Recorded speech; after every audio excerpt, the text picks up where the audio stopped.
Though the West Hollywood City Hall building is closed to protect community health and safety due to the coronavirus pandemic, your connection to the city of West Hollywood remains constant and consistent. Now, in addition to regularly scheduled virtual city council meetings, City of West Hollywood advisory boards and commissions are also beginning to resume a more active schedule in a virtual teleconference format.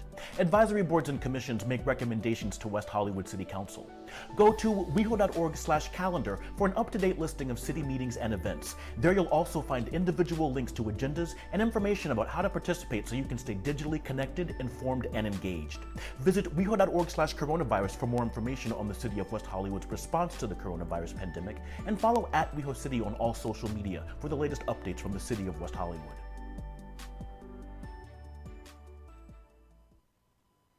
Hello WeHo, it's Eddie Robinson from WeHo TV News.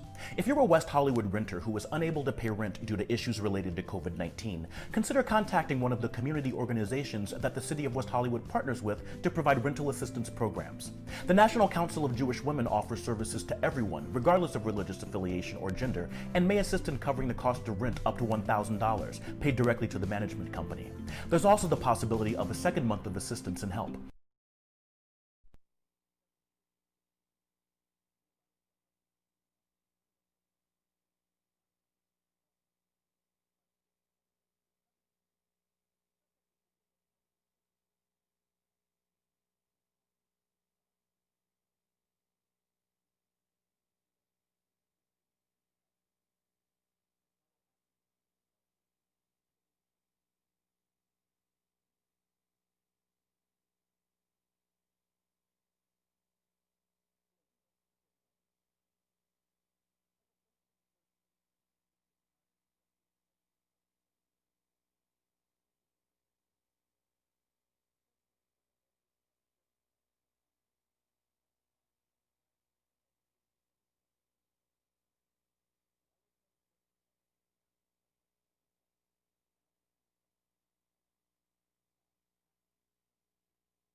The City Council meeting for the City of West Hollywood will begin shortly. Thank you.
Sorry about that. We're just glad to have you back.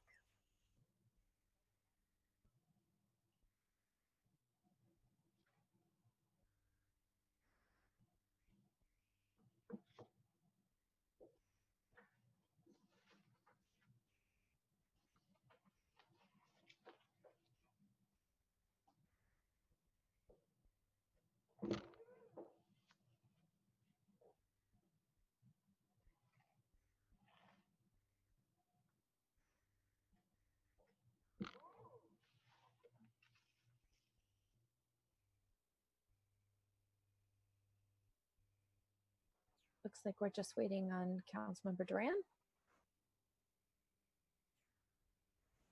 Yes, Councilmember Duran, and there's Lauren. Thank you.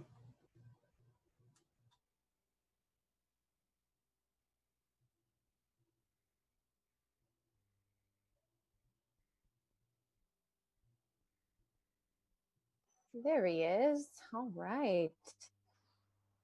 Madam City Clerk, are we ready? We are ready to go. Thank you, Mayor. Great. I will call this meeting to order and we will begin with the Pledge of Allegiance. I pledge allegiance to the flag of the United States of America and to the republic for which it stands, one nation, under God, indivisible, with liberty and justice for all. Thank you all very much. Madam City Clerk, roll call, please. Councilmember D'Amico? Yes. Councilmember Duran? Aye. Councilmember Meister? Yes. Mayor Pro Tem Heilman? Here, Mayor Horvath? Here. We have a quorum. Thank you very much. And now we'll turn it over to our city attorney. We are lucky enough, I think, to have two city attorneys with us tonight, but I think it is Lauren Langer who will be giving us the report on our closed session. Yes, hi, good evening. Thank you, Mayor Horvath. The City Council convened a closed session this evening at 5 o'clock p.m. via teleconference. There was one member of the public who came on for public comment. The council discussed the one item for business listed on the posted agenda and took no reportable action. That concludes my report. Thank you. Thank you very much. And now we will turn to approval of the agenda. Madam City Clerk, I understand we have a couple of requested changes from staff tonight. Yes, I have a request to table item 4B to a future meeting.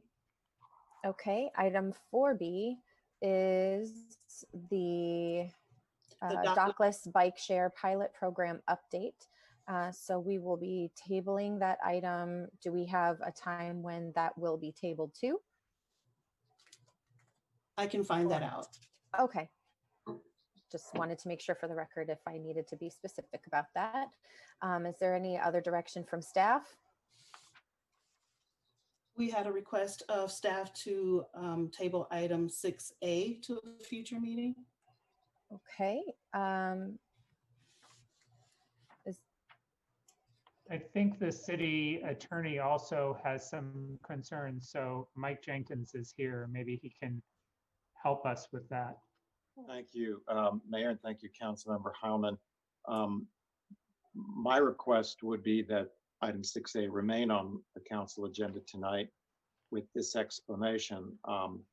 There have been some public comments today suggesting that item 6A changes rules and times and other programmatic elements of our preferential parking. That is just not the case. It makes no changes whatsoever in any of those matters. To the extent that folks out there are concerned that we're making changes from how things are working today, it doesn't. All it does is it consolidates in one place a current resolution bringing up to date that the city has the ability to tow away vehicles that are parked in preferential parking zones that do not have the correct permits shown on their vehicles. That's all. That's current law. We have signs erected in our preferential parking zones that allow for tow away. This is a technical resolution that simply memorializes and brings up to date some old resolutions that had authorized towing and just brings everything up to current. It makes no other changes whatsoever. And so really it is technical, and our request is that the City Council keep this on your agenda tonight and adopt it. Thank you. Okay, does that address all of the other concerns from staff, and are my colleagues comfortable with proceeding with the item? Well, I'm comfortable with Mike's explanation, but I have to say the staff report did not make that clear. And I think that's why some members of the public expressed their concern about it. When I read it, I had concerns too, because it really didn't clarify what Mike just said. So next time, Mike, you need to write the staff report. Will do. Sorry about that. Any other comments from council on this item before we proceed with further discussion on the agenda? Okay. Go ahead, Councilmember Meister. Yeah, I was just going to say that I would, depending on what happens tonight, I would like staff, well, actually, no matter what happens, to staff to respond to the emails that we received to explain to the people who wrote to us exactly what that item was and what it did. Okay. Any other concerns about that item? All right. So further changes to the agenda, I was going to offer if we could add item 4D to our consent agenda. 4D is the ratification of emergency measures to assist local businesses and temporarily suspend enforcement of side parking requirements through the COVID-19 crisis and authorization of additional emergency funding. If we're comfortable with that, then we would just have any questions we have related to the COVID emergency we could bring up during our council member comments. Could we also do the same thing with item 4A? They're both urgency matters related to COVID. One is extending the moratoriums and the other is the business assistance. I don't know if people would be willing to put 4A on consent as well. I'd like to keep both on if we can. Both for just regular discussion? Yes, please. Can we combine them? That would work. Okay. All right, so we'll combine discussion on items 4A and 4D. Any other suggested changes? If not, I'd entertain a motion. Oh, I'm so sorry, Councilmember Duran. Yes, Mayor, I'd like to try to put a couple of things on consent. Would my colleagues be okay with putting 6A on consent then, given that it's a technical cleanup item, as explained by the city attorney?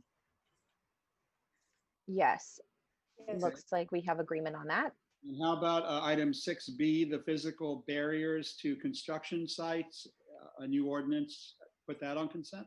I'm good with that. I have some comments on it, but I can do that during my council member comments.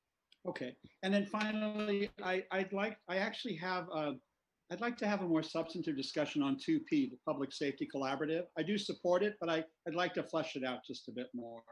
So can we pull 2P as in Paul from consent? I'd also like to talk about 2P. Okay, we will pull item 2P. Any other changes? If not, I'd be happy to entertain a motion on our Move we agenda. approve. Moved. We have a motion Second. and a second. Madam City Clerk? Councilmember D'Amico, Yes. Councilmember Duran, Aye. Councilmember Meister, Yes. Mayor Pro Tem Heilman, Yes. Mayor Horvath. Yes. Mayor, can I just repeat what we did for all of the people that are watching and on the line? I think that's a great suggestion. Thank you. So we will be tabling item 4B. So we will not hear that item tonight. We will be hearing items 4A and 4D together. We will be moving item 6A to the consent calendar for approval. We'll be moving item 6B to the consent calendar for approval. And we will be removing item 2P from the consent calendar, and it will be heard at the almost at the end of the meeting under excluded consent. Okay, thank you very much for that clarification. I think that's very helpful. We'll now move on to adjournment motions. And do any of my colleagues have adjournment motions tonight? Councilmember or Mayor Pro Tem Heilman? Thank you, Mayor. I believe you're adjourning in memory of Congressman Lewis as well as C.T. Vivian. But I would request that we adjourn in memory of Gary Martz Sr., my rent stabilization commissioner, who we all know, Kellen Martz, lost his father recently. and I would request that we adjourn in his memory. Of course. Any others? Okay, I have a few tonight. First, I'd like to adjourn in memory of Army Private First Class Vanessa Guillen, who was a 20-year-old U.S. soldier killed on April 22nd inside an armory in Fort Hood, Texas. She was a Houston native shortly after graduating from Cesar A. Chavez High School in 2018.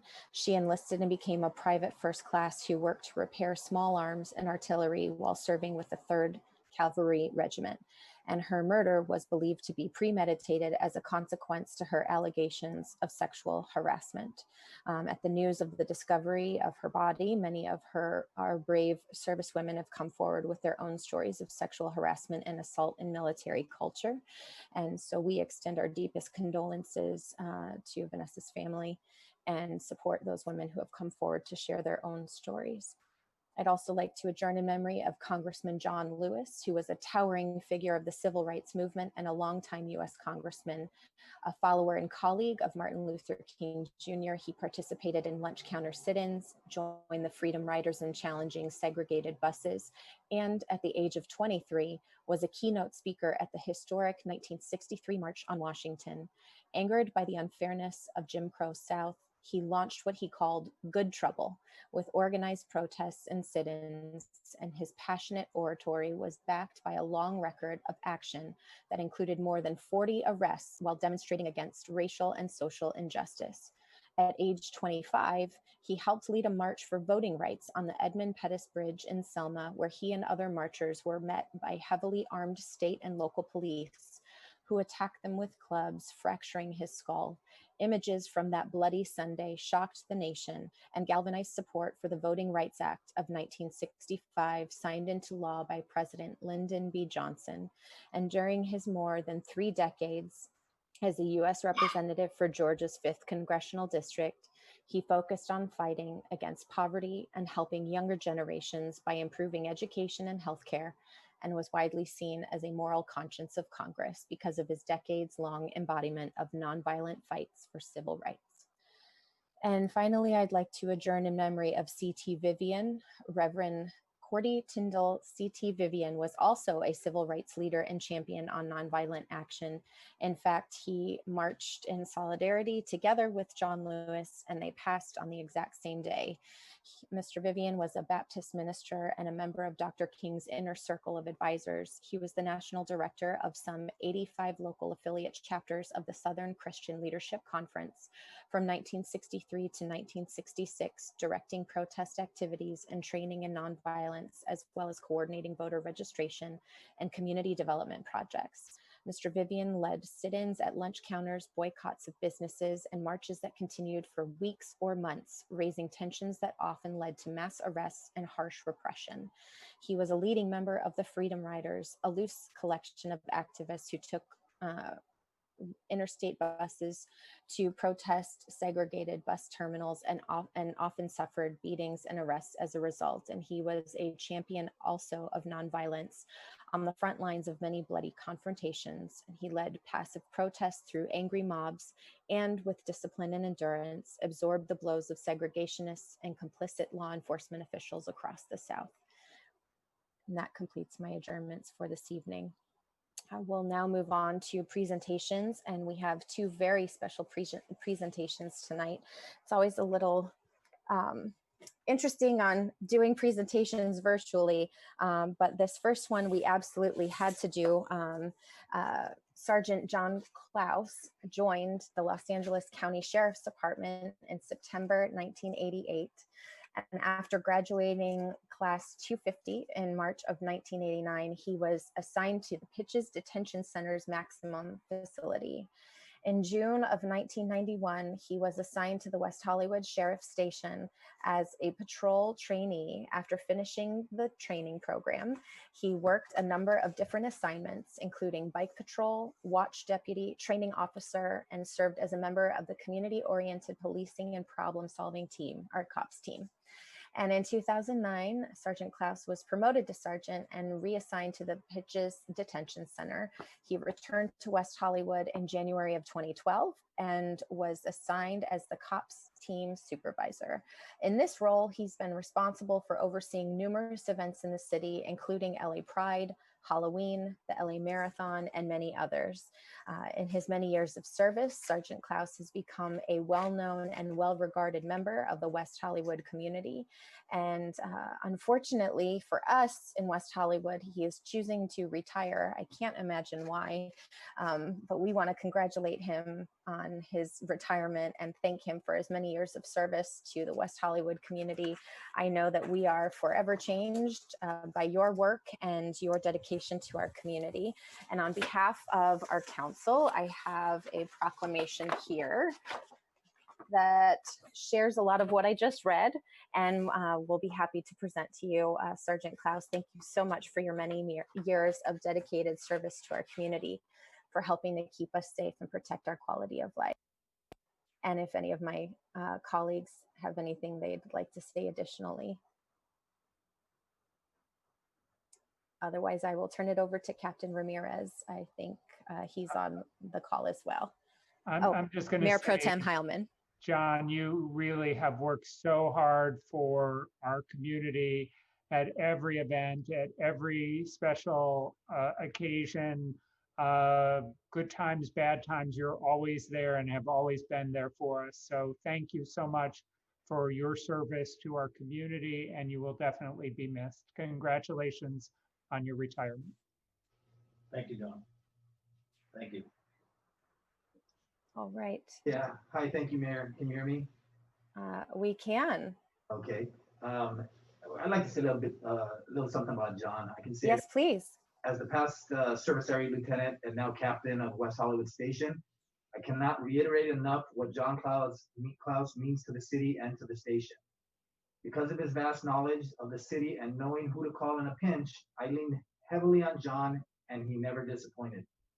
Sergeant Klaus has been responsible for numerous city events, including LA Pride, Halloween, LA Marathon, Emmy parties, and countless movie, commercial, and film projects taking place in the city. John will be sorely missed by everybody here at the station. Sergeant Klaus is highly respected by his supervisors and his deputies for his superior work ethic and outstanding social skills. Least I forget his comedic value. When handling the public, Sergeant Klaus is the epitome of a professional and is always mindful of leaving a positive impression as a representative for both the city and the Sheriff's Department. Please join me in thanking Sergeant Klaus for being the consummate gentleman and for 25 of his 31 years on the job, always treating our West Hollywood community members with the dignity and respect that they deserve. Please join me in wishing him the best on his upcoming retirement. Everybody, I appreciate it. And like Captain Ramirez said, it's a great place to work. I mean, I left and came back. It says a lot about the city and the people who work for the city. I've worked with all of you for, ever since I've been here for the most part. And it's a great city. You guys always know you can reach out to myself, Captain Ramirez, Fanny, who's going to be my replacement, or Bill, or whoever's been in the cops position. You guys always have our phone numbers. If there was issues, you can always call us right away instead of going through the watch deputy. If there was an issue, we always know we can reach out to you if we had any concerns or questions too. So I just want to thank everybody for what you've given to me these last 20, like I said, on and off for the last 25 years. I appreciate it. Thank you, Sergeant Klaus. We wish you great rest and peace and happiness and fun in your retirement. Thank you for your many years of service. Everybody keeps asking, well, I'm going to do my first day. I said, hopefully sleep past 4:30, but we'll see how that goes. Old habits are hard to break. I'll say, yes. Thanks again, though, for everything. Thank you. And our next presentation, I'll share a little bit, although the main presentation will happen a little bit later this week. I have a proclamation here commemorating the 30th anniversary of the Americans with Disabilities Act, and I will be presenting it later on this week for our Disabilities Advisory Board meeting. And July 26th marks the 30th anniversary of the enactment of the Americans with Disabilities Act of 1990, which set out to provide a clear and comprehensive national mandate for the elimination of discrimination against individuals with disabilities and established legal protections and recourse options to safeguard disability rights in the US. And prior to the enactment of the ADA, people with disabilities were often segregated and denied equality of opportunity based on fear, ignorance, prejudice, stereotypes, or myths. The ADA was enacted because of the concerted, dedicated, and persistent efforts of persons with sensory, physical, and mental disabilities, professionals, and disability-related organizations. And we know that the ADA has played a historic role in enabling people with disabilities to fully participate in all aspects of society by removing barriers to employment, public services, public accommodations, public and private transportation, telework, telecommunications, online systems, mobile apps, and other forms of information and communication technology. I'm sure our Disabilities Advisory Board members will be talking more about this and its importance at their upcoming meetings. So please feel free to join them and take a moment to learn a bit more about the history of the ADA and all of the reasons why it's been important for our community. And now, we will turn to public comment, and I will turn it over to our city clerk. I know that we've been working together to make sure that we address any technical or other issues in meetings going forward. So our city clerk will help us administer our public comment. We will first have speakers on our consent agenda items, and then to be followed by general public comment. Madam City Clerk. Thank you, Mayor. Our first speaker is Karen O'Keefe. Karen, you have 2 minutes to speak on item 2I. Thank you. Hi, I'm Karen O'Keefe. I'm of West Hollywood, and I'm here on behalf of the West Hollywood Bicycle Coalition. We strongly support item 2I, which would create temporary installations and an outreach campaign as a first step to calming Willoughby Avenue, making it safer for bike riders, pedestrians, and all residents. It has been more than 3 years since the City Council approved the bike ped plan and designated the Willoughby Greenway as a priority project. And it's been a year since the city's outreach event. It's past time to move forward with this next concrete step. Our city's commitment to addressing climate change needs to include safe routes for biking. Passenger cars are California's primary source of emissions. With about half of all trips 3 miles or less, bikes are the perfect alternative. But most people don't feel safe biking because of dangerous street designs. Bike lanes that come all the way from the ocean with a couple of short gaps suddenly stop at Kings Road. Bicyclists are encouraged to take Willoughby, a designated bike route, with traffic lights at major intersections. However, cut-through traffic is a hazard. Some of our members have faced honking and otherwise faced aggressive, impatient drivers. Based on Sheriff's Department reports, we know of at least 3 crashes between cars and bicycles just in the 3 years since the Willoughby project was designated a priority. That doesn't include any in LA. Impatient cut-through traffic is also a hazard to pedestrians, including those who are jogging and walking because of COVID, and many seniors who are in the region. Heavy traffic makes it dangerous to cross Willoughby by foot in some areas. As the Willoughby Greenway advances at a snail's pace, we note that in May, LA swiftly installed a 2.5-mile slow street segment, mostly on Rosewood and Oakwood, to create a safer space for walking and biking during COVID. We wish our city showed the same urgency. We implore the City Council to approve item 2I and swiftly implement a permanent Willoughby Greenway. Please also consider making it a slow street. Thank you. Thank you, Karen. Mayor, I'm sorry for interrupting, Mayor. I just got a text from some residents saying that the YouTube channel is not working and televising the City Council meeting. It says that it'll go live in 31 minutes. And apparently people can access the meeting on WeHo TV, but the YouTube system is not functional. So I just wanted to bring that up to whoever can work on that while we continue our meeting. Lauren Lanker.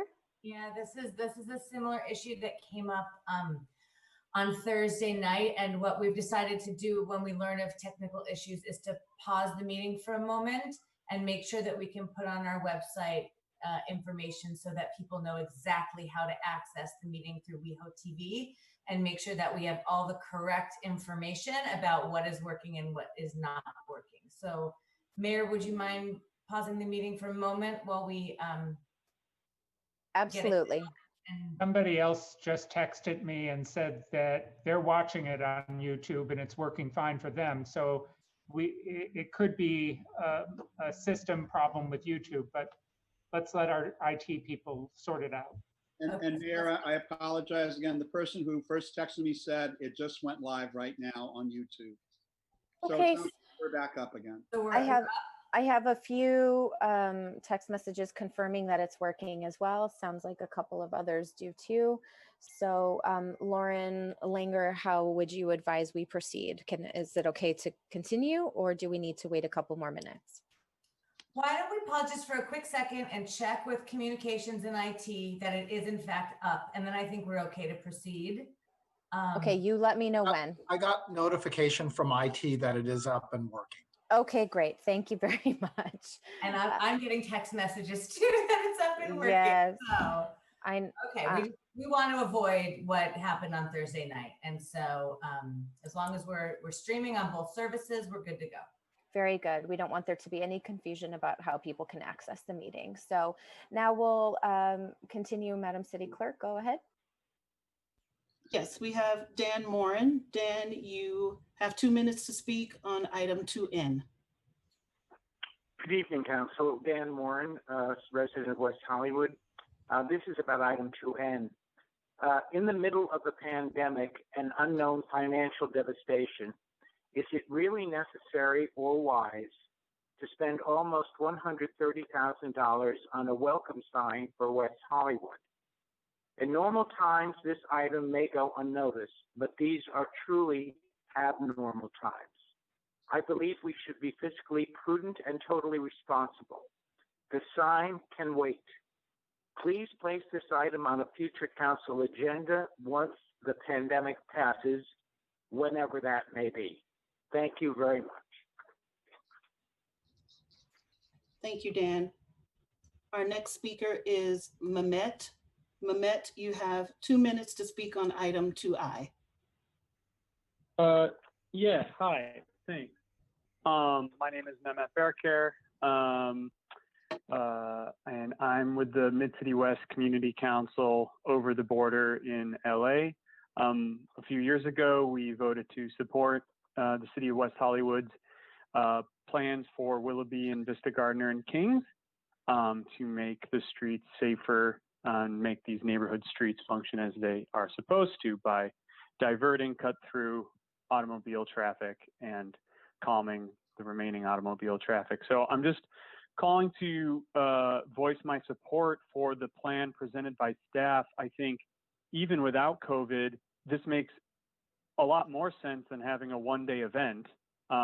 This is kind of this tactical urbanism that gets talked a lot about in SoCal, but not necessarily done, where we get to see something happen in real time. And now, you know, folks, residents, people that live on Willoughby will be able to experience it and then can engage staff productively rather than have a discussion about something where no one can really see what's happening because it's not in the ground. So this is a great idea by staff. I would urge the city to move forward with it as presented, and I would urge the city to consider this for future aspects of the bike ped plan. City's done a good job in some places putting bollards and paint. I'm thinking of Lexington and in Gardner specifically. So this is going to be great. I think it's a good project by staff. So I urge City Council to approve of the plan by staff and to support both this outreach element and as well as this project continuing to move forward because it's sorely needed. Thanks. And that's it. Bye. Thank you. Our next speaker is Noemi Torres. Noemi, you have 2 minutes to speak on item 2. Thank you so much, Yvonne. First of all, good evening, everyone. I wanted to say happy birthday to Mayor Pro Tem Heilman. I hope you had a good day. I'm approving of items 2I, 2P, 4A, and 4D. And I'm really happy that you are working on 3A, clarifying the definition of the zoning for the AKA building. But I also wanted to share about the support of the California Coalition for Safe Reopenings. I believe that we're asking of the city council to put that on the agenda, hopefully next month. But it's pretty much a 3-point economic and public health recovery plan in which the governor needs some temporarily closed indoor dining and operations for restaurants in 19 counties.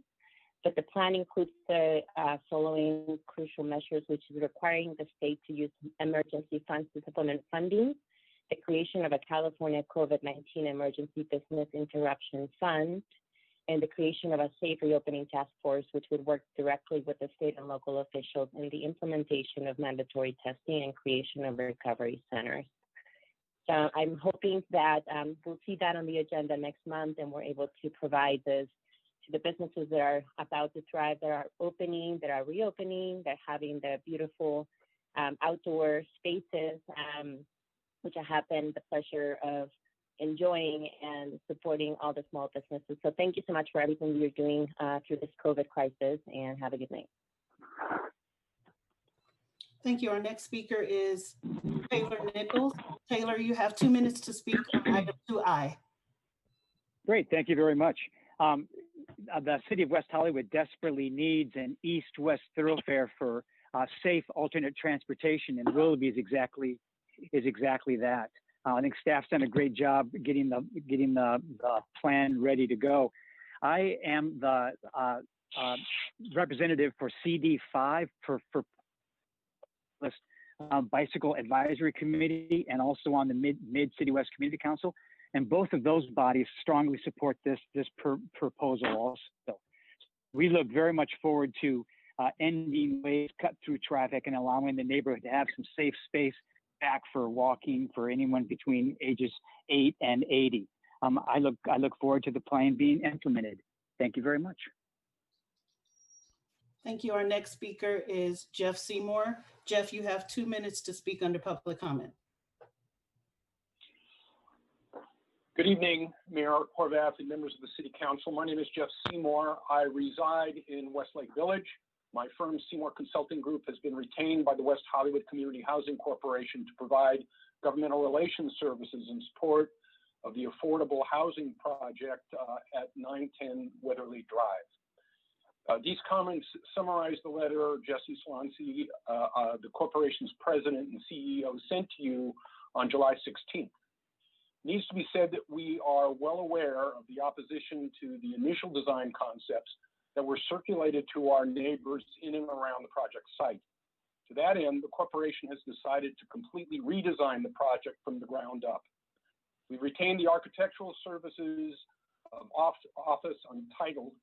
Firm's senior partners, Christian Robert and Ben Anderson, have an outstanding reputation in West Hollywood, with one of their many projects being the soon-to-be completed Harlan condominium project located at 714 Doheny Drive.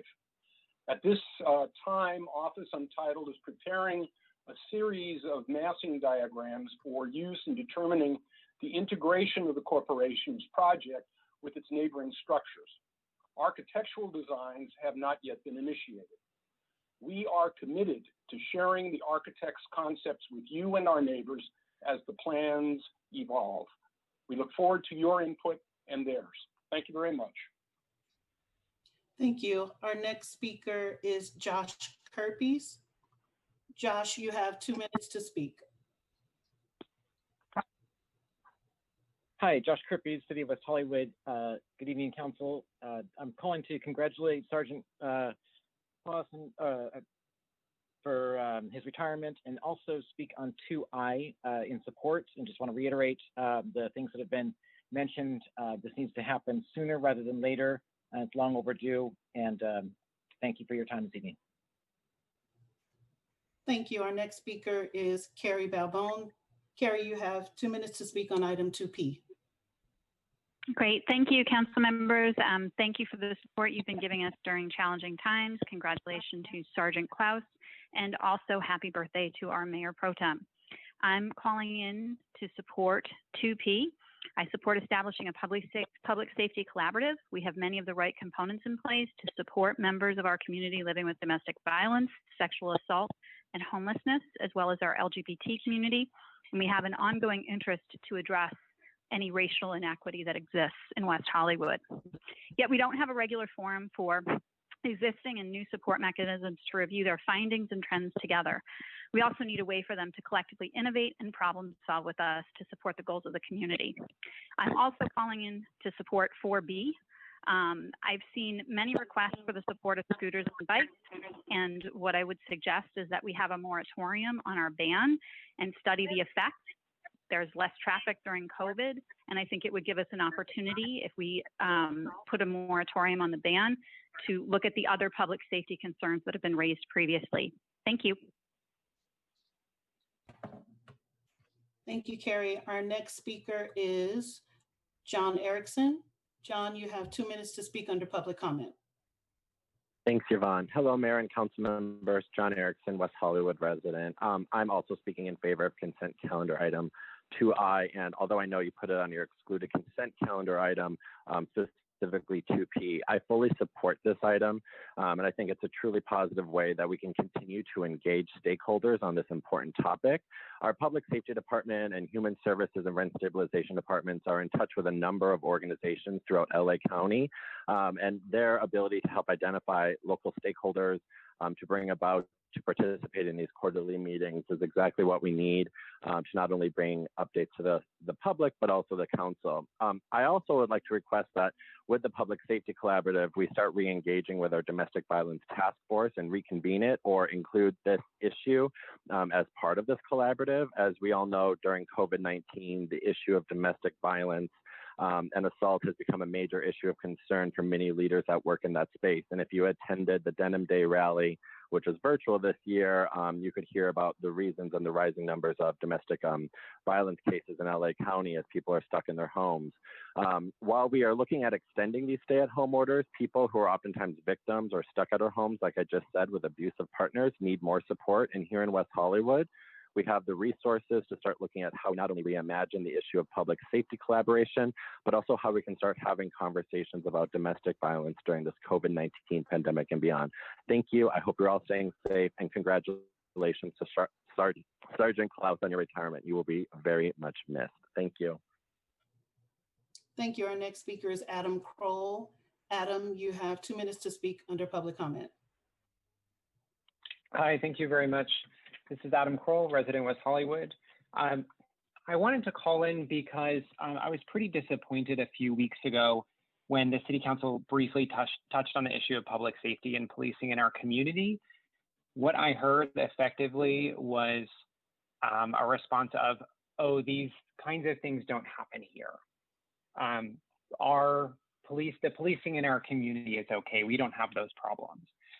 And it's really disappointing to me because the question I ask is, what point does it need to get to for us to create change in our own community? Do we need to wait until a Black man is shot on our streets?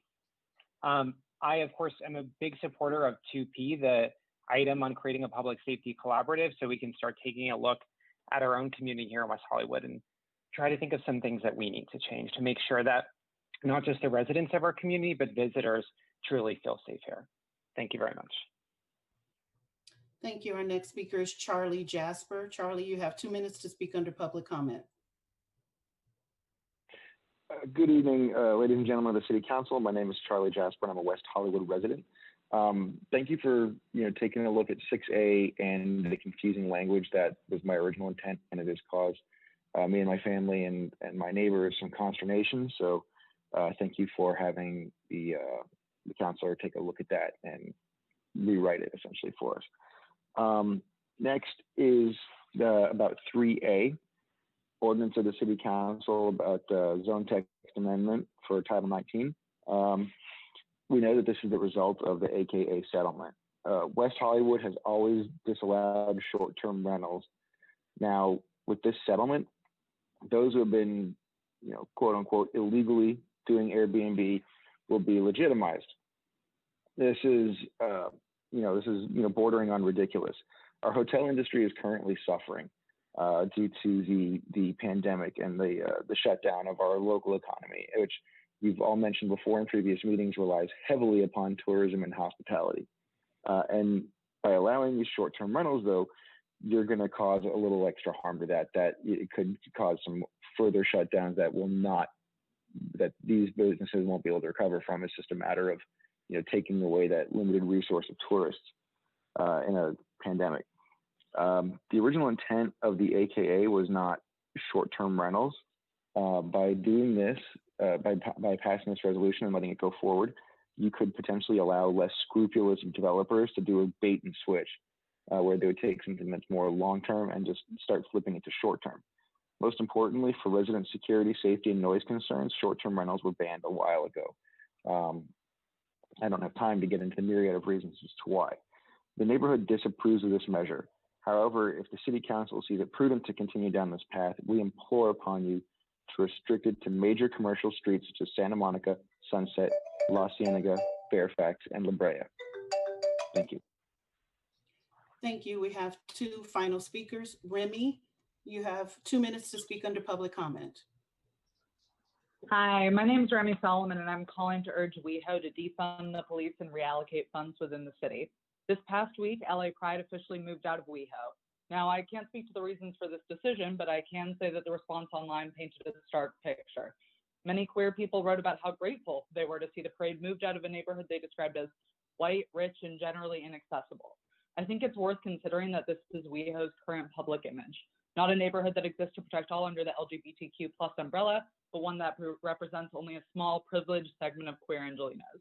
I imagine part of the reason queer by POC don't feel welcome in WeHo is that the LASD, with whom WeHo contracts, only seems to protect white people. Such was the case when it took 2 years for them to arrest Ed Buck, who targeted Black gay men in WeHo and was responsible for the deaths of 2. I believe Buck also donated to the campaigns of all but one of our current WeHo council members and employed John Duran as an attorney.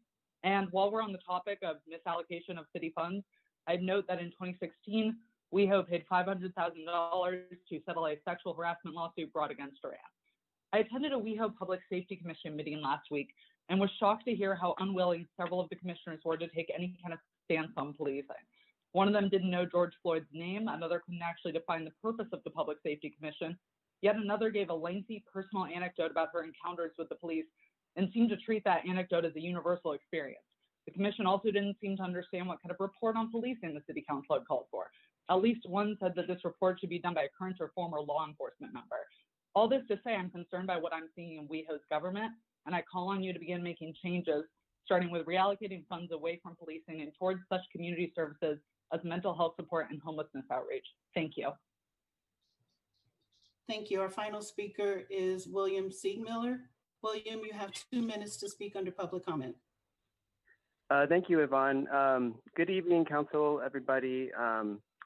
So I'm a West Hollywood resident. I'm just sort of speaking on my own behalf tonight in support of 2P. So I do have some sort of insights to provide to how 2P can be most effective. I'm really happy to see the emphasis on domestic violence because I am a survivor of domestic violence actually here within the city. And I've had some less than desirable interactions with our local sheriff's department in that context. And also navigating the domestic violence services as a male survivor is difficult as well. But I don't think that there's enough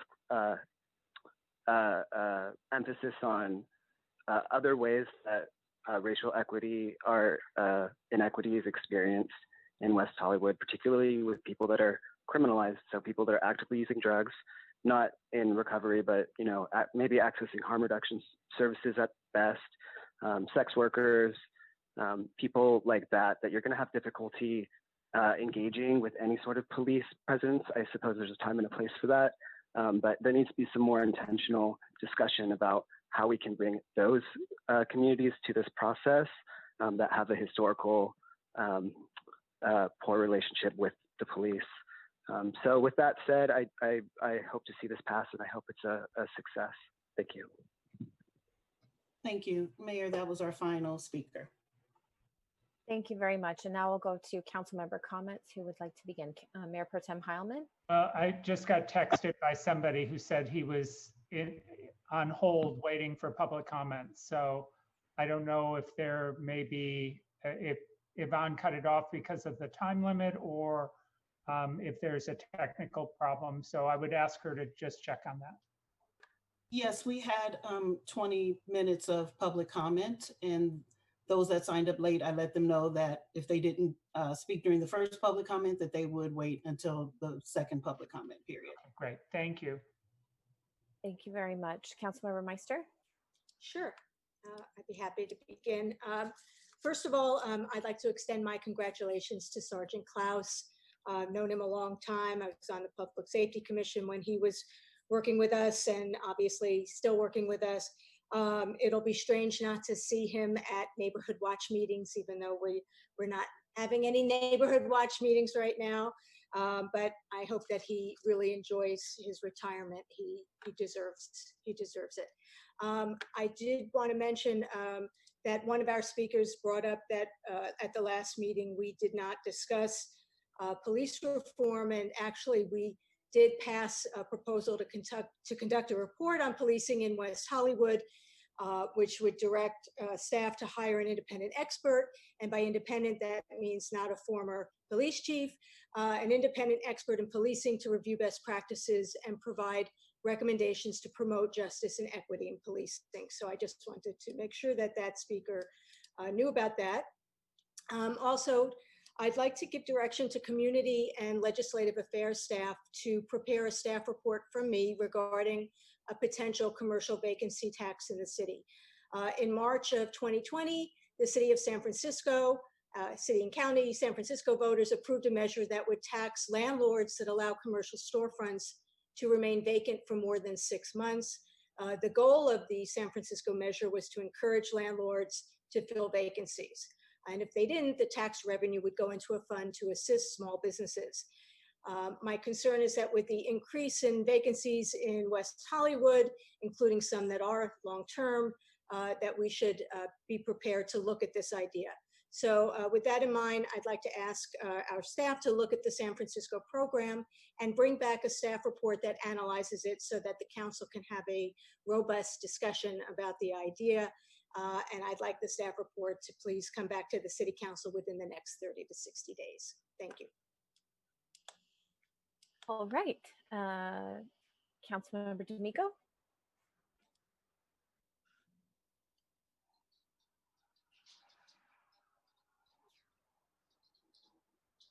Councilmember D'Amico, are you ready?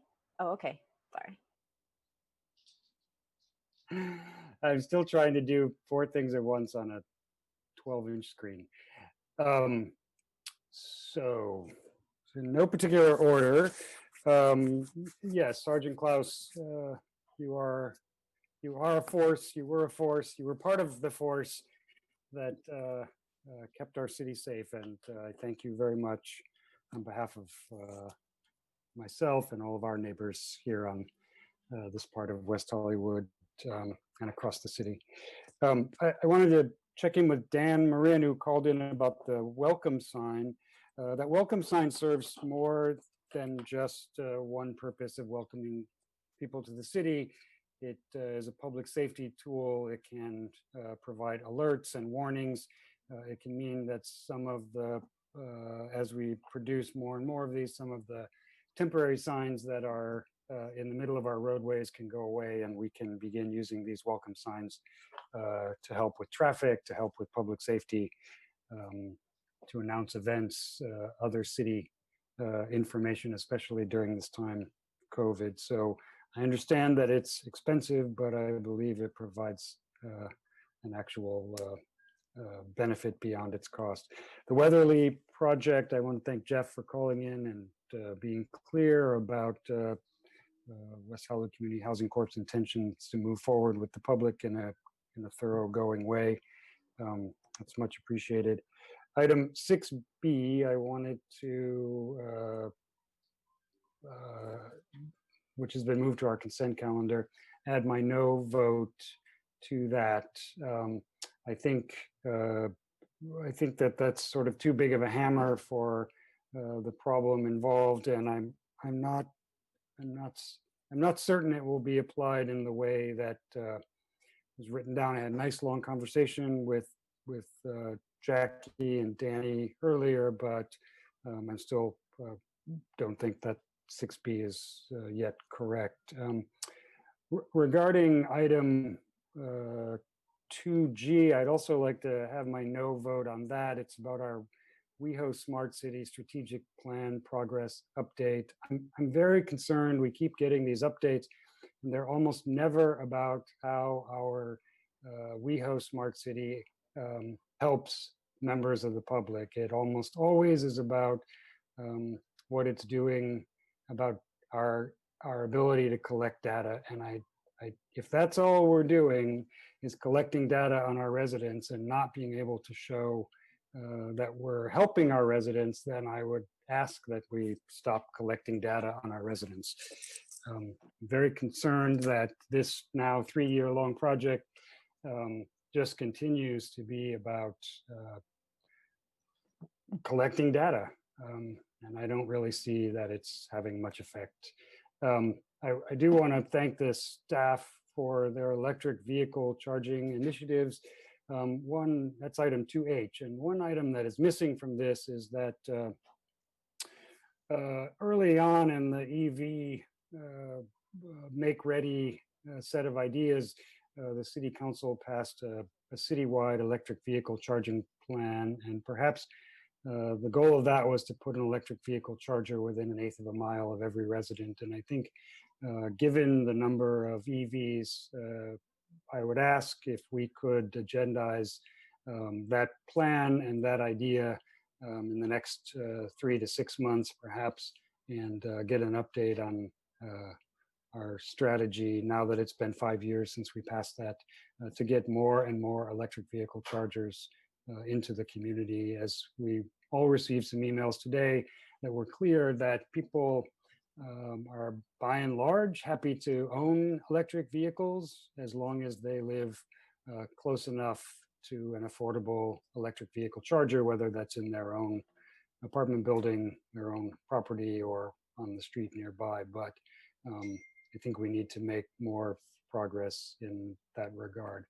And with that, Mayor, I would just add that I often announce who I've received donations from, and our item that's about the billboards. I received donations from many of the billboard companies and many of the consultants that represent those companies, for the record.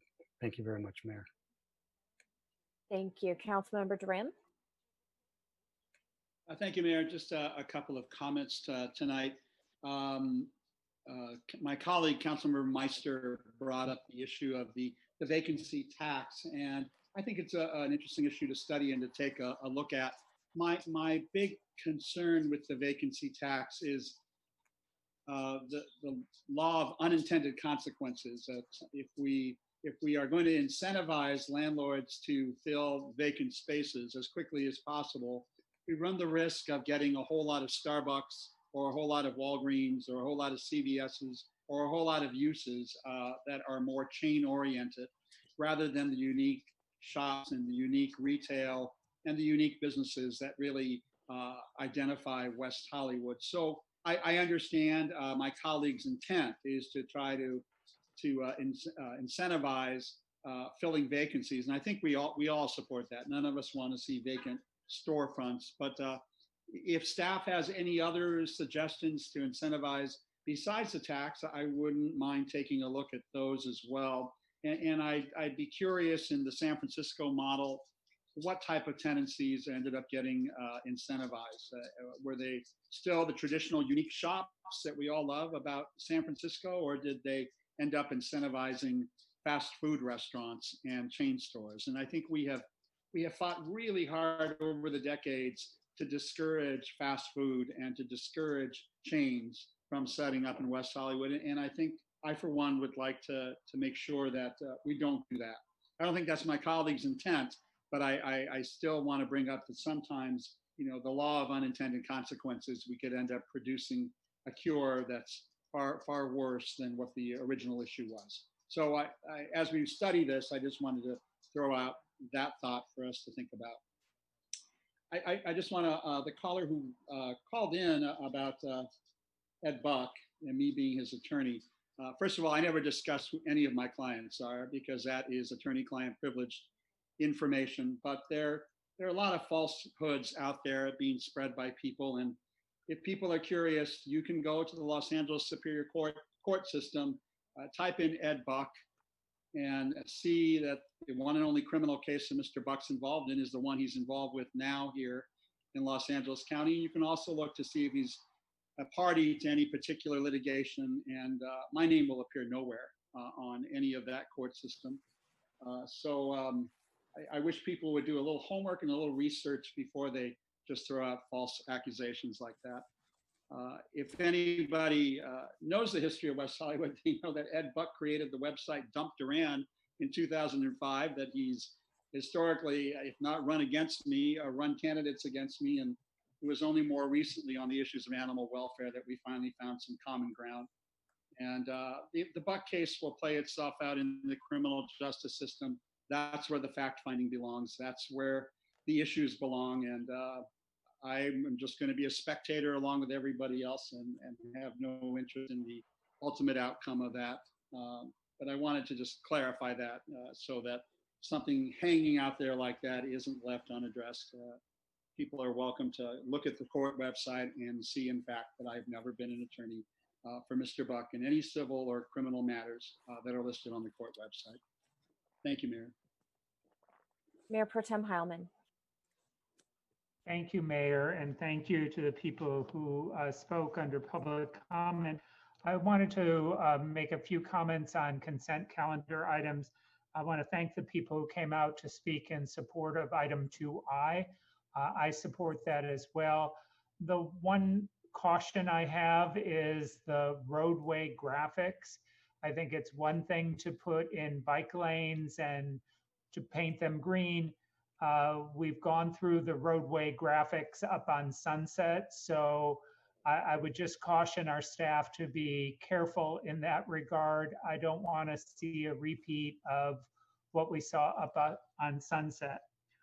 Secondly, I also want to join with Councilmember D'Amico in thanking our staff regarding the electric vehicle charging. We have made progress, and I think that's good.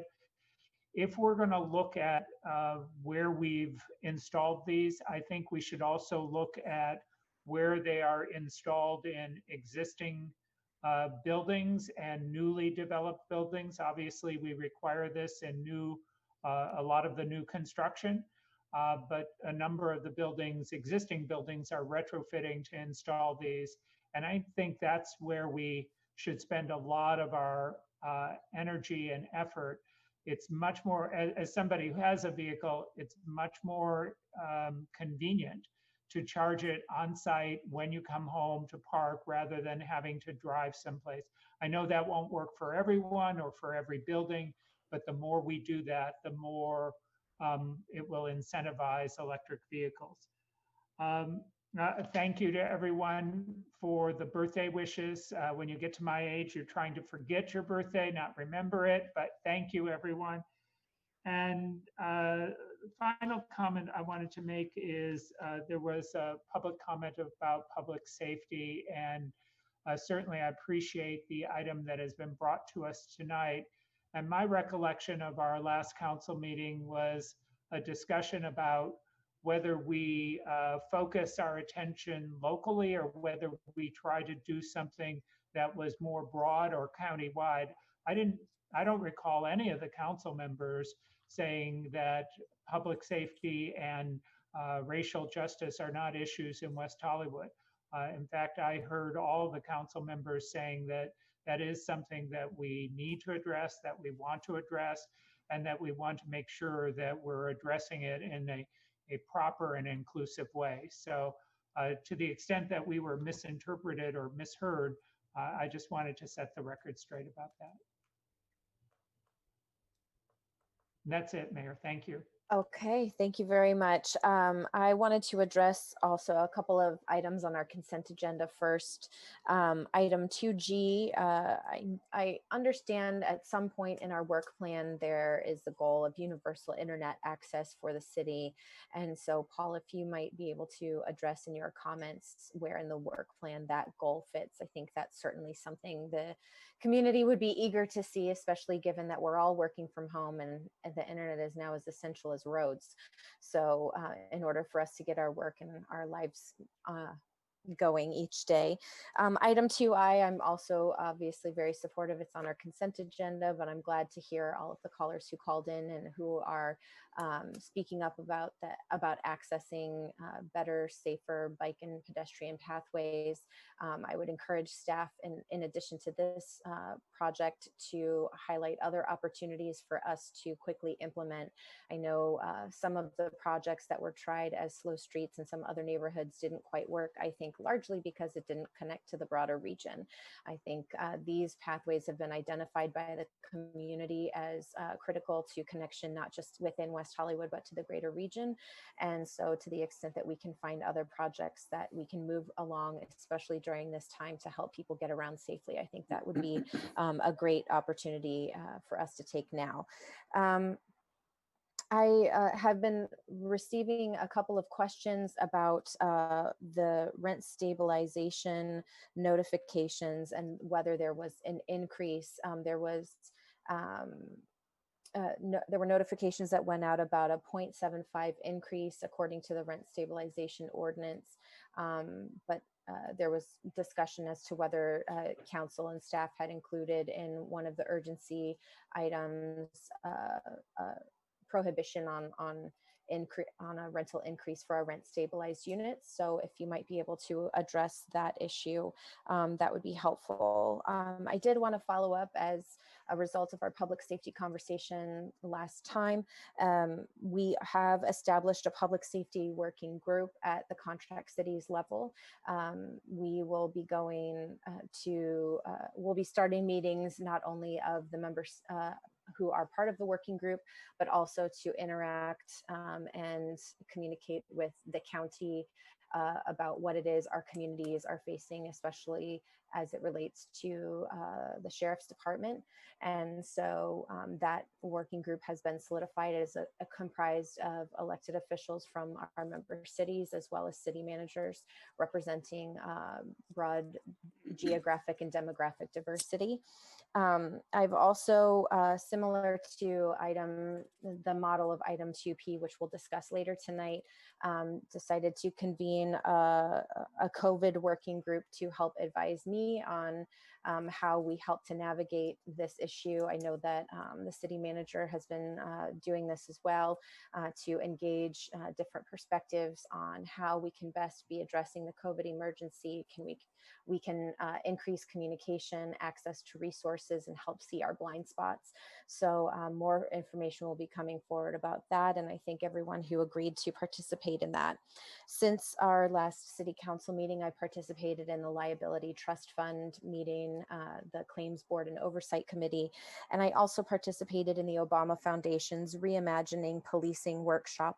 This particular discussion focused on police accountability and reforms. It's consistent with the challenge to mayors that President Obama has put out.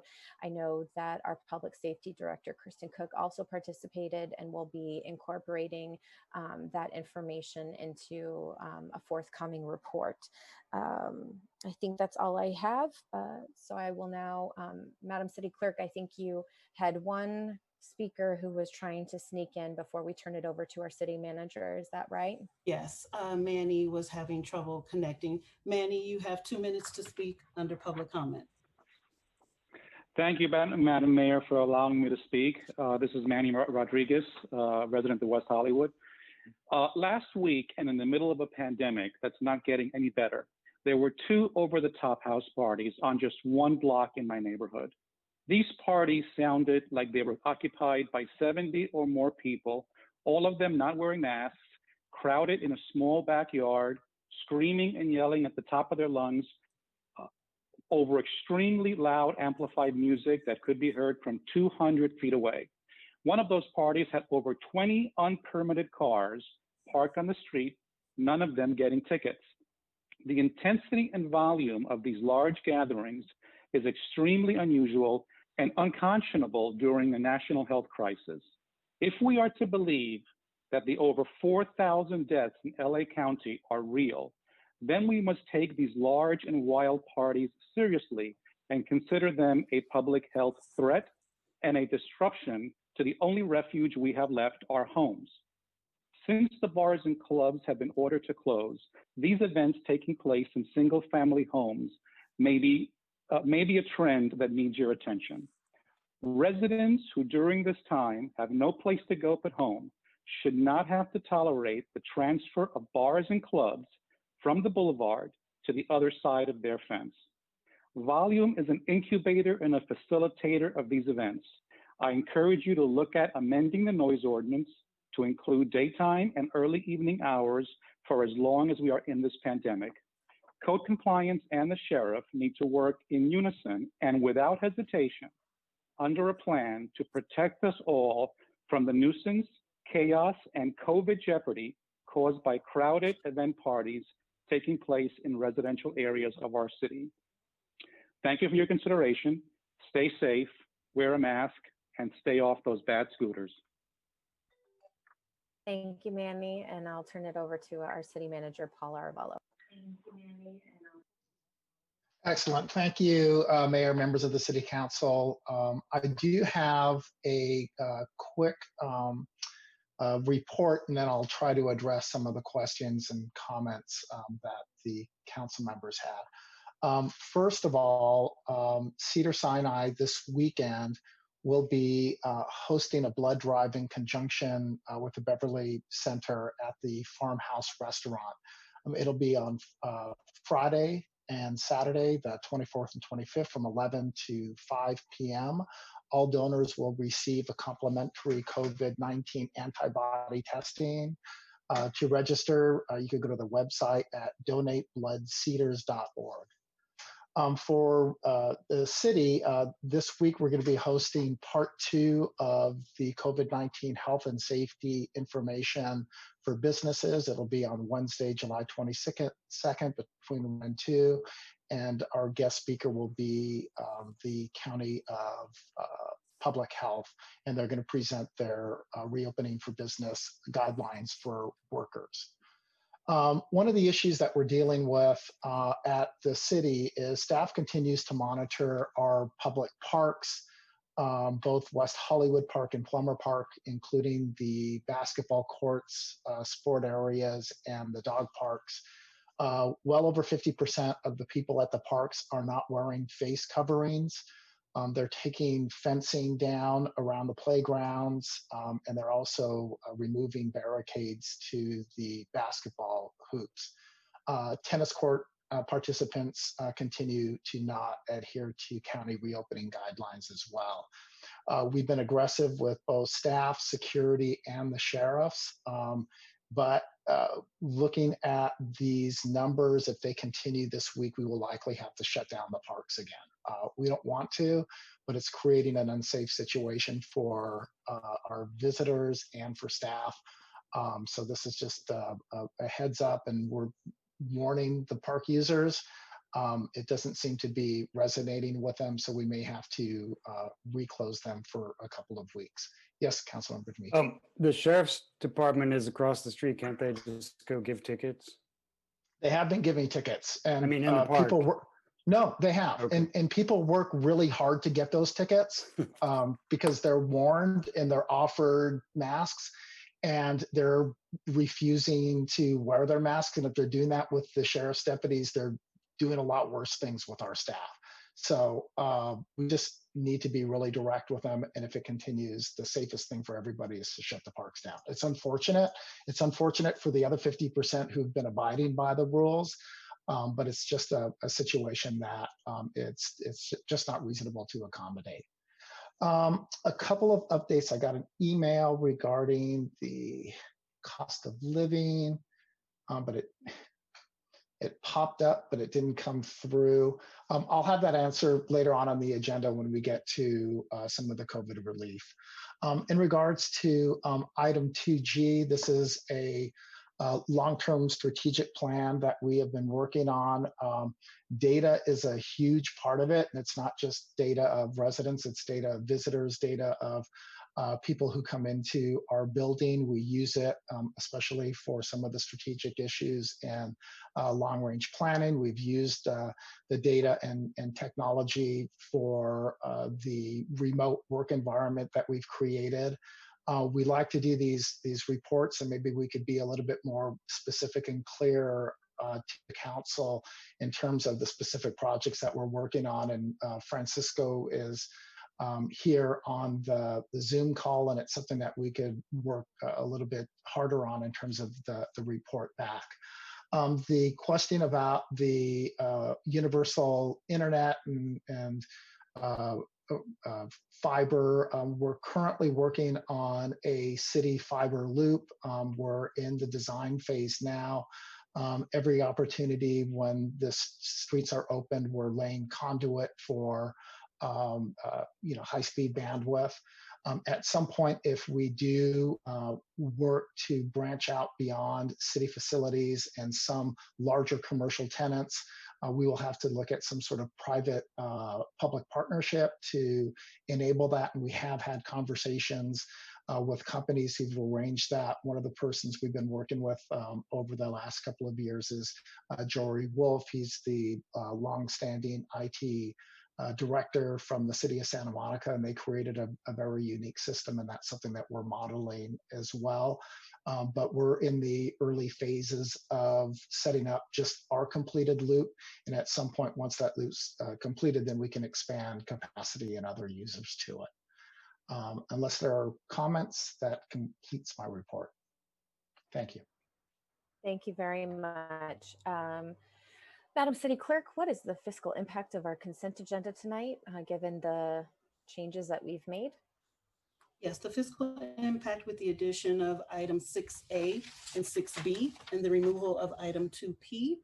6B, by council putting that on the consent calendar, we are introducing it on first reading. It's an ordinance of the City of West Hollywood amending section 9.70.040 of chapter 9.70 of the municipal code to add physical barriers on construction sites to mitigate the spread of dust to adjacent properties.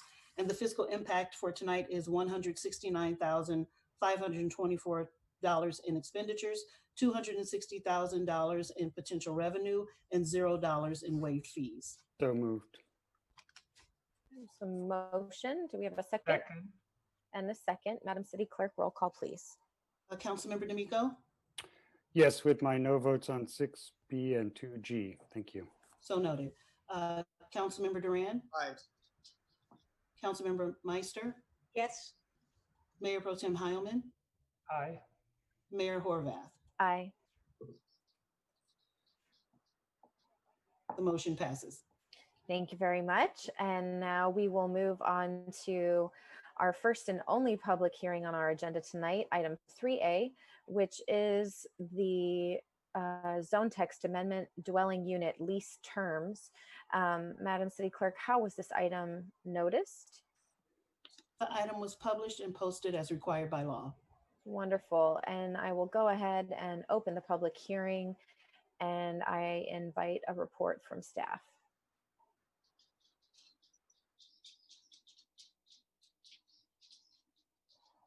I believe Rachel will be providing. Thank you. Good evening, Mayor, council members, and members of the public watching from home. My name is Rachel Diamond. I'm a senior planner in the Long Range Planning Division with the City of West Hollywood. This evening before you, we have a zone text amendment related to requirements for lease terms of dwelling units within the city. This zone text amendment was initially brought forward in response to a zoning interpretation issued by the Director of Planning and Development Services regarding the long-term use of dwelling units by AKA West Hollywood. The interpretation was appealed to the Planning Commission and then to the City Council, who upheld that dwelling units are intended for long-term use or one-year minimum leases, among other things. After the zoning interpretation was upheld by Council, staff went to the Planning Commission and then to Council with the zone text amendment. An ordinance was adopted upon first reading, and at the same time, the city was involved in a lawsuit with AKA West Hollywood as a result of the interpretation. Prior to the second reading of the ordinance, the city engaged with the owners of the property in talks to settle the lawsuit. A tentative settlement agreement was reached and all action by the courts was put on hold. One requirement of the tentative settlement agreement was that the city return to the Planning Commission and City Council Council for the review of an updated zone text amendment. On June 18th, the Planning Commission reviewed the zone text amendment and recommended approval to the City Council with some minor changes to protect affordable housing. Immediately after recommending approval of the zone text amendment, the Planning Commission conditionally approved an administrative permit and a conditional use permit for AKA West Hollywood with the condition that the ZTA be adopted by City Council. This would allow AKA West Hollywood to utilize the units in the West Tower for 31-day or more stays, with 30% of those units or 30 units being utilized for 5 or more day stays.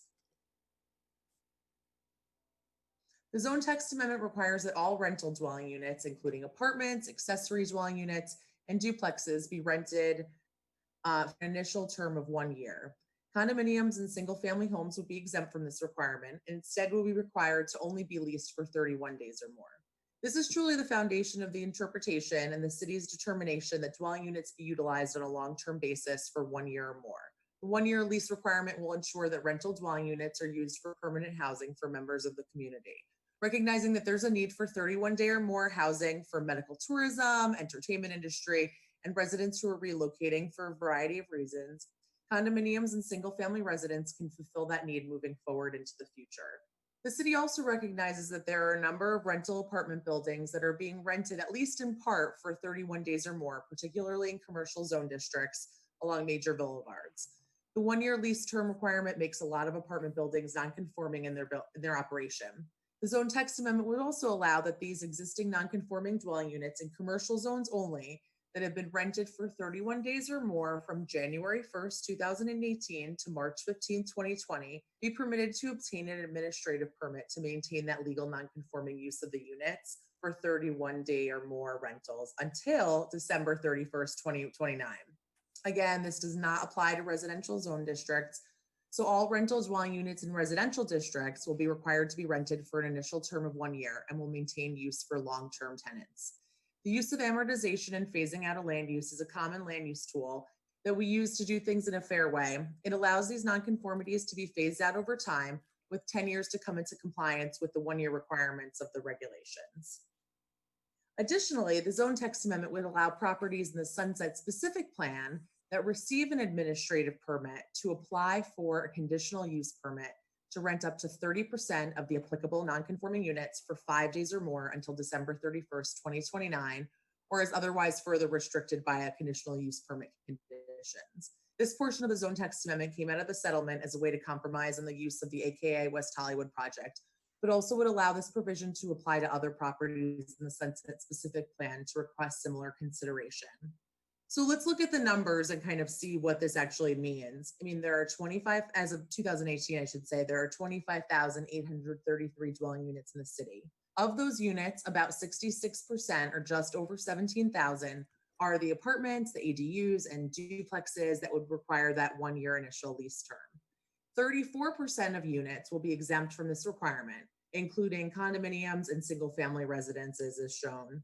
Additionally, there are 1,300 commercially zoned apartments that are potentially legally non-conforming and could possibly request an administrative permit for 31 or more day rentals. We don't know exactly how many of these units are renting for 31 days or more. Like we said previously, they would have until the end of this year to apply for an administrative permit. So we would basically be able to know, starting in January, for example, how many of those units actually came in and requested the 31-day or more. And then additionally, there are 300 units that are applicable in the Sunset Specific Plan of those 1,300 commercially zoned rental units that could potentially request an administrative permit. And so of those 300 units, if the math was perfect, which it's not, 30% of them would be 90 total units could be requested to be rented for 5 days or more. The lawsuit created a lot of uncertainty about the ability for AKA to operate their property as they saw fit. The tentative settlement agreement and associated request for zone text amendments, as well as the associated administrative permit and conditional use permit that were conditionally approved by the Planning Commission, create a much stronger level of certainty for the city in understanding the future use of the AKA West Hollywood property and other similar properties. Should you approve this zone text amendment, the city has a clear understanding that this property will be utilized in the way set forth in these permits until 2029, and ultimately in 2029 will revert to permanent housing for long-term use. At the time of the tentative settlement agreement, the lawsuit seemed as though it could continue for about 3 to 4 years. This could start to make the 10-year sunset clause of the administrative permit and conditional use permit allowed by the ZTA seem much shorter, particularly when you consider that the alternative is that certain developers will be permitted to continue 31-day or more rentals in perpetuity rather than that 31-day or more rental to 2029. This ordinance creates the certainty that the city needs to understand that in the future, we can move forward with long-term housing for residents of the city. It's in line with the goals and objectives of the city's general plan and ultimately helps the city achieve its goals of establishing and ensuring housing is long-term housing. With that, I am available for any questions. Thank you so much for your time. Thank you very much. Do any of my colleagues have any questions before we go to public comment? I can't really see everybody since you're still sharing your screen.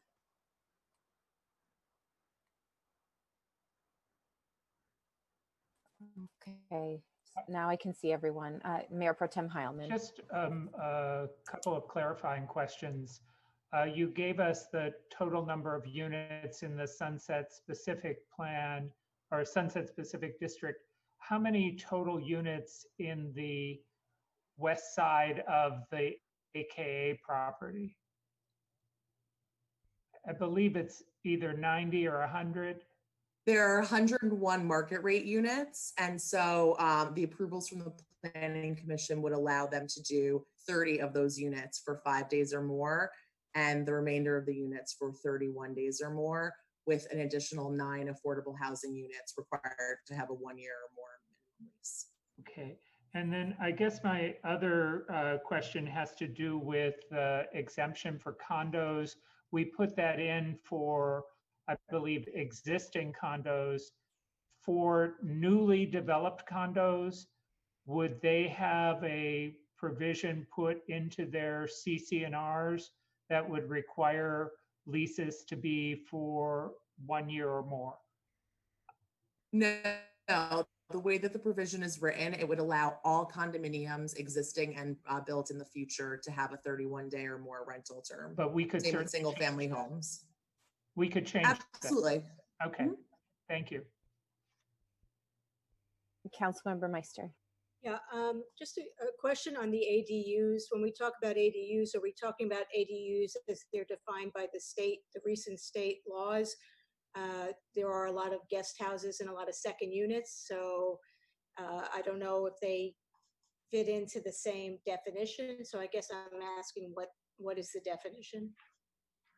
So ADUs would be as we define them in our zoning ordinance, but the way that the provision is written, it would also include any 2 or more unit property. So if you had a duplex or a single family that has a guest house in the back, that guest house would then be required to have that 1 year minimum lease term.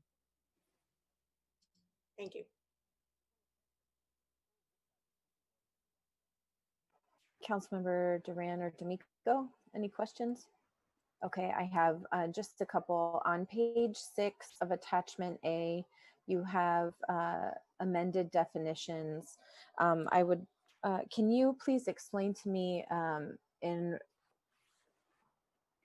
it references language of an independent housekeeping unit in the definition of dwelling unit, or housing unit. Can you please tell me what that is?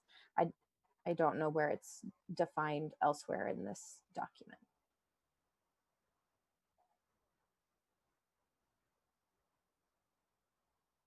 Just a moment while I pull that up. Thank you.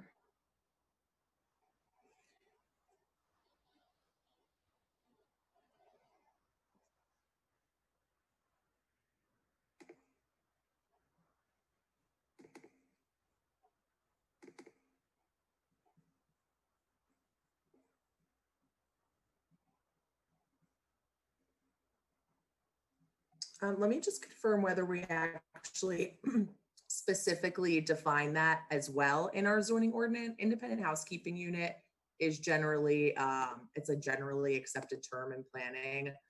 But let me just check to see. Perhaps while we take another question, I can come right back to you.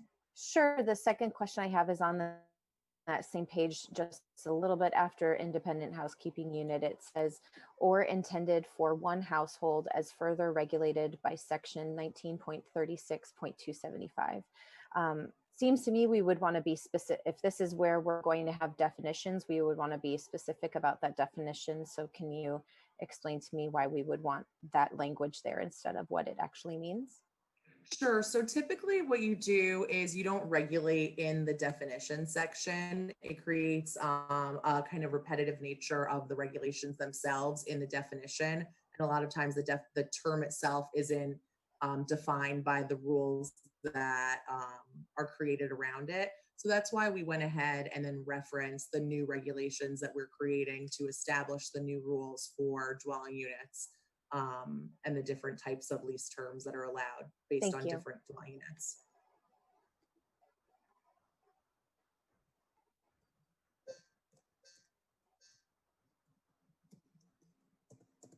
And I don't believe that we have a separate definition for independent housekeeping unit.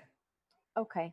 Right. But effectively a unit that can be, that again has sleeping, cooking, eating, and sanitation facilities and can operate independently versus, for example, a boarding house that has common bathrooms, for example. Sure. It seems at some point we might want to take a look at definitions to make sure we're precise about what we mean. But that's not for tonight. Madam City Clerk, do we have public comment on this item tonight? Yes, we have a number of people who would like to speak. Okay, I'll turn it over to you to handle that.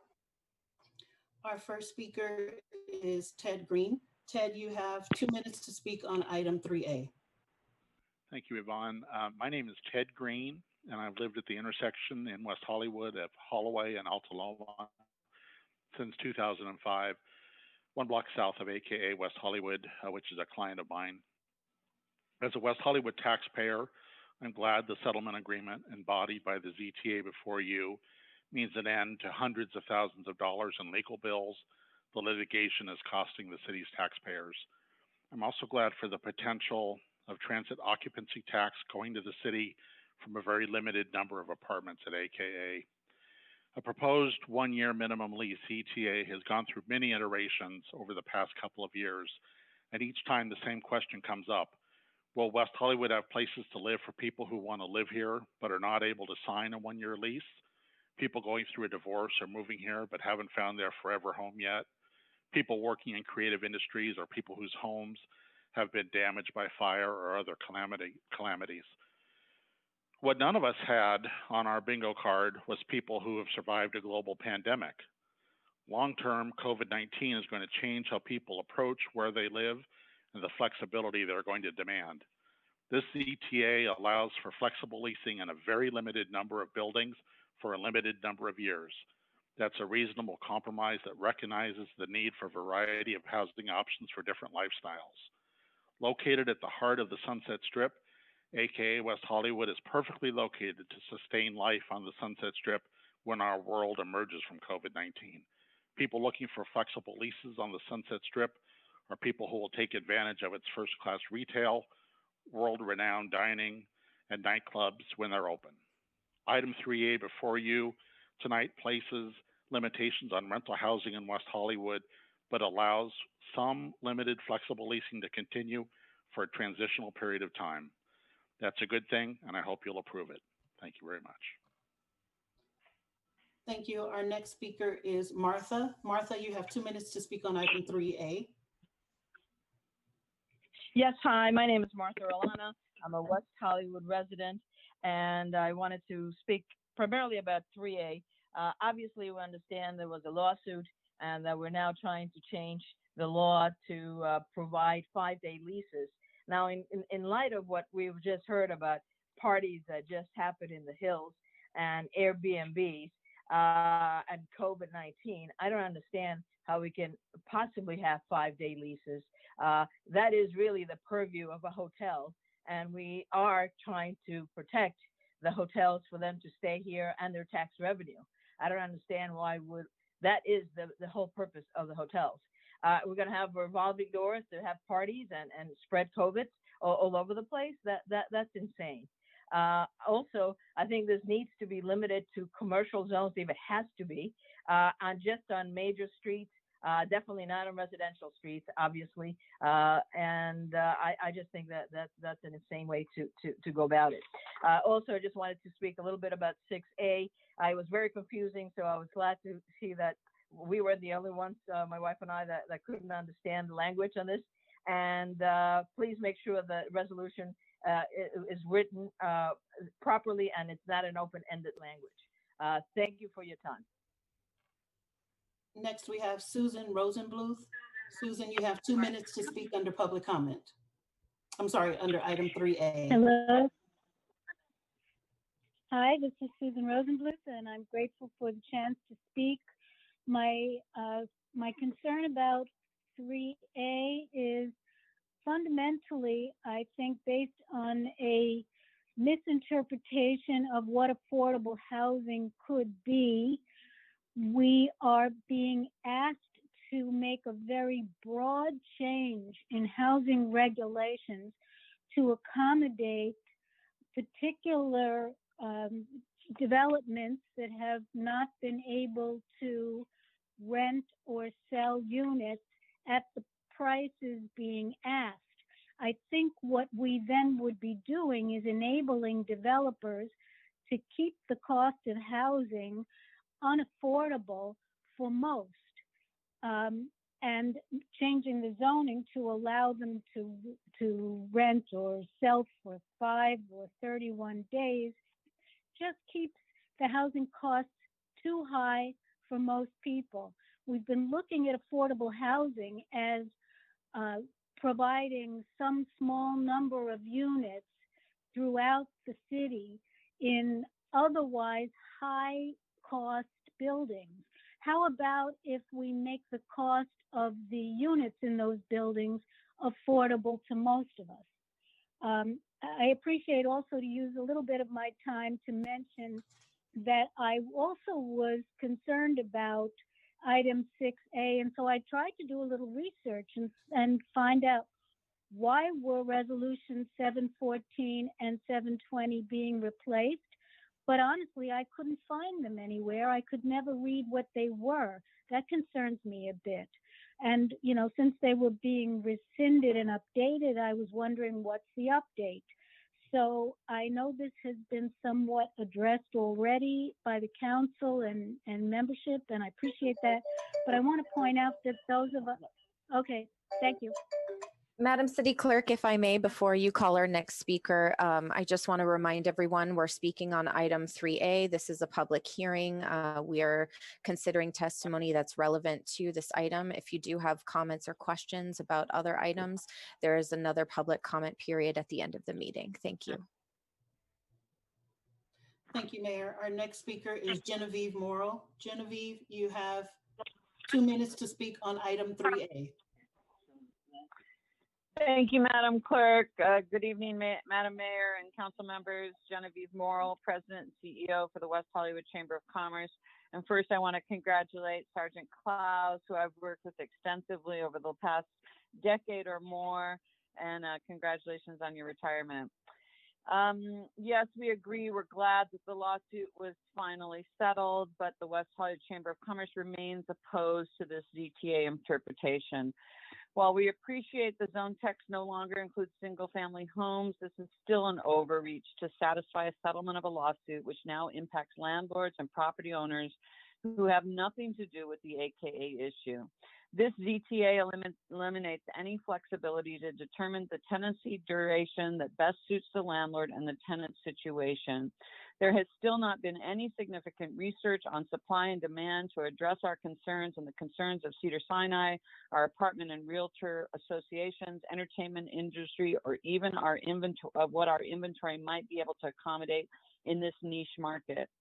Things have changed, and West Hollywood needs to change as well, or be part of it, and find ways to protect our rental stock, but at the same time reach a niche market for a complete change of how society looks to live and travel.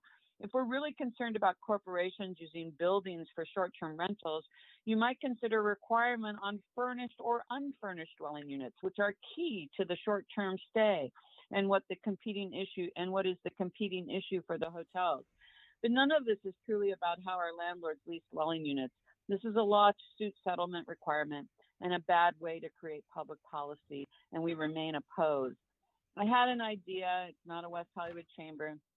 What if you allowed an apartment owner to have a furnished unit or set aside for purposes a furnished unit, 1 or 2 for the market short-term needs?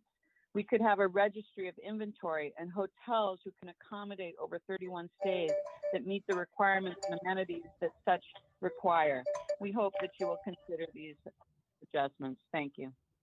Thank you. Our next speaker is Seppi Shine. Seppi, you have 2 minutes to speak on item 3A. Thank you. Good evening, Mayor Horvath, council members, and happy birthday week, Mayor Pro Tem Heilman. My name is Seppi Shine. I'm an 11-year resident of West Hollywood and a business license commissioner. I am speaking as a resident today. I oppose this item as written. As an attorney and former trial lawyer, I understand the complexities that exist in litigation as well as the cost considerations the city is taking to settle this rather than moving forward. And I'm also aware that since the discussions about this case were completed in closed session, you all know more than we do and know more than the Planning Commission did when they reluctantly approved this ZTA 2 sessions ago. However, we really have to ask ourselves, what is the cost to the city in allowing this case to settle as written? I think the cost is too much and we're giving too much. I agree with the provision creating a 1-year lease for rental dwelling units because that will protect our housing stock. But the provision granting individual condo owners, of which staff reports are close to 7,646 units, the ability to continue renting for 31 days or more is unacceptable because we are in a housing crisis. I understand the need for medical workers and entertainment workers to be able to rent short term, but can't they just rent from the AKA and other potential Sunset Strip locations that will be able to get the 31 days or more after this settlement is granted? We need long-term residents to enhance the quality of life and safety in our city occupying our condos, not investors using their buying power to Airbnb condos. Please change this provision. I also think the 10-year clause till 2029 is just too long and should be at least cut in half so there's more oversight.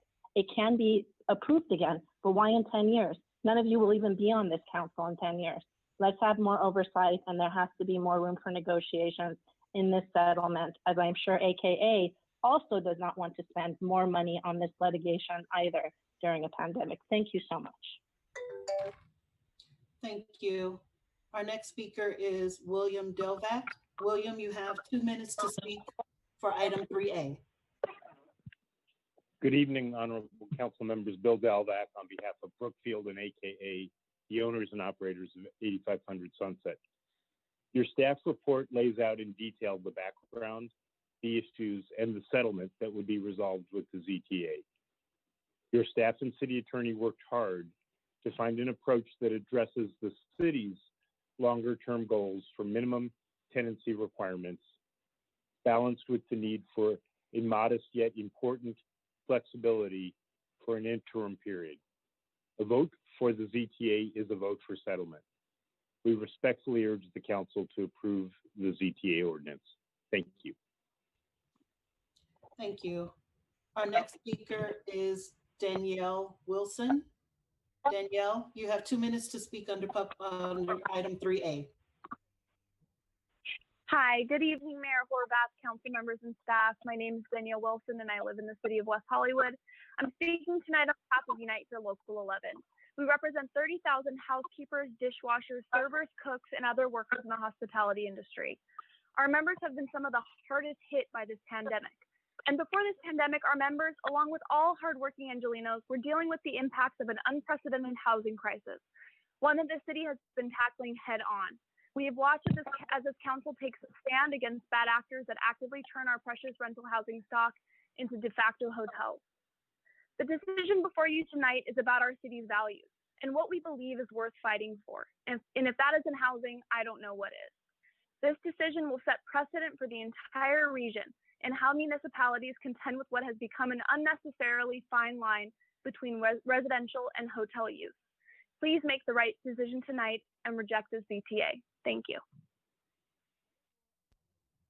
Our next speaker is Jonah. Jonah, you have 2 minutes to speak for item 3A. Hi, my name is Jonah Breslau. I'm calling on behalf of the Los Angeles Alliance for a New Economy, and we urge you to deny the proposed zone text amendment. But we certainly support the principle of clarifying the definitions and requirements for dwelling units in West Hollywood. The language modifications for year leases can go a long way towards protecting housing in the city and ensuring that housing units are not converted into de facto hotels, as was done at the AKA building at 8500 Sunset. However, we urge strongly against creating any new land use type for housing for rentals of less than a year. In particular, this would include a land use designation that would allow for housing units to be rented for, 5 days, as is before the council. And so we just want to reiterate that the city cannot afford to lose any more units of housing to short-term de facto hotel use.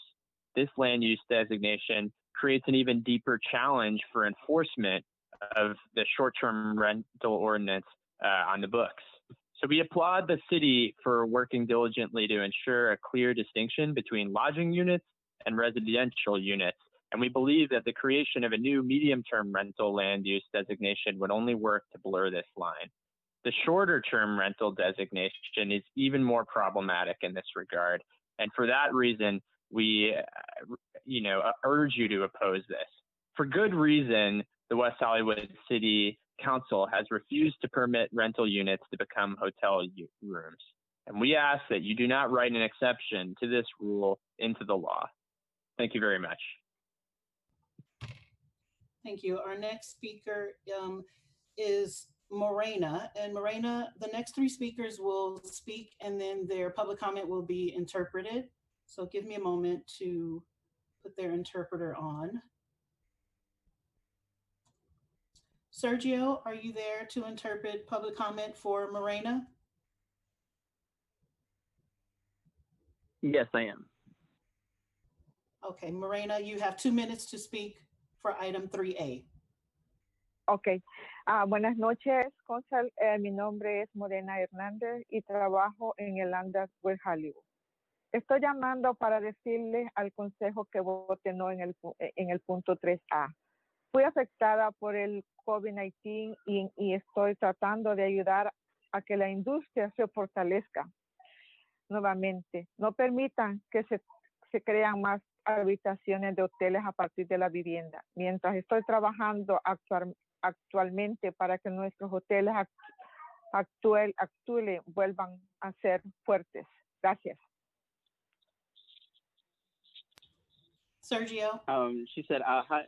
Yes. Hi, my name is Morena, and I'm a housekeeper over at the Hyatt Andaz.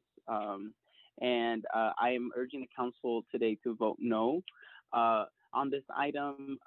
Me and my coworkers, we've been affected by COVID. I was laid off, and as me and my coworkers fight to make the hotel industry strong again, we do want to protect our housing in the city. We urge you to vote no on this item. Thank you very much.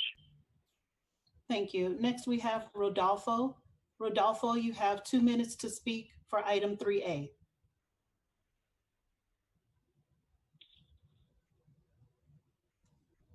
Rodolfo? Yes. Sergio, can you let him know he has 2 minutes to speak for 3A?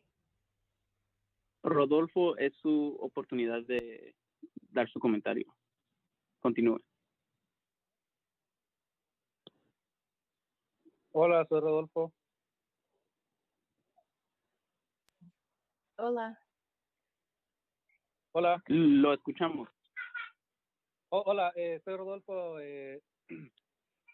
Mi opinión con respecto a lo que estamos hablando es que le pido al consejo que vote no en el punto 3A, pues prácticamente nos está afectando directa o indirectamente a todos los que trabajamos en West Hollywood. Yo trabajo en el One Hotel y se nos hace prácticamente injusto de que esa proposición nos esté en cierta forma quitando el trabajo a futuras y pues sabiendo de que no están haciendo las cosas en orden según el coronavirus y pensamos de que la oportunidad de que deseamos de regresar a nuestro trabajo se nos está haciendo más difícil porque esas personas están alquilando sus casas o sus propiedades que no tienen un seguimiento, no tienen un protocolo a seguir y deseamos, en cierta forma, seguir apoyando a la industria donde trabajamos para regresar prontamente a nuestro trabajo de la forma más adecuada. Esa es mi opinión. My name is Rodolfo, and in respect to what is being discussed today, I would urge the council to vote no on item 3A. I am a houseman over at the One Hotel in West Hollywood. Me and my coworkers have been laid off, and housing is something that's very important. This exception, as it's proposed, is indirectly and yet directly affecting the hotel industry. Our hotel is still closed due to COVID, and even when it does reopen, there are certain protocols and procedures that are being put in place in order to prevent the spread of COVID. None of which are going to be things mandated under this proposal. Once again, I strongly encourage the council to vote no on item 3A. Thank you. Thank you, Sergio. We have an additional speaker, Jorge Separek. Jorge, you have 2 minutes to speak for 3A. Oh, yes. Hi. Good evening, council members. My name is Jorge Sepeak. I work at the SLS Hotel at Beverly Hills. I'm calling to tell our council members to vote no in the item 3A because it's causing issues with hotel workers because they're going to lose clients and places to work when already we're having issues with that. But at the same time, I'm a resident of West Hollywood for almost 18 years. And I've seen many of my friends and family have to leave the city already because the rents are going, it's increasing too big, you know. It's hard for us to pay as a regular worker, you know, have a decent apartment because we have to be sharing like for 2 or 3 people so we can afford a rent. But if we're going to have this kind of big corporations buying buildings and making this kind of short rent, it's going to affect the industry, it's going to affect the neighborhood, it's going to push people that live in West Hollywood for years and years. We feel like this is our home to leave the city and have to go and travel, you know, like 5-6 miles just to come to work every day. So I will appreciate if you guys support us and vote no in proposition 3A, please. Have a good night. Thank you, Mayor. I believe that is our last speaker. I do have 2 people. That's just a phone number. If I could have a moment to ask them to make sure that they are not calling for 3A. Yes, please. Thank you. Okay.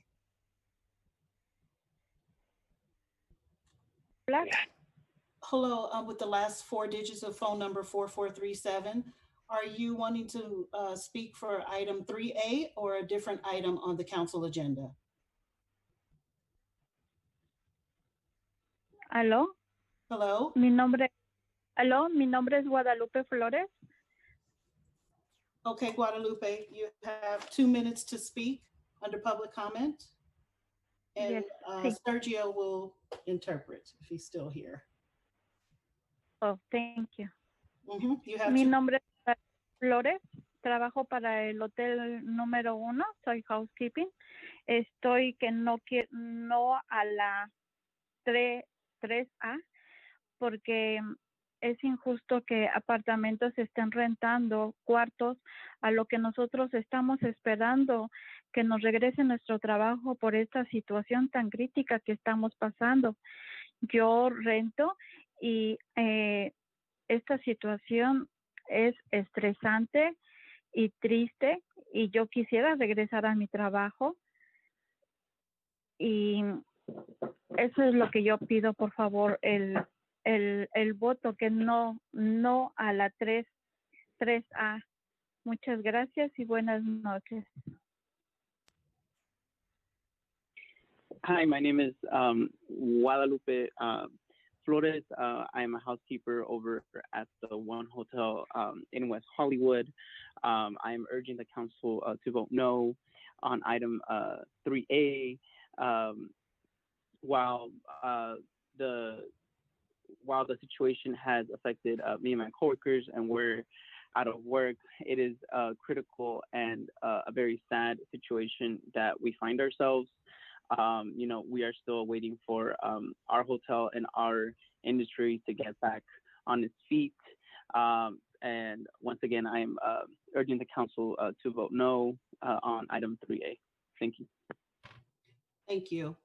Ron, you have 2 minutes to speak on item 3A. It's Tony. Are you talking to me? Tony, what item would you like to speak on? Oh, 3A. Okay, you have 2 minutes to speak on 3A. Thank you so much. My name is Tony Diamond. I'm a resident of West Hollywood, and I also do operate 4 fully furnished apartments that are in a residential area. My company's name is Stay Tony. We do have a minimum stay of 31 days. However, the majority of our tenants stay for much longer, a year or more. And the reason is that increasingly over the last 5 years, life has become more and more uncertain. People don't know if they're going to have a job in 6 months, and there's many other reasons why people are feeling uncertain, and especially now with COVID more than ever.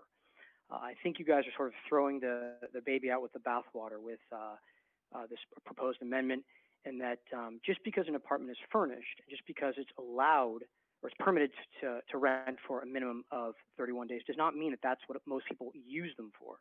Most people just want the ability to not be committed because if they were to have to break the lease after 6 months because some uncertain event happens in their life, they're now on the hook to that landlord for the remaining 6 months. So this really is not an Airbnb thing. This is not a, this really is, to quote Rachel Diamond, this really is permanent housing for the benefit of West Hollywood. It's just a different type of permanent housing to benefit West Hollywood. And to say that AKA can accommodate doctors and entertainment people is, with all due respect, is just an unfair categorization. AKA costs $8,000 to $12,000 a month. Most people cannot afford that. My next question, or my only question is, you said that there was 10 years to come into compliance for buildings that are in, I'm asking, is it 10 years for buildings to come into compliance if they're in a residential area, if you guys do pass this amendment? That's a question for Rachel Diamond. Or she can answer that later, but that was what was unclear. But I strongly oppose this. I think you guys are not really, I think you should take more time to examine the benefits to residents of West Hollywood and how it benefits the vitality, the economy, and really the overall stability of the housing stock, because people need the flexibility to live month to month. Thank you, sir. Your time is up. And Mayor, we have our final speaker. Would you like to speak on item 3A? Yes, please. Okay, you have 2 minutes. Can you hear me? Yes, we can hear you. Thank you. This is Danielle Leidner-Press, and I'm here speaking on behalf of the Apartment Association of Greater Los Angeles. We submitted a letter in opposition to this initiative, and I urge the council to reject its adoption. while we've stated our concerns previously, the current and ever-evolving COVID pandemic presents additional factors. During these uncertain and challenging times, housing flexibility has become even greater of relevance as so many individuals are reevaluating their needs, finances, and priorities. And now more than ever, renters are in need of the opportunity to have flexibility in their lease terms due to financial limitations. And in addition, we are also seeing medical professionals coming from other states to assist during this pandemic. And they're here for a temporary period, volunteering to alleviate the strain on local hospitals. And many of them will not, under the provisions as written, be able to temporarily stay in West Hollywood. While we appreciate the exemptions that are provided, we strongly urge the council to vote against this measure, or at least expand on the ability for owners of all buildings to allocate a percentage of their units to shorter term leases. Thank you for your time and consideration of this matter. Thank you, Mayor. We have one last person who needs translation, so I will cue them up, and that will be our final speaker. Sarah. Buenas tardes, mi nombre es Sara y trabajo en One Hotel y estoy llamando para decirle al consejo que voté por no en el punto 3A y el motivo es porque la verdad necesitamos ayudar pues a la industria hotelera para que se fortalezca nuevamente y que no permita que se crean más habitaciones en el hotel para a partir de la vivienda mientras estamos trabajando, porque si es así, puede ser de que cuando nos toque trabajar a nosotros pueda que haya una baja por esas personas que están dando sus casas o sus apartamentos, puede ser a bajo costo o con más beneficios, entonces nos puede afectar a nosotros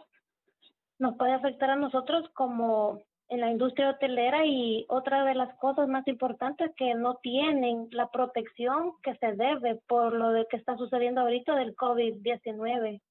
Entonces, para mí sería bueno o perfecto de que dijeran no al punto 3. 3 al punto A. Hi, my name is Sarah, and I'm a housekeeper over at the One Hotel in West Hollywood, and I'm urging the council to vote no on this measure 3A. Me and my coworkers have been impacted by COVID-19. We are still furloughed, and we need the city's help to help make the hotel industry. The crisis, we need to protect our housing, not have exceptions put in place to have apartments or condominiums turned into hotel rooms. I strongly encourage the council to vote no on measure 3A. Also, hotels are going to be taking certain safety measures and protocols once they reopen, none of which have been discussed for this project, and that is concerning. Thank you. Thank you. Mayor, I believe that is our last speaker. Okay, very good. So we've concluded public testimony, and now I will turn to my colleagues to see if they have any questions or would like to begin deliberation. Councilmember Meister. Yeah, thank you. I have some questions. First, First, I want to ask staff to confirm that TOT is paid for anything under 31 days. That's correct. Anything under 31 days would be required to pay TOT. Okay, and as far as AKA is concerned, are the units, is it both buildings or just one building where there will be units that will be less than 31 days and 5 days or under a year or whatever? So this will only apply to the West Tower, where, like I said, there are 101 market rate units, of which 30 would be allowed to be rented for 5 days or more, the remainder for 31 days or more. The East Tower on the same property are all 1 year minimum lease terms. Okay, and that's and they wouldn't qualify to apply for the administrative permit in that building. okay. I just want to make sure because we're in this ZTA. It's if they can come back and prove that they've done it, that they've done under those number of days. So I'm concerned that they'll all of a sudden come back. So I just want to make sure that it is in whatever agreement with them that they cannot do that. The other thing I want to ask is, does the use go with the owner or the land for all of this? Because I think that it should go with the owner, not the land. So like any other land use decision, this would travel with the land itself, not the owner. Okay, well, that's not the case because we do have some circumstances where I know that we go with the business and not the land. I mean, that's been recent that we've done that the last couple of years. So I don't know why we wouldn't be able to go with the owner versus with the land. And then my last question is, and this is probably for the city attorney, why couldn't we just do a development agreement settlement with a development agreement with AKA and not involve all of these other buildings, commercial buildings that are being included in this by virtue of the ZTA? Mayor, if I may. Yes, of course, go ahead. Councilmember Meister, with respect to your first question, the conditional settlement agreement bars the owners of 8500 from applying for the East Tower to be used for this purpose. So there's no question about that. Second, the law precludes us from using a development agreement to approve a use of property that is not in compliance with the zoning. And so we could not use a development agreement for this particular property. It's also not really an appropriate circumstance for using a development agreement because the property is fully developed at this point. Consequently, that's what caused us to develop a generally applicable ordinance that would apply to a very small number of potential other units in the city, aside from those on the 8500 property. Okay, well, I mean, depends how you define small. 1,300 units is, you know, we don't know what what the percentage of those 1,300 commercial units will be. So we don't know if it's big or small at this point. I mean, we won't know until applications start coming in. What about us being able to have the use go with the owner versus the land? Because we have done that with recently. I'm sorry. I neglected to respond to that. I didn't quite understand your question. Which aspect of the ordinance are you referring to in this regard? I'm talking about the use of the property for less than 1 year.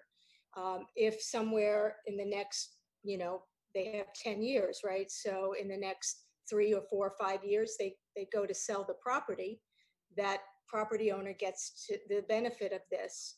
And so I'm just wondering if we can make this ZTA go with the go with the owner instead of the land. And again, I wouldn't even think of it, except that we recently changed something, and forgive me for not remembering exactly what it was, but where we said that a certain use, a certain permits or conditions, whatever, go with the owner versus the land. And I apologize, I'm not sure what that is either, because Rachel is correct in earlier saying that land use requirements run with the land typically.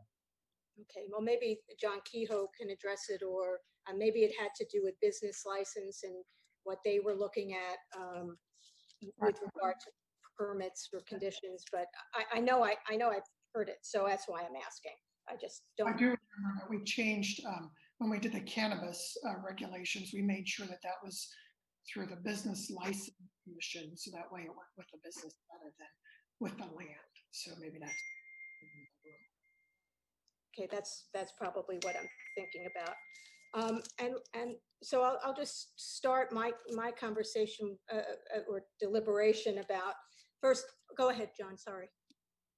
I also wanted to make a clarification, just make sure all the council members know that as part of the application package that the Planning Commission reviewed a couple of meetings ago included the actual CUP application for the limited day service. And so the Planning Commission reviewed not only the zone text amendment, but the actual CUP application.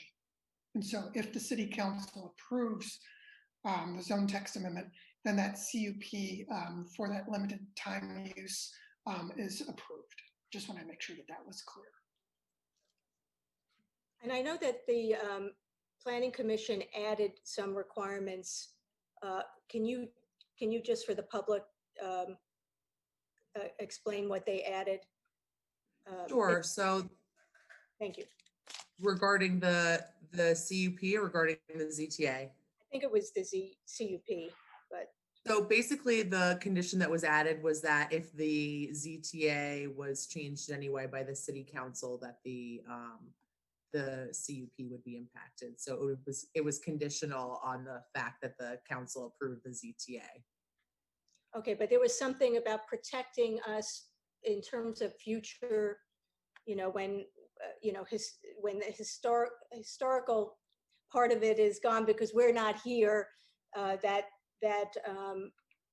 something be presented. I remember that Lynn Hoopengarner brought up, Commissioner Hoopengarner brought up something, and it was, I believe it was accepted by the commission.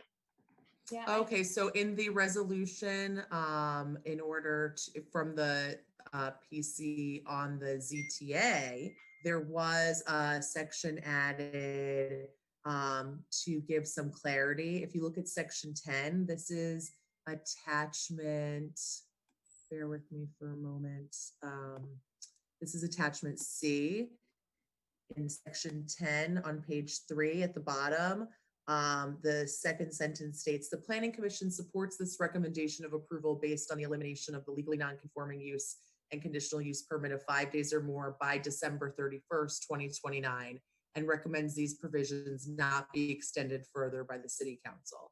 So effectively, the Planning Commission just really wanted to note that they appreciated the 2029 sunset clause that's included in this and didn't want that to be extended any further, and agreed based on it reverting to a 1-year lease after that. Okay, thank you. So let me say that first of all, I'm supportive of the 1-year lease in residential for residential properties in residential zones.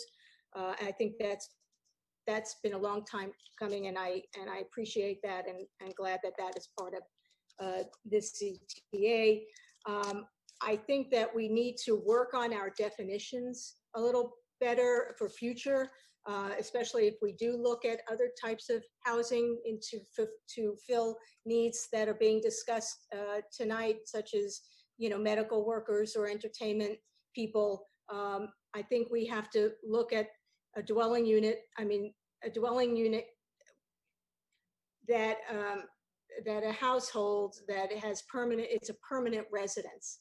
And I think we need to look at the census definition again and make sure to include something that is more supportive of that supports it more than just it's a 1-year lease. I do have concerns now about condominiums and single family houses being allowed to have the 31-day minimum. I do think that maybe we should consider a 90-day minimum. I'm thinking that because I'm thinking of all the complaints that we've been getting about, party houses starting to happen in the city of West Hollywood. And that's happening because houses are being built that cannot be sold or leased. And so they are renting them out for the 31 days because they can, and they are becoming party houses. And I think that people who've sold their houses, who have sold their house and are planning a move, those people tend to rent for more than 31 days. They will rent for 3 months. I've seen it in my own neighborhood. A landlord or property owner doesn't want to have to paint a whole house and redo everything every month. So for people who are actually, part of the neighborhood, who want to, stay in the neighborhood because they're moving or whatever, they're going to be here for at least 90 days.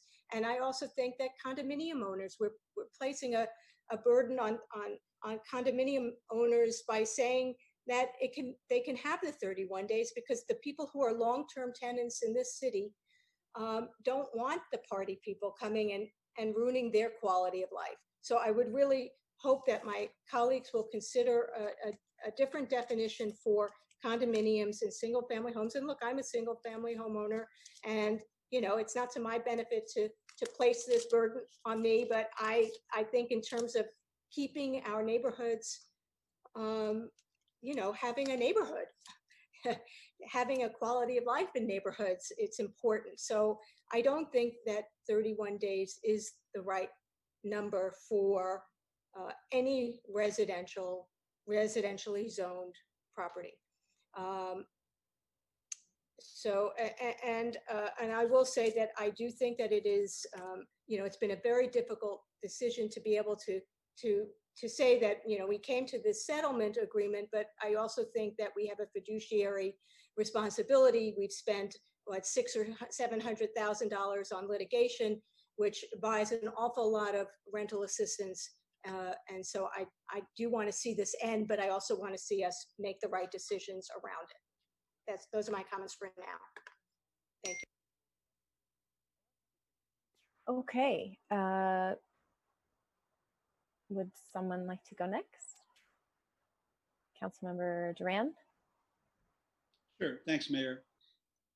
On this particular item, I have consistently voted no because of my concern about some of the policies that seem to be getting driven by the issue that's before us in the courts. I respectfully disagree with my colleague, Councilmember Meister, on the issue of tenancy terms. I actually agree with the callers who called in about greater flexibility and greater leniency given the uncertainty of the times. But having said that, I intend to vote for this item as presented. We are well over 700,000 in litigation. Actually, I thought we were getting closer to $1 million in litigation costs. And, there are some principles worth taking to the hilt and taking to a hill and being willing to stand up and fight for. But what we're arguing about here are not affordable housing units. We're not arguing about units that are affordable to any of the hotel workers who called in tonight, any working professionals. Really, we're talking about housing units that at market rate are probably going to sell for multi-million dollars because of the views up on the Sunset Strip, and at substantial prices also along Santa Monica Boulevard, the other commercial corridor where this is happening. So even though I don't like some of the policy issues that are being driven and decided by this particular item, and if I had the opportunity, I would debate them at great length, I think we also have a responsibility to settle very costly litigation that even if we were to pursue it and continue to fight it out in the courts, will not provide any additional affordable housing units to our housing stock, will not help working class people in any way. And instead, where we would end up litigating and fighting over Millionaires Row of people who would buy units up on the Sunset Strip at La Cienega, where this would probably be just one of their residents around the world. And to me, that's not a class of property that I think it's worth fighting over and continuing to litigate over. We can have some of these policy decisions in the future, and I think we all agree on creating more affordable housing and more housing for low-income people and working class people. But this is not the project on which to die on the Hill for. And I think it's better and in the interest of the public and the city's best interest to settle the litigation. So I am prepared to vote yes on this item tonight.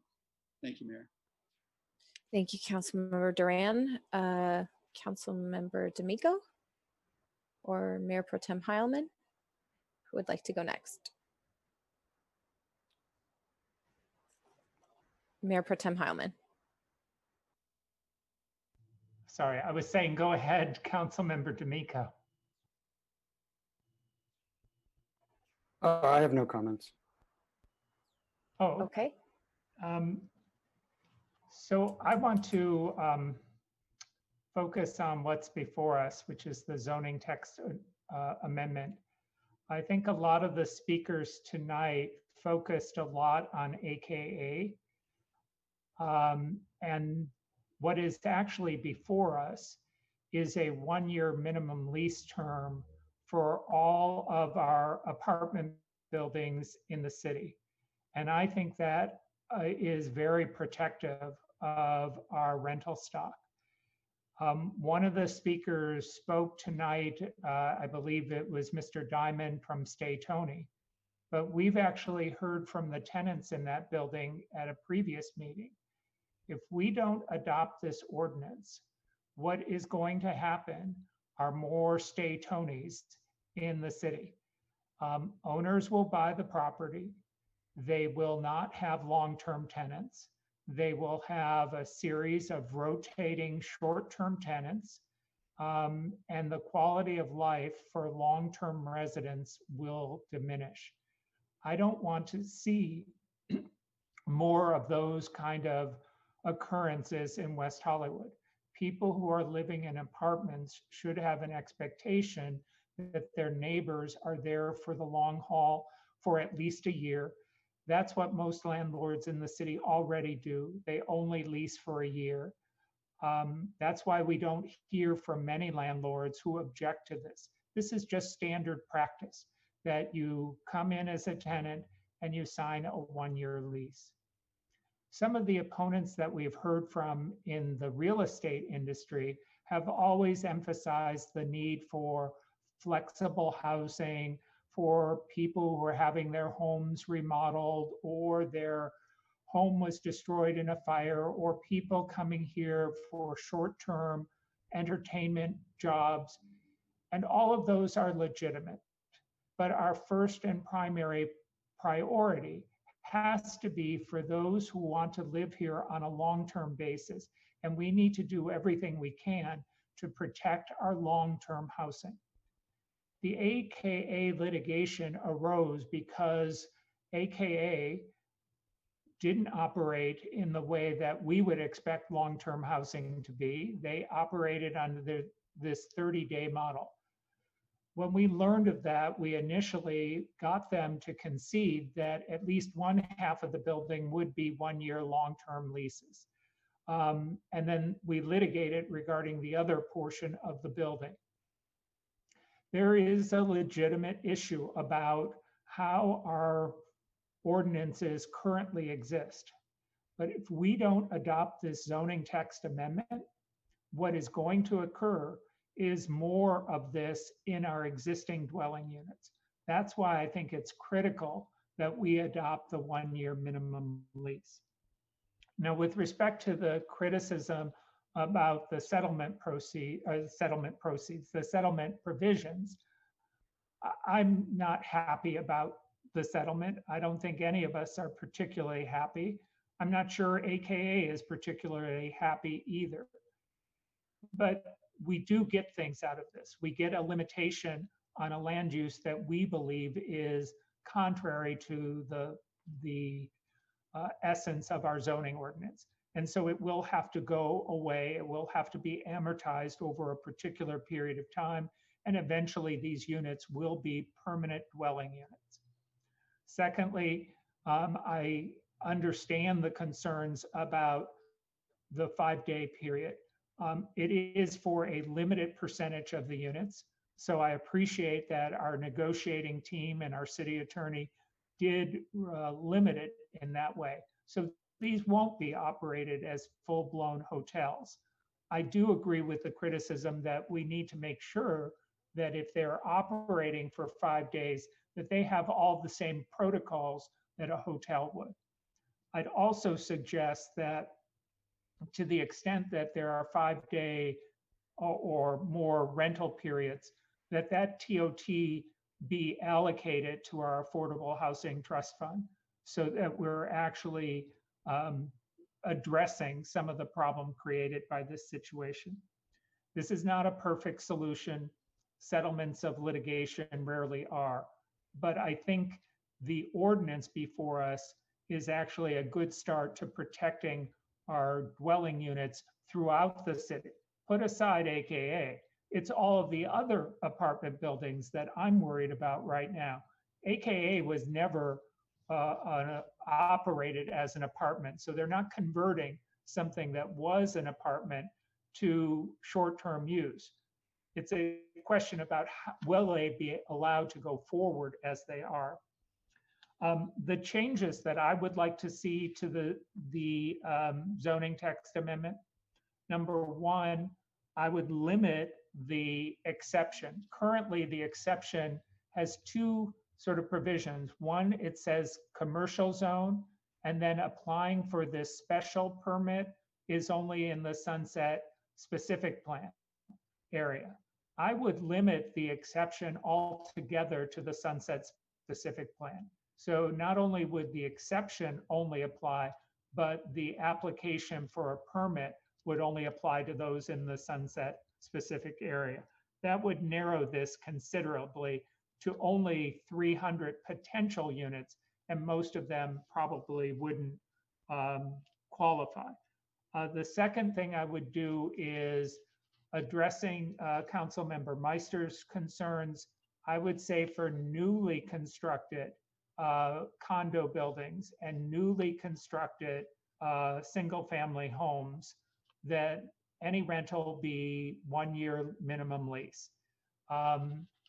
Most of the existing condos in the city, they already have provisions in their CC&Rs that restrict leases to 1 year.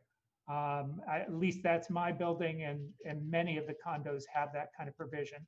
So I think that would at least protect us going forward with newly constructed properties. And then finally, well, there's one final point. Maybe I should just shut up while I'm done. There was one other point I wanted to make about the single family homes, and this goes back to a public comment we heard earlier from Manny. It's a little off topic, but I agree with the concern about existing homes being used for partying, and especially during this pandemic, that our code enforcement officers need additional tools. So that's sort of separate direction to the city manager. I'm done. Okay, thank you, Mayor Pro Tem. Councilmember D'Amico, any comments? No? Okay. So I want to thank everybody who wrote to us, who commented tonight, and who bothered to participate in this process along the way. I know it's been a long journey, and many people have been watching very closely. For my part, separating what is feeling versus what is a good decision for the city and a responsible decision for the city can sometimes be challenging, but I think that's what certainly we're being asked to do tonight. I think while there's a lot in here that I am supportive of, I'm not supportive of it exactly as written. And it sounds like there might be a willingness to have some discussion around some changes, which I'm glad to hear. I think we have the zone text amendment before us, which is the ordinance that's brought before us includes the length of term, the type of unit, whether this is happening in commercial districts, and creating a new conditional use of rental for 5 days or more of 30% of applicable legally non-conforming dwelling units. I agree with Councilmember Meister that in the future, we need to be much more specific about our definitions. And I suggest we take a look at them, especially as we have language that isn't clearly defined. I think in part, that's part of what we're trying to address tonight. And so to the extent that we can make sure to continue to go through our definitions and make sure we're clear about the language, especially as it relates to housing, given that we're in a housing crisis, we have always prioritized long-term housing. That's something that, and especially in our community, we've prioritized the creation of long-term affordable housing. That's something that we need to make sure nobody else is coming in to take advantage of. For my part, I know that many people have addressed the operator at 8500 Sunset currently, and while the city learned of their intention of how they were going to operate that space through a news article, which I think was irresponsible on their part. We also have learned that that we need to make sure that our staff's interpretation of a definition is further defined, and that's part of what we're doing tonight. So I am supportive of the 1 year length of term on the zone text amendment. I think that I agree with Councilmember Meister that condos and single family homes should be expected to have something longer than 31 days. I think being a resident in a community happens longer than a month. And if there, as many of the speakers have said, if there is an evaluated need for us to have something that's in some sort of medium term, that we clearly define what it is, what's permitted, where it's permitted, and we don't de facto or unintentionally take some of our residential housing stock off the market to be allowed for these kinds of uses. People, when they move into a residential neighborhood, are expecting to have a residential experience. And as we've heard tonight, there are already some challenges with enforcement. And so we want to make sure that we're doing all we can to make sure our policy is very clear about what it is we're trying to protect in our residential neighborhoods. I think I agree with Mayor Pro Tem Heilman as it relates to the language with regard to the commercial districts. I would be supportive if we moved more to focusing in on the Sunset specific plan. It's clear that the Sunset specific plan area has a unique set of circumstances, hence the specific plan. And I think that the circumstances in that area might be more amenable to addressing what this need that might exist in our community, that we can focus there as opposed to commercial districts more broadly, which might have unintended consequences and not really be what we're looking to make a decision about tonight. Again, if we think that some sort of medium-term stay is needed beyond what this provision will provide for, we certainly have the ability to come back and take a look at that language. But right now, I don't think it's very clear to us what need exists in the community to further define that length of term. I was particularly disappointed to see the Planning Commission put in a circumstance where they were being asked to approve a CUP without the benefit of the deliberation of the City Council on the zone text amendment to which it was related.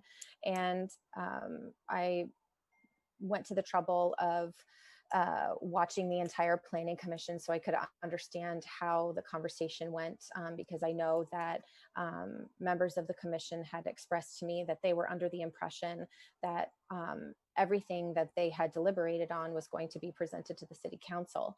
However, as we can see in our report, the terms of the CUP are not included, and as was mentioned by our staff tonight, those terms do apply should we approve the zone text amendment as was recommended by the Planning Commission. I think that is not the appropriate way to do this process. I don't think it provides for full and a full understanding of what the impacts are going to be, and I think that that doesn't sit right with me, and I think was a disadvantage to the members of the public who were trying to thoughtfully engage in this discussion. I know that we have a responsibility to make sure that we are doing all we can to protect our city's resources, especially in this time of local emergency, but we also have a responsibility to do it right and to make sure that we're prioritizing housing. And I think that while I listened to the discussion, I don't remember if it was on the ZTA or the CUP, the representative for the owners of 8500 said that one of the unique things that happens is people can present what other property they own as proof of why they should be able to lease at this location. And I don't own any property. I'm a renter in rent stabilized housing. And the idea that somebody is presenting what other form of property they already own to qualify to be here, when we're trying to create housing and a housing crisis, especially affordable housing for people who are in most need, I'm not sure that that's really the need that exists in our community that we're trying to take care of. And so I'm much more interested in making sure that, as our Planning Commission did, that we're protecting the affordable units that are on this site. I believe that they were very clear in their direction about making sure that the 30% could not include the affordable units. I believe they're all in the tower. That's not being discussed, but I know that that was very much part of their discussion. That was part of their discussion at the commission level. But I think that's where we need to be prioritizing our focus. And so those are some of my thoughts, and depending on where my colleagues are interested in going to help address this language. I do know that the language that was added to the commission's direction was that I think it was stated earlier by staff that any substantive changes to the zone text amendment would require that it go back to the commission as well as the CUP, because that is contingent upon the ZTA. And so I think both of those things do need to go back to the Planning Commission for further consideration and narrowing the focus to the Sunset Specific Plan, and taking a look at the definitions as well as the length of term. The 1 year term, it seems like there's an agreement on, but for the condos and housing, maybe there isn't. So those are my thoughts. I know that there's agreement on some things and there's disagreement on others. So Councilmember D'Amico. So I have a question for the city attorney, Lauren or Mike. I thought that this needed to be a citywide or have a broader reach than simply one building or one set of buildings on Sunset. And I guess that then brings me to Rachel to ask, if there are 300 units on Sunset and 200 of them or 100 of them is at the AKA site, where are the other 200 units on Sunset at the Sunset Specific Plan? I apologize, I don't have a map available, but they're scattered throughout Sunset.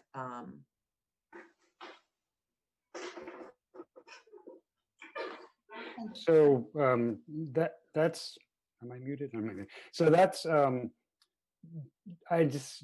I can't in my mind sort of conceptualize that there's 200 housing units outside of the outside of the building at AKA. So on Sunset Boulevard in West Hollywood, So part of the there, Sunset specific plan? there are a number of properties that are not directly on Sunset, as the Sunset specific plan reaches down some of the side streets off Sunset slightly, and has a designation of Sunset specific plan R3 and R4, which also are in the specific plan.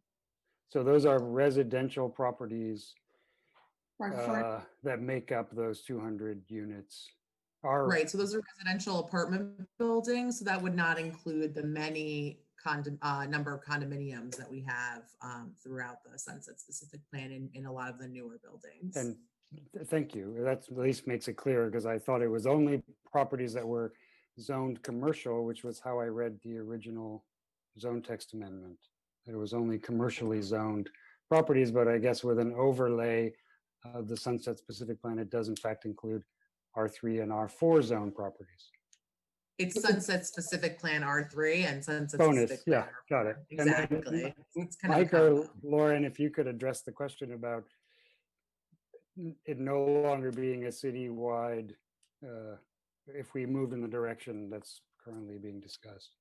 Yes, Councilmember D'Amico, our proposed language was intended to include within this legal non-conforming category all similarly situated units, that is, units that were situated similarly to the units at 8500 Sunset.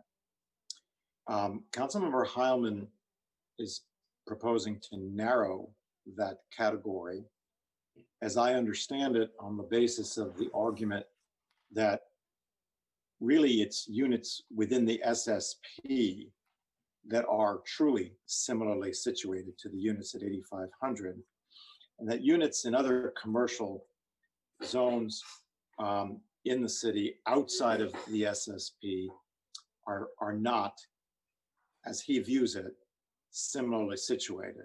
And I think that it's a different way of looking at it than we did, conceitedly, but it is a legitimate legislative distinction that he brings up, and one that, when it comes to legislative actions of the city council, so long as there is any rational basis to support a distinction, a classification, it would be sustained.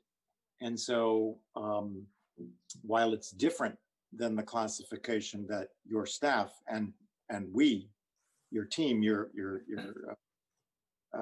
came up with, I think that it would withstand scrutiny. It would simply be a considerably narrower classification of what units are in the same boat, so to speak.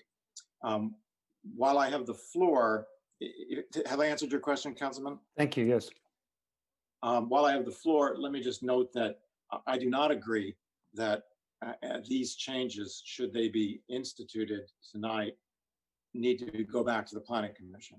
And in fact, would strongly urge against that by virtue of the time frame set forth in the settlement agreement, which would not be complied with were we to remand this back to the Planning Commission. These are changes that were well within the conversation of the Planning Commission and could have been certainly within their contemplation. And so it would be my recommendation that should council ultimately wish to make some amendments to this language, that it do so tonight, that we read those changes into the record, and that the council go ahead with first reading tonight. So Mike, I have a question about that then. The Planning Commission had expressly written into their condition of approval that any substantive change made must go back to the Planning Commission. So I just want to make sure we're not in violation of exactly what the Planning Commission requested. Right, Mayor. Lauren's going to say something, and then I'll say something after she says. I was gonna say, I think Mayor, you commented on the Planning Commission's discomfort with the order in which these things were reviewed. And I believe that comment was about the CUP, that if the zone text amendment was amended at council in a way that changed what the CUP needed to reflect, that the CUP be revised again, because the CUP is approved.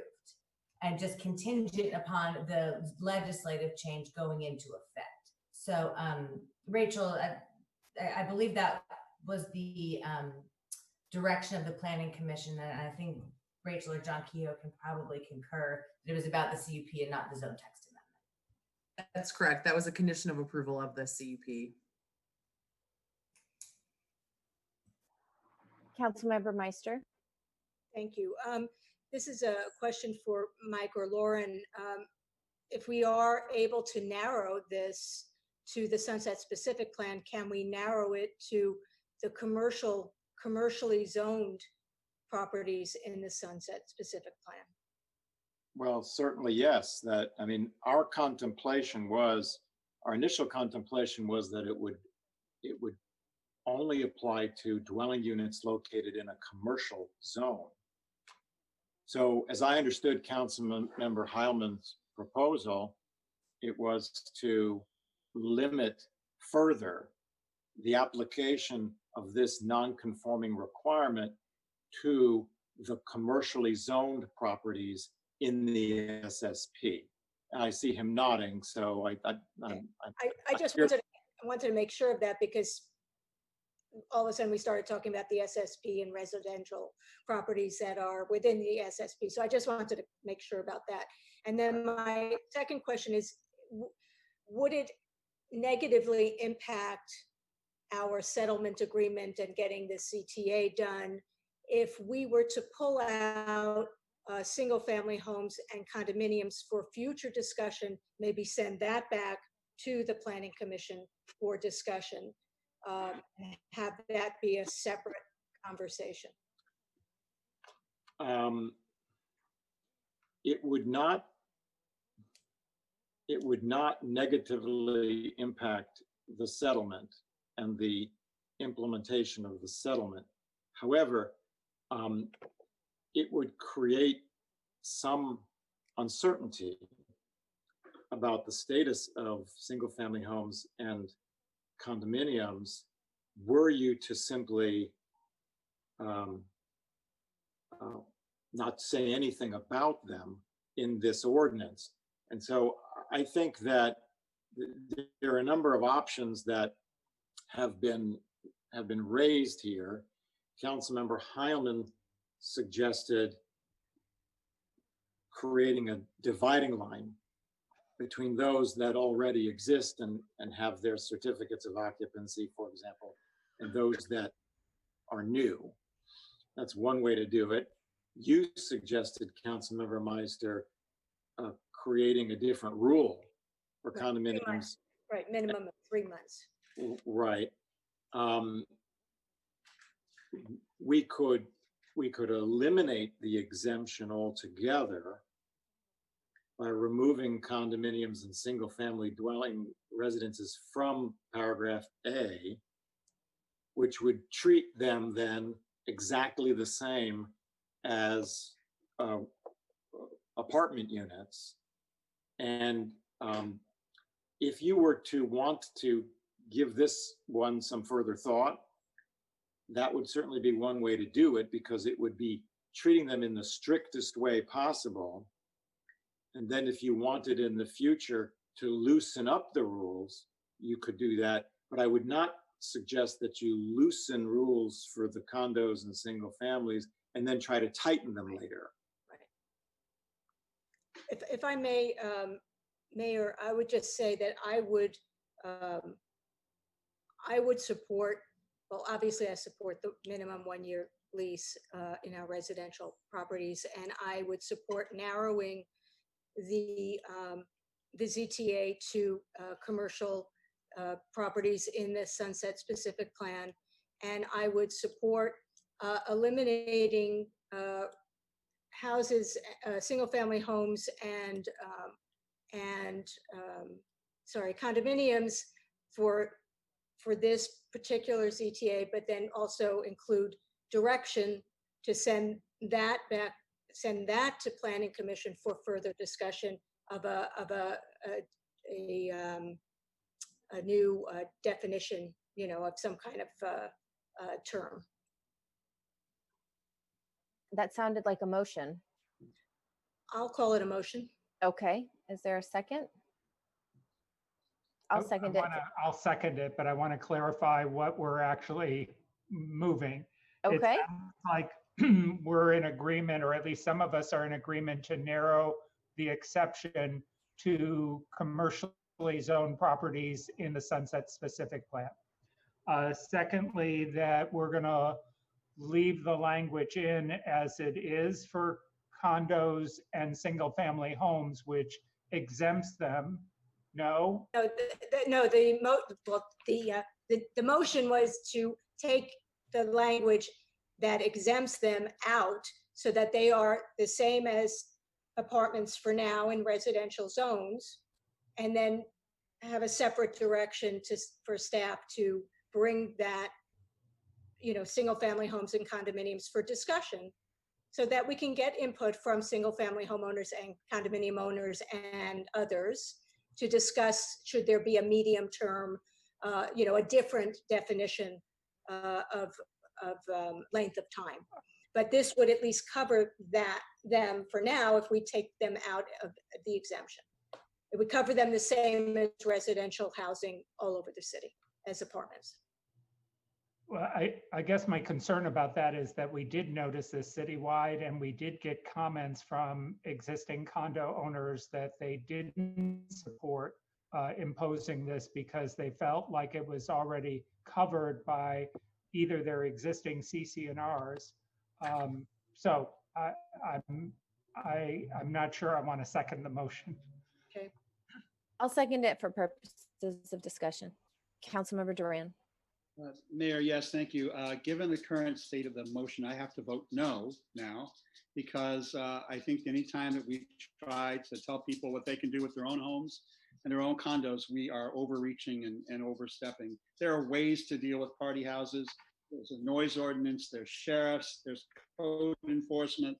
There are many different ways to deal with the issue of loud and noisy parties. But telling a homeowner that they cannot lease their home out for less than a year, or that we want to even debate it, I really can't support. I was ready to go ahead and support the motion exempting houses, single family homes and condos, and narrowing it along the lines that Councilmember Heilman suggested to commercial areas within the Sunset specific plan. But now it's gone a step too far. So I just wanted to make that comment.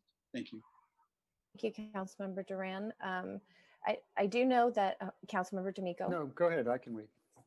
I do know that as clearly the item intended for condos and housing to be exempted, and I think that is what was noticed.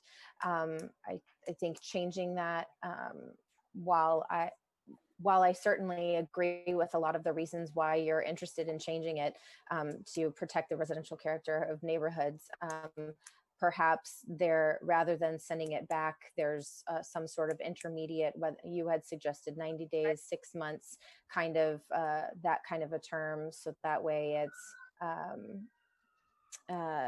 not the full year, but there's some sort of substantial requirement to determine what housing is. But we're going to have to get to 3. So if we don't have support for that, then we'll have to make a different choice. And I'm happy to bring that back at a future time if we can't get to 3.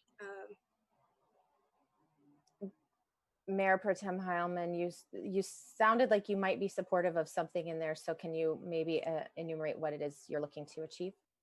Well, I'm looking for us to get this item done and move on, but I think we're all doing that.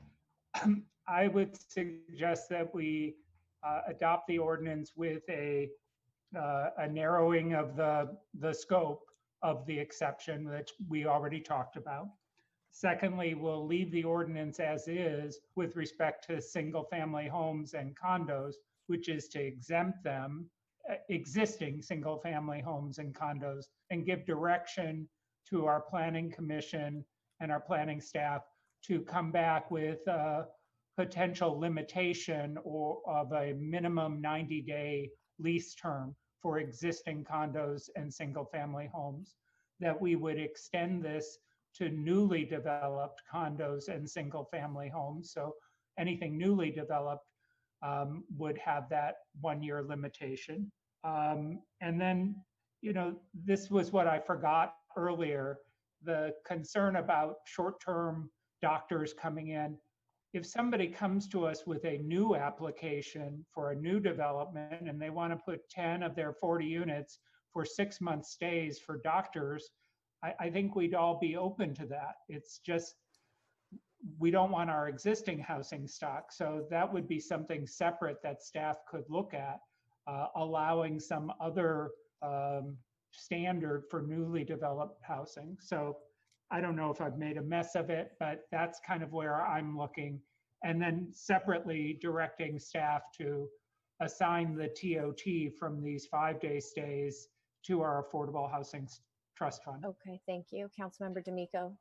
So I am still interested in our narrowing this to just be the commercial properties in the Sunset Pacific Plan. It just kind of feels like we're being too cute by half, because I don't really think there are any completed residents that rented themselves in that way in the Sunset Pacific Plan.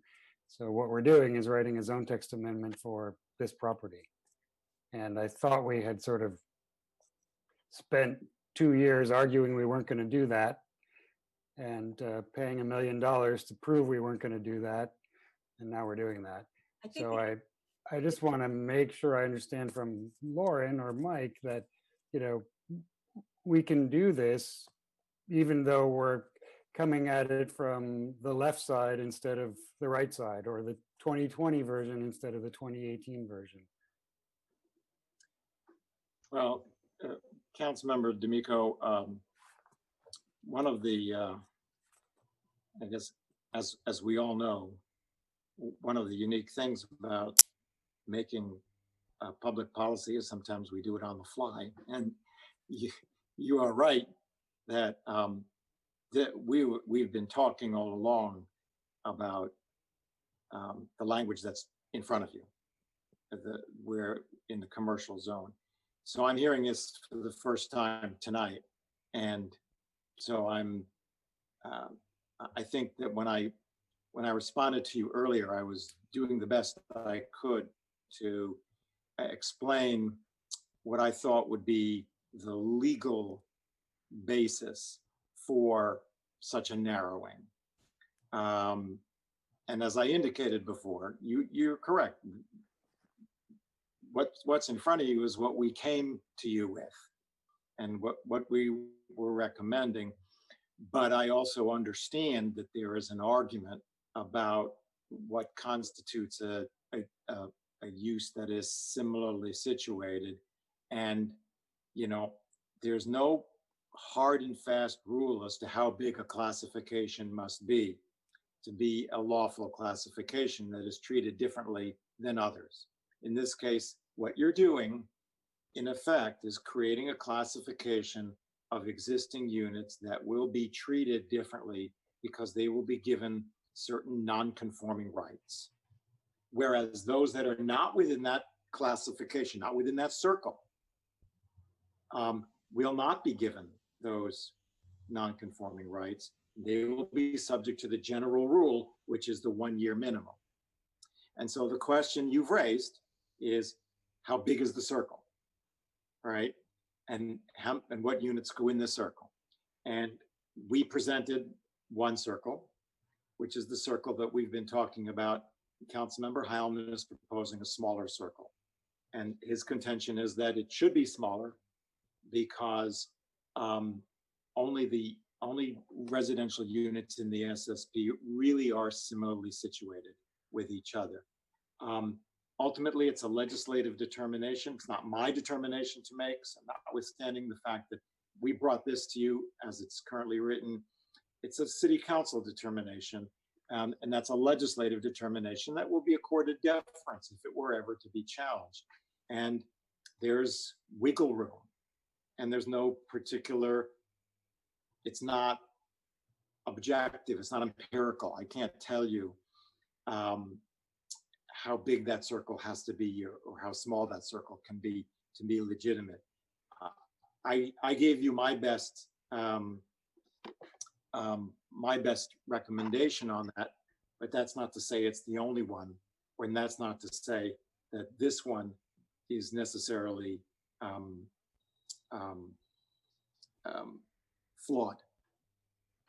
So I guess maybe I need to be really precise about the question I'm asking.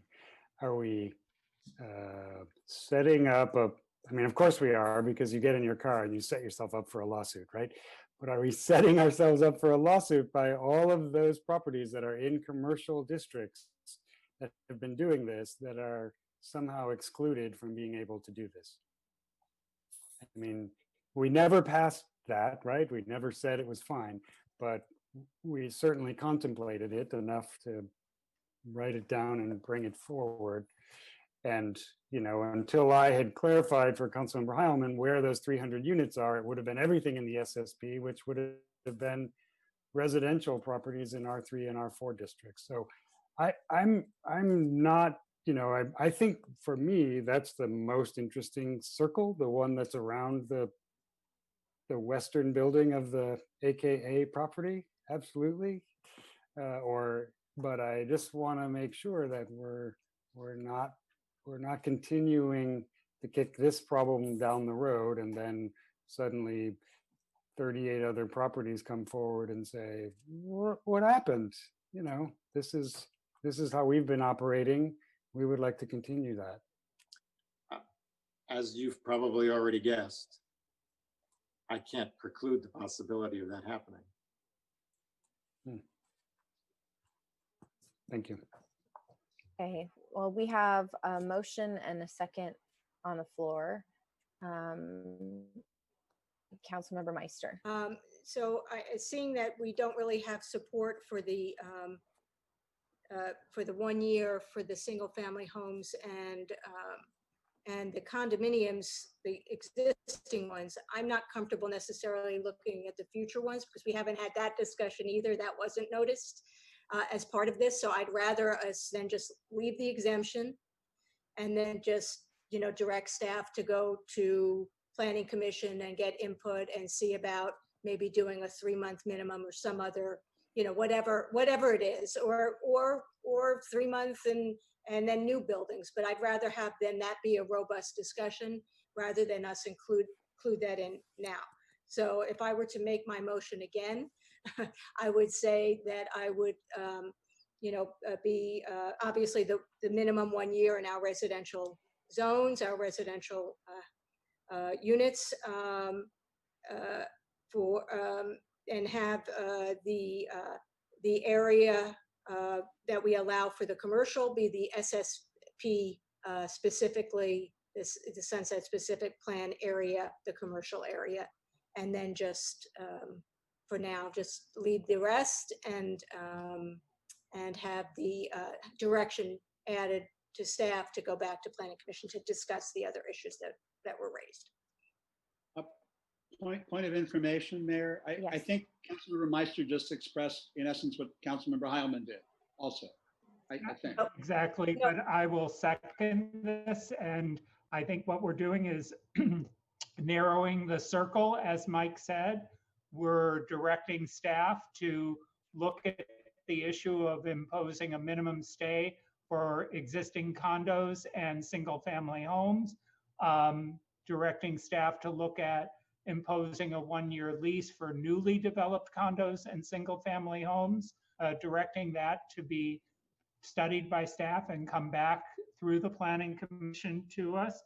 But we're leaving the ordinance as it is, which currently exempts single family homes and condominiums. Right, that's the difference, John Duran, is we're not gonna go forward with the other right now. And I just want to make one more point about narrowing the circle in terms of the Sunset Specific Plan. I think the addition, their newly developed residential units would be in this exemption. I don't think they've been leasing them for short term, so they likely wouldn't qualify, but they would be units that are outside of the AKA building that are in the commercial area of the Sunset Specific Plan. If I may, I'd like to clarify the language.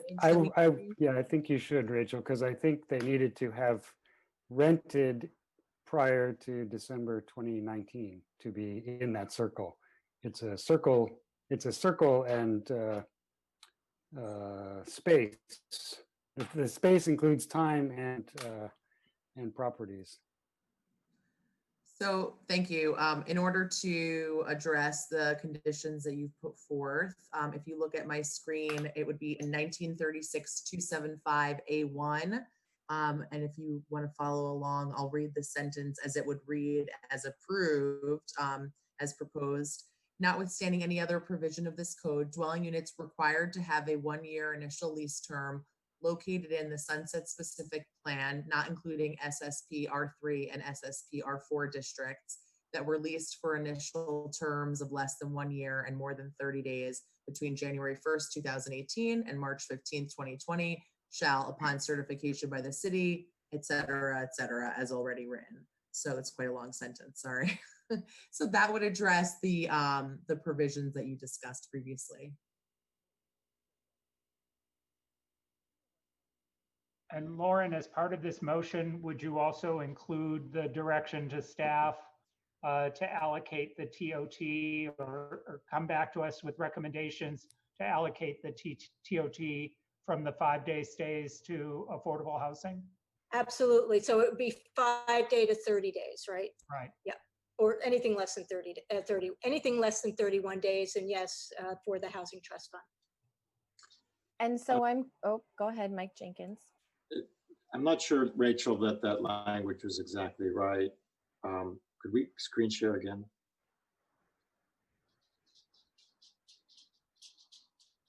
And I guess while you two are looking at that, Lauren Langer, can I ask you, now that we're changing substantively the zone text amendment, I assume the CUP issue will need to be raised again with the Planning Commission, if not the ZTA?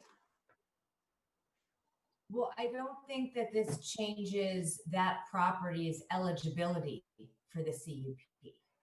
So I don't believe that this change impacts the rights that were conferred under that one particular CUP for the one particular property. That's correct. So no. Rachel, why would this not be, why would it not just say dwelling units located in a commercial zone in the Sunset Specific Plan that were leased for initial terms of less than 1 year, et cetera, et cetera? I don't understand the inclusion of the words required to have a 1 year initial lease term, because these were not. The non-conforming units were not required to have a 1 year lease term. Well, they are by the provision above. And the reason why I included that is so that units that are required to have and perhaps I can say required to have a 1 year initial lease term as required in the section above, so that condominiums, or for an odd example, a single family home in the Sunset Specific Plan wouldn't be able to meet the requirements of this provision and be able to rent for 31 days or more. But I think that changes the very thing that the council is indicating that they want studied further. Would they want, my understanding was that the council did not want condominiums in the Sunset Specific Plan to be able to be rented for 31 days or more, or be rented for 5 days or more, that would only apply to rental units as was previously written. Yeah, we can go back to the maker of the motion, but my understanding was that the maker of the motion simply wants to limit the exception for the non-conforming units to those that are located in a commercial zone within the SSP. And that would be the only change to the ordinance in paragraph A1, located in a commercial zone in the SSP district, and not have any other impact on condominiums or single family residences. Right, because we said that condominiums, somewhere in there, it says condominiums and single family homes are exempt. And so we're gonna leave that the way that is and have a direction to staff to go to Planning Commission to discuss that further. But would you want the condominiums that could be rented for 31 days or more to also be able to be rented for 5 days or more?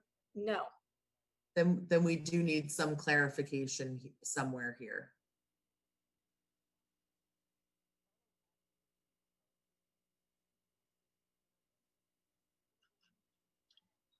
Mike?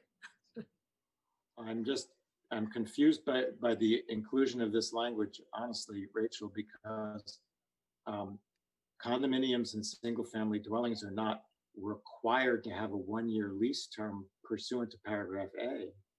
Sure. So follow the logic here then. So let's say you're a condominium and you're in the Sunset Specific Plan commercial area, right? So the provision doesn't, subsection A doesn't apply to you. When you say this provision does not apply to individually owned condominium dwelling units, does it mean that everything substandard to that paragraph also does not apply?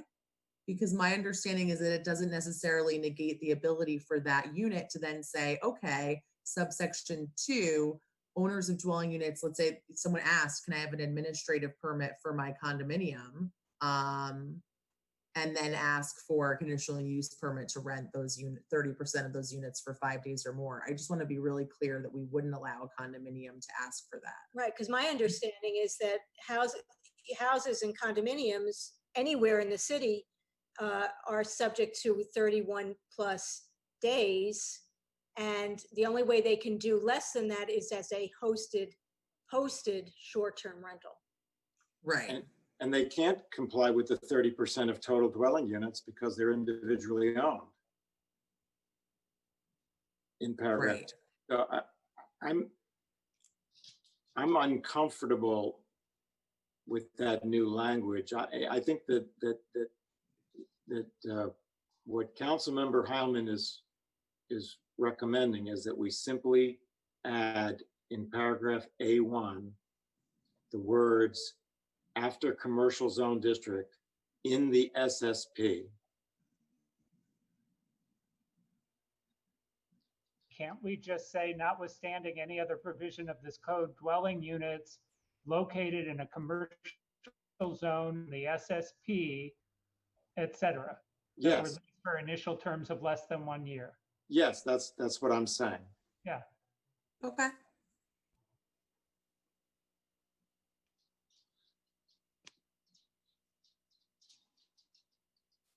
You don't need the not including SSP R3 and R4 districts. No, because it's in the commercial zone. Right. Okay. Rachel, are you making changes to A2 because you struck out within the Sunset Specific Plan, so that doesn't read right? And Rachel, you're a hero for doing this on the screen live.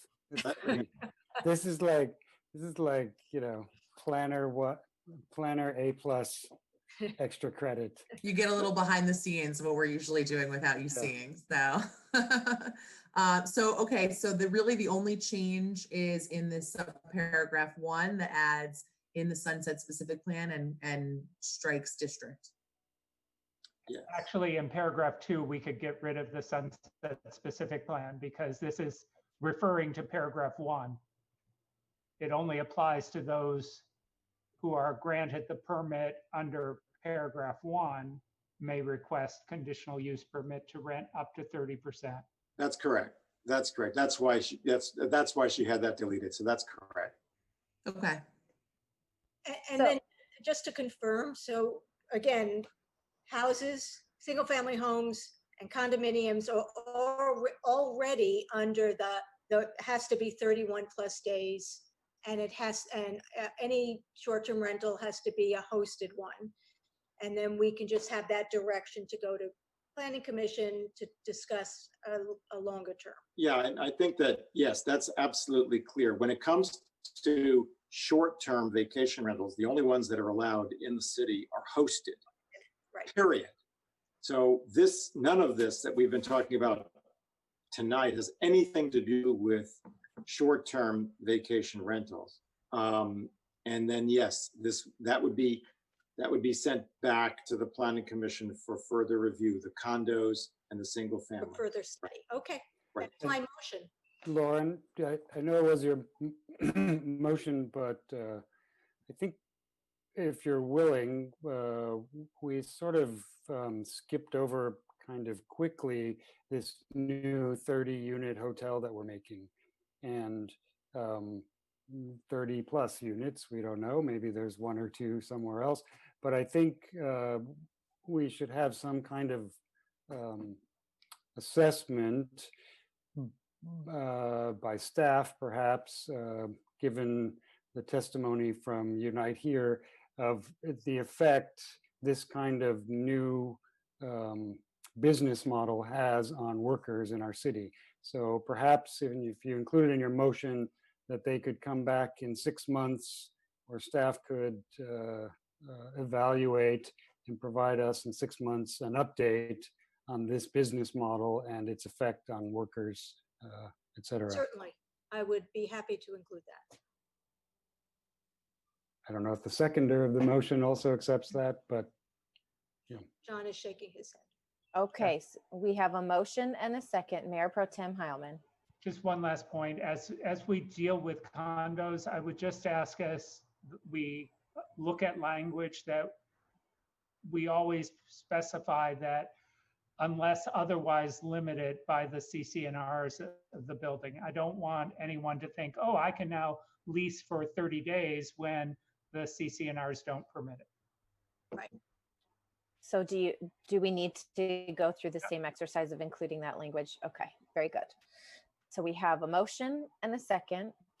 We've added language. Is everybody clear what we're voting on? And so you're going to introduce on first reading the ordinance, an ordinance of the City Council of the City of West Hollywood adopting a zone text amendment modifying Title 19 zoning ordinance, West Hollywood Municipal Code in compliance with Section 1903-030, procedures for interpretations to clarify the definition of and requirements for dwelling units, requiring all rental dwelling units to be leased for an initial term of 1 year, allowing dwelling units rented for 30 days or more in, and here's where we're gonna make a change, commercial districts in the SSP to be legal non-conforming until 2029, and for creating a new conditional use of rental for 5 years or more of 30% of applicable legally non-conforming dwelling units in the Sunset Specific Plan. So you'll note that one change in the title as well. And we're also closing the public hearing. Great. Fantastic. So we're all clear. Any other questions before we go to the city clerk? Very good. Madam City Clerk, roll call, please. Thank you. So there were a couple of motions. So the maker of this final motion is Councilmember Meister, and Mayor Pro Tem Heilman is seconding. That's correct. Thank you. Okay, Councilmember D'Amico. Yes. Councilmember Duran. Aye. Councilmember Meister. Yes. Mayor Pro Tem Heilman. Aye. Mayor Horvath. Aye. The motion passes. All right. We did it. Item 4A. How are we feeling about, do we need a minute before we go to 4A, or can we just keep moving? We have a lot to get through. And Mayor, we're doing 4A and 4D together. Yes, correct. Everybody's okay to keep moving. All right. This item is the urgency ordinance extending the temporary commercial and residential moratoriums on evictions, as well as the ratification of emergency measures to assist local businesses and temporarily suspend enforcement of specified parking requirements through the COVID-19 crisis and authorization of additional emergency funding. There was some discussion about moving these items to consent. I'm not sure if we need a full report. Perhaps we just want to get into questions and discussion. But before we do that, Madam City Clerk, can you please advise us how many public commenters we have? We have 3 speakers for this item, combined, Okay. 4A and 4D. Do we combined. wish to hear from the members of the public first? Let's do that, Madam City Clerk. Our first speaker is Dan Morin. Dan, you have 2 minutes to speak on item 4A and 4D. I'm just going to be addressing item 4A. I completely endorse this item. Eviction moratorium should be extended and perhaps beyond September 30th as we get to know more about this virus. the goalposts keep changing. The economic devastation will, I fear, be horrific. So what will the city implement to assist those who may become homeless or the owners of businesses which do not survive? Should not the city also address these matters? And I apologize if some of these matters have been addressed, but since C-19, there's been a tsunami of information from City Hall, which I deeply appreciate, but it's difficult to completely digest. And that is the end of my comment. Thank you so much. Thank you, Dan. Our next public speaker is Seppi Shine. Seppi, you have 2 minutes to speak on item 4A and 4D.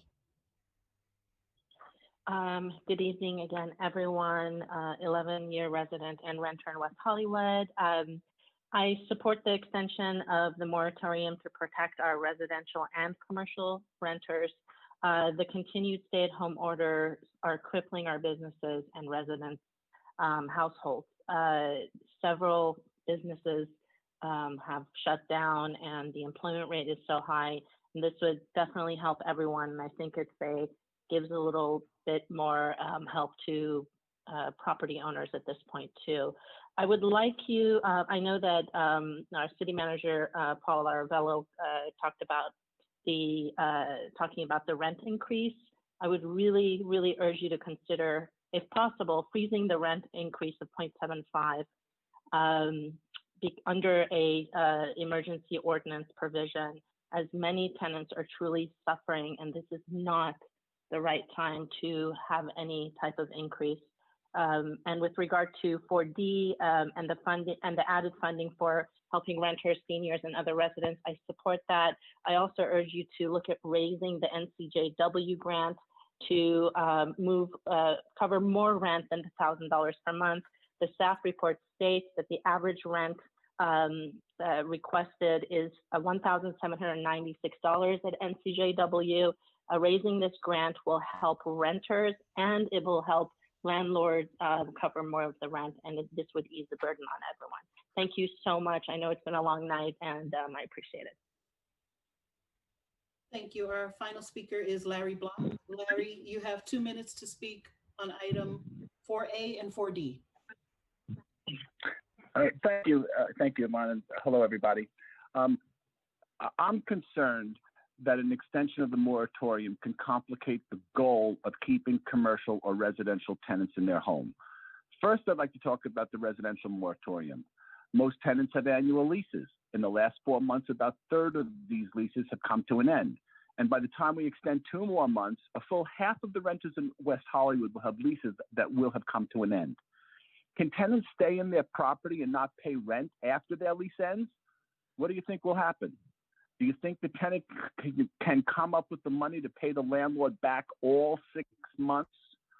What will happen is the burden is so great that the tenant moves or the landlord makes a choice to leave this awful business of collecting rent and sells to a developer. It doesn't benefit any tenant to stay a couple of extra months and then lose their homes. Many tenants have not had any change to their income sources, such as Social Security, disability, unemployment, and still have jobs. The landlord has not received rent to offset his building maintenance, property taxes, or the loan on the property. So a one-size-fits-all squeeze the landlord too much will have an equal and opposite reaction. And when that owner sells, all the tenants lose, even the ones who paid their rent. Think of the cause and effect of the cannabis ordinance when nobody asked, what if the originals don't come on top in the process? The council needs to understand the dynamics and anticipate the reaction to the actions. On the commercial side, there are other complications. The peak season is May through September. Extending to the weakest portion of the year is not a recipe for success. But in a commercial lease, the tenant is responsible for not only the rent, but also CAM, common area maintenance, which includes property taxes and trash pickup and other common expenses. Is this council going to go ask Athens Services to not pay for trash pickup because the business is closed? I doubt it. Is this council going to write a letter to Jeffrey Prang asking for relief for property taxes? I doubt it. So this is a no-win situation. And I hope that we can work on a 50% split for the residential and then the commercial would be they should pay their CAM. A winning plan brings the tenant to the table to commit to keeping their space too. Mayor, that was our final speaker. Thank you. Just to address one point there, we did actually make sure that our staff was working with Athens for any businesses that weren't having trash collected to make sure that they weren't charged. So we actually did do that.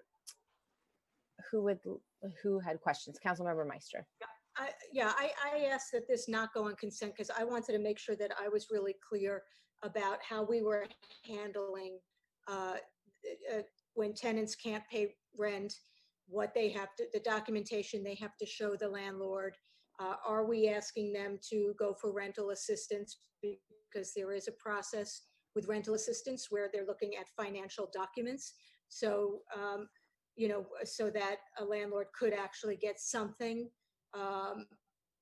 as opposed to not having any documentation and not getting their rent. So I just wanted the city attorney to please clarify that for me.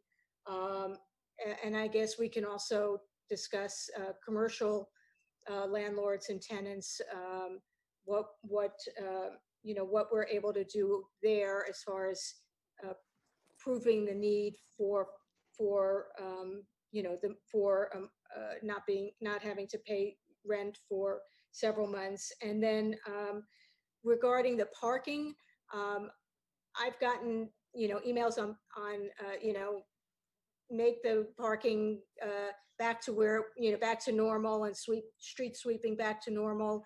And then I've gotten from neighborhoods where it's a little more dense that we should continue the you know, the suspension of parking restrictions. And I'm just wondering if we should look at this by density or district, because you know, I know that in R1 neighborhoods, there's a lot more parking spaces available to be able to move spaces. People can come and deliver food or whatever. They just have to put their blinkers on. So I don't know that it's as much of a problem in less dense neighborhoods, the parking. And I know people have complained about not getting their streets cleaned. So I just want to look at that. And then third, I don't know if we've discussed this, but I know that Councilmember D'Amico has had concerns about the increase of homeless people on our streets and not having the outreach that we had in the past. And I have concerns about that too. I have concerns that because we have decreased outreach, you know, we are not dealing with the homeless issues that we need to be dealing with. And I'm wondering if we need to be talking to the county or talking to the state about how do we deal with homelessness in a COVID world if we can't keep our outreach people safe and they can't be out there because they don't feel safe, which is understandable, but we need to be able to do something. So those are my three issues. Are you expecting a response, Councilmember Meister, from any of staff, or those are just so. your comments? Okay. Yeah, no, I want to respond. Okay, very good. Okay, well, I can start. I will start with the eviction moratorium ordinance. Oh, before we do, let me say one thing to answer the question that came up earlier about the rent increase. And Allison and Regan and David Juni may be able to expand. The city announced what the rent increase would be because we're required to do it annually under the rent stabilization ordinance, and that was the 0.75%. But there is a freeze on applying the rental increase until after the emergency is lifted. And so that should have been clear in the newsletter that went to both tenants and landlords, that we announced what the amount would be, but there's a freeze in applying it until whenever the emergency order is. Thank you for that clarification. It was not, I've heard from a lot of people that it was not clear. So I appreciate you making that distinction. Okay, so maybe on the city's website, they can clarify that a little bit more. So that's the rent increase question. With respect to documentation on the eviction moratorium ordinance, the terms were a little bit different for residential and commercial. For residential, the ordinance was drafted to say that tenants had to provide documentation or explanation of whatever their financial hardship would be. This proposal tightens that up and takes away the opportunity for it to just be a casual explanation and requires it that it be documentation.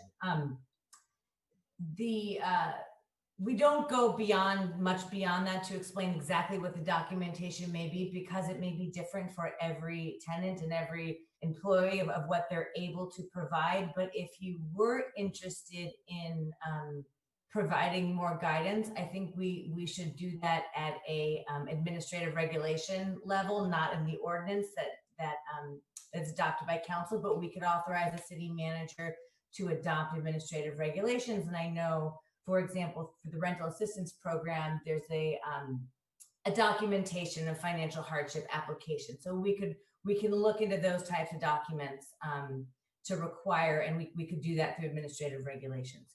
For the commercial ordinance, the ordinance was drafted to allow tenants up to 90 days to provide documentation to their landlord. And this proposal, now that we've been in this emergency for nearly 4 months, the proposal before you tonight is not to allow 90 extra days to provide documentation to a landlord, to also tighten that up where the documentation is required when you give your landlord notice that now it's August 1st, I still can't pay my rent, here is why. So we've tightened up the timing and the commercial ordinance. With respect to parking, I may defer that to someone in the Public Works Department or to the city manager. Yeah, on the parking item, I'm texting back and forth with Jackie and Oscar. To do districts at different intervals would be tough. If we're going to do something, it should be citywide. Right now, while we are not doing the enforcement in the residential areas, we still are doing the street sweeping. So we are maintaining the streets being cleaned. Our goal was to provide the neighborhood some consistency with surrounding city, primarily Los Angeles. If the council wants us to look at a different model, we can definitely do that. Paul, but we're still enforcing actual permit parking restrictions, right? I mean, we are. Yes. Who's that? Oh, Jackie, there you are. There is Jackie. Jackie, ticket. So if someone comes into the neighborhood and doesn't put on their blinkers and they don't have a pass, and it's whatever, then they get, okay, so that's still being, that wasn't clear to me.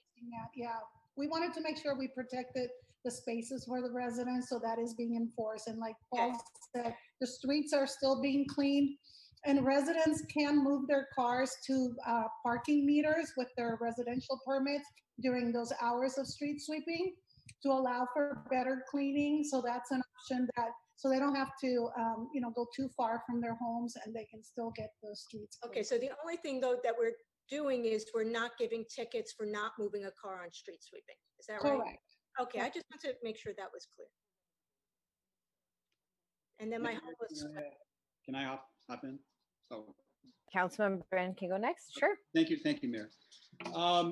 A few comments. I didn't want to put this on consent either because I wanted to play with some of the language. I think what we're trying to do here is, to the greatest degree possible, keep the status quo in place, both in our residential districts and on our commercial districts, recognizing that all this is unprecedented and there's no model and there's no right or wrong way to do it. What can we do to keep as many of our residents in place while they shelter at home, and keep as many of our businesses in place while they remain closed because of state and county orders? And while we do this, we also have landlords to varying degrees. Some are being really cooperative, but we're also hearing reports of landlords who paid their buildings off years ago being extremely uncooperative with commercial tenants, demanding the commercial tenants pay rents, even though they have no mortgage to service. And that is problematic. At the same time, we're hearing some tenants who are abusing the system in the eyes of the landlord, that seem to be making major new appliance purchases and not paying the rent, and the landlords are feeling that they're being shorted. So I think what we're trying to do now that we're 6 months into the pandemic, is to tighten things up where possible, but in other places, we may need to loosen the restrictions. So here's my thoughts on, I think, areas where we need to pay some attention. One, I do support extending the eviction moratorium for both residential and commercial until the end of September. And we will come back maybe at the beginning of September and see if we have to go further. Unfortunately, with every month that we go back and we delay, more people are racking up higher and higher debt, which is problematic. But given the reality that there's no evictions happening anyway in any of the civil courts, we may as well maintain the status quo. I do think that we should look at the ordinance itself says that a tenant now must supply documentation.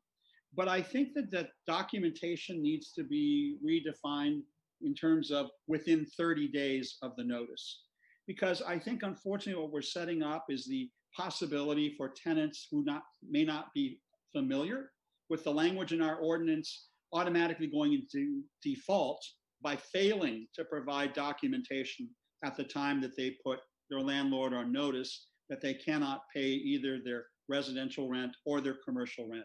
So I want to avoid default. And I think that we should put language in the ordinance for both residential and commercial tenants that the documentation be supplied within 30 days of the notice, so nobody automatically loses by default and he or she can prove up their financial difficulty due to COVID. The other issue I wanted to deal with is the security deposit issue. We're allowing residential tenants for landlords to use security deposits as a way to pay rent. I would be interested in extending that to commercial tenancies as well. Commercial tenancies often have 1 or 2 months of rent on deposit, and that money should be available during this period of time for commercial landlords to have access to. I don't see any reason to make a distinction between residential tenancies and commercial tenancies. The other issue is the issue of time for repayment.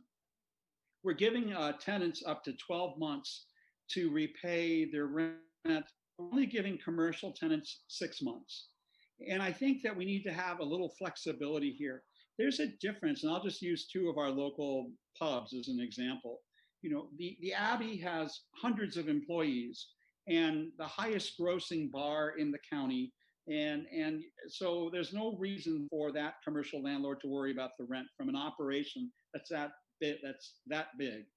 But a nightclub like the Trunks Bar, which has maybe a dozen employees, having to pay rent back within a 6-month period of time can be very crushing. I talked to Lauren Langer about this prior to tonight in order to look at other options that we can explore. And she did bring up that the County of Los Angeles makes a distinction that commercial tenants with 9 employees or fewer shall have 12 months to repay their landlords. So the County of Los Angeles is allowing 12 months for employees of 9 or fewer. I would suggest we do 20 or fewer.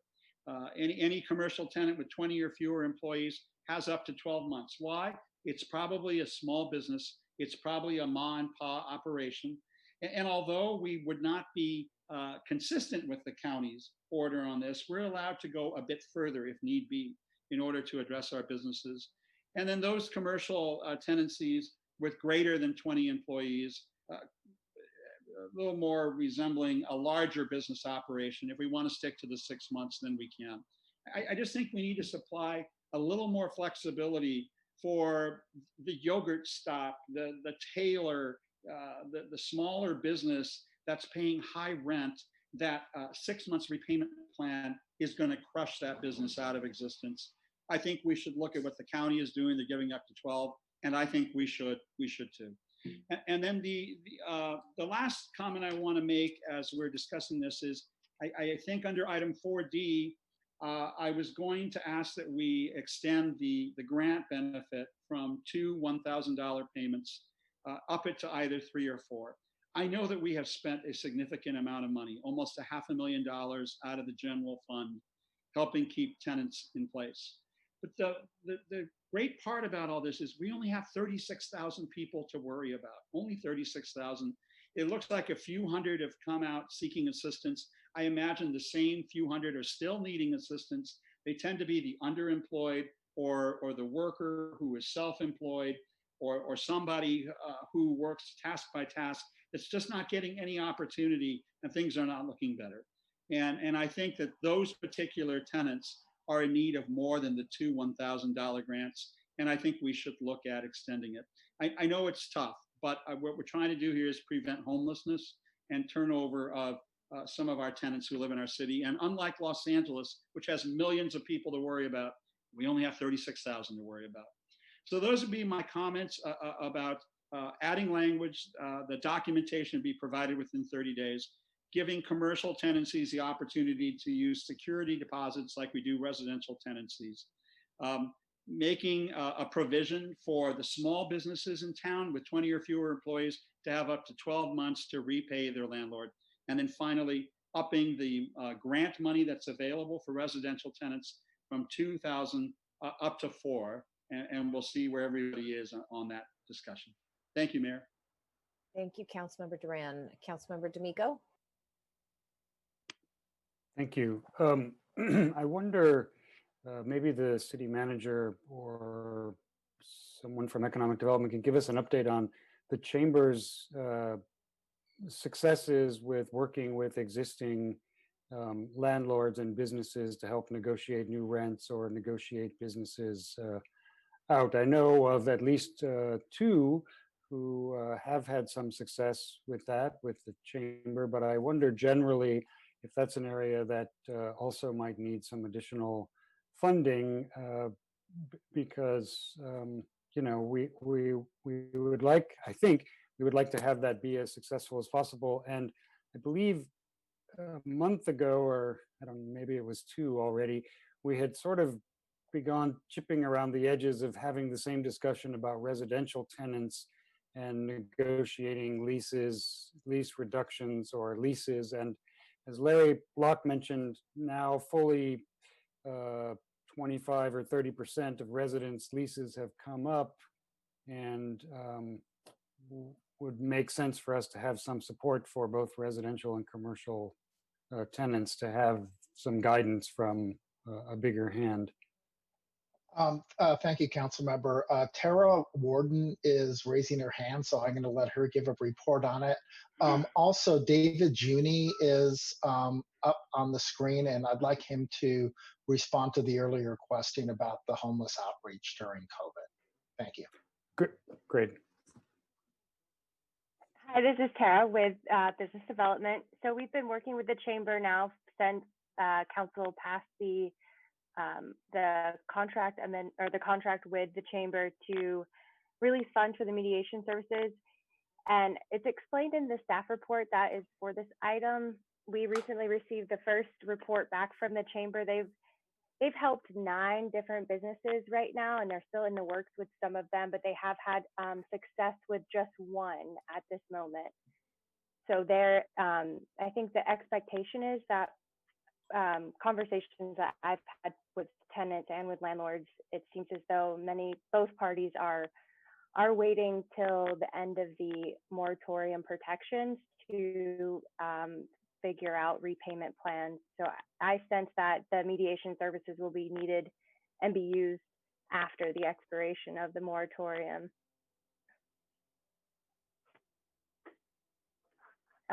That's all I have about the mediation services. I can answer other questions. Otherwise, I can pass it along to David Juni. Okay. Good evening, Council. Wanted to real quick take a step back and there's discussion about documentation, financial documentation that's being asked of community members who've been impacted by COVID-19. We shared with Lauren, Langer, and Janet earlier this afternoon the application, the eligibility requirements, and the documentation required by the 2 agencies that are providing grants, which are NCJW and the Alliance for Housing and Healing. I also wanted to, we had a discussion, I think last week with Councilmember Duran about rental assistance, and wanted to be sure that you knew that the grants that are being provided, the payments, the checks are being made out to the landlords, not being made out to the tenants. So the assistance is going straight to the landlords. In regard to council members Meister's concern with our homeless outreach, you're correct. We're not asking, certainly not asking, and want to be sure that our contracted providers are not putting themselves at any risk for COVID-19 in their work. Now, with that, we are trying to work with them, creatively in, how they are conducting outreach. Essentia, as I think has been mentioned to council before, Essentia, which provides our shelter beds, they are still on the in West Hollywood. They have limited their schedule. They're out 2 days a week, Mondays and Wednesdays. They are through their outreach, they're providing facial coverings to our homeless community members. They Step Up on Second is conducting outreach as needed. When we have a situation where a community member is concerned, we're able to contact them and ask them to go to that location, conduct outreach. They've also provided to their folks who they work with regularly, who are out on the streets, they provided solar cell phone chargers. They contact homeless community members, unhoused community members by cell phone on a regular basis. Our Transgender Economic Empowerment Project, TEEP, which is a program of the Gay and Lesbian Center, they are conducting outreach through a vehicle. They are able to, they feel safely, be able to maintain social distancing. They're also providing facial coverings during their outreach. I was on the phone with some of my staff this week with Friends Research, which we have a contract with them to do outreach, HIV education outreach, now COVID-19 outreach, also discussing, creative ways for folks to get information and have contact with our homeless community members. So it's a bit of a work in progress. We're trying to be creative and flexible, but also we do know how important it is for the community to also know there still is a presence of our outreach teams, and we're doing our best that they can to bring folks into service. I'm available for any questions. So thank you, David, for that. And I understand, and I know that we're doing everything we can. I guess my frustration is really more is toward the county, because I feel like we are not given the tools to be able to do more. I get complaints from residents. There are hygiene issues, and along with the COVID, I mean, it's just, there's a lot of fear and concerns about health issues, and the fact that, they're not being addressed as regularly as they had been before COVID. And so my frustration, again, is really the county, and can we try to put more pressure on the county to try to get more tools that we can use. I don't care if it's them sending out showers or whatever it is, but they need to do something. They're the ones who are the recipients of Measure H, and we're just not getting enough help on that end.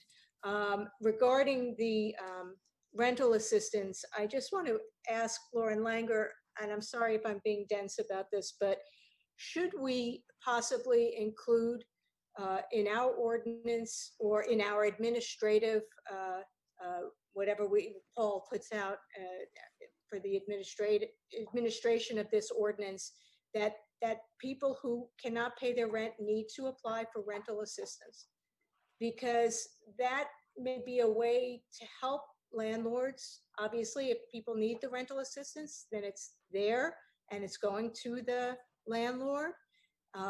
And then the landlord doesn't have to deal with looking at the financial documents to figure out, do they really need rental assistance? Don't they need rental assistance? This way, we have this centralized, experienced group of people looking at these financial documents to see if people should be getting rental assistance or not. And at least then the money is going, if they do, then the money is going to the landlords. That's definitely an interesting idea that we can look at. I would suggest through the administrative regulation process and not in the ordinance.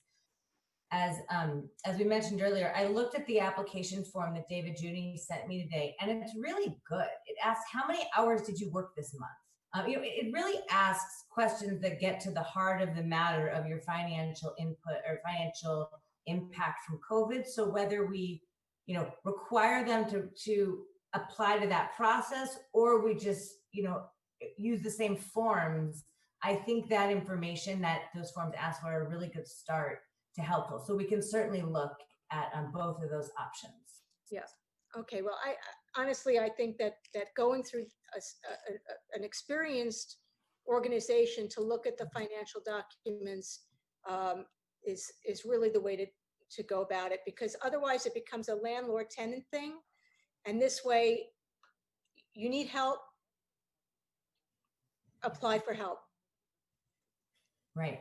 The programs are processed and outsourced through different agencies, so I don't want to overburden them. That's why I can't commit on this meeting tonight that they could handle all those applications. But I think those points and the getting to the same goal is a really important goal, and we can look at that. Okay, thank you.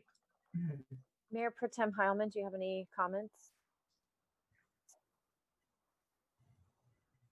Yes, thank you. So I have a couple of comments. First of all, I agree with my colleagues about requiring documentation and notice. And I really think that if somebody's getting out of paying their rent because of the impact, they should be required to go through our social service agencies and apply for a rental assistance grant if they're eligible for it. I agree with my colleague, Councilmember Durand, and I think the intent of allocating additional money tonight was to give the city manager the authority and discretion to add additional money to the rental assistance program and to allow renters to perhaps apply for a third grant or a fourth grant, as Councilmember Durand suggested. So I would like some clarification on that. I agree with Councilmember Meister that the homeless situation is a problem. I don't think it's a problem because our agencies are not doing what they can during the pandemic. It's a problem when you go out on the street, and particularly around City Hall, I'll note that. It's just almost like a war zone out there with homeless individuals, some of them suffering from mental illness, some of them in wheelchairs. And what is the county doing? I'm just not convinced they're doing anything to serve West Hollywood. They just rely on the fact that we're doing a lot of it and funding agencies. There was a comment about the rental grant not being enough. Our rental grants are not designed to pay the full amount of the rent because we're anticipating that many people are receiving some kind of unemployment benefits or stimulus money or something, that they're not relying solely on the $1,000. But I would defer to our staff and ask them to look at that. If there are people who are at risk because the amount is too low, we should know that and think about whether we need to up the amount. Finally, and this is a little bit off topic, but the issue of the annual rent increase came up. And I had started drafting an agenda item that called for the suspension of any rent increase during the time of a declared emergency. And staff kind of told me to hold off on that because they anticipated the rent increase would be zero this year. But I'd like to direct our staff to come back with an ordinance that would actually suspend any rent increases for a year when we are in a pandemic or there's been a declared emergency for 4 or more months.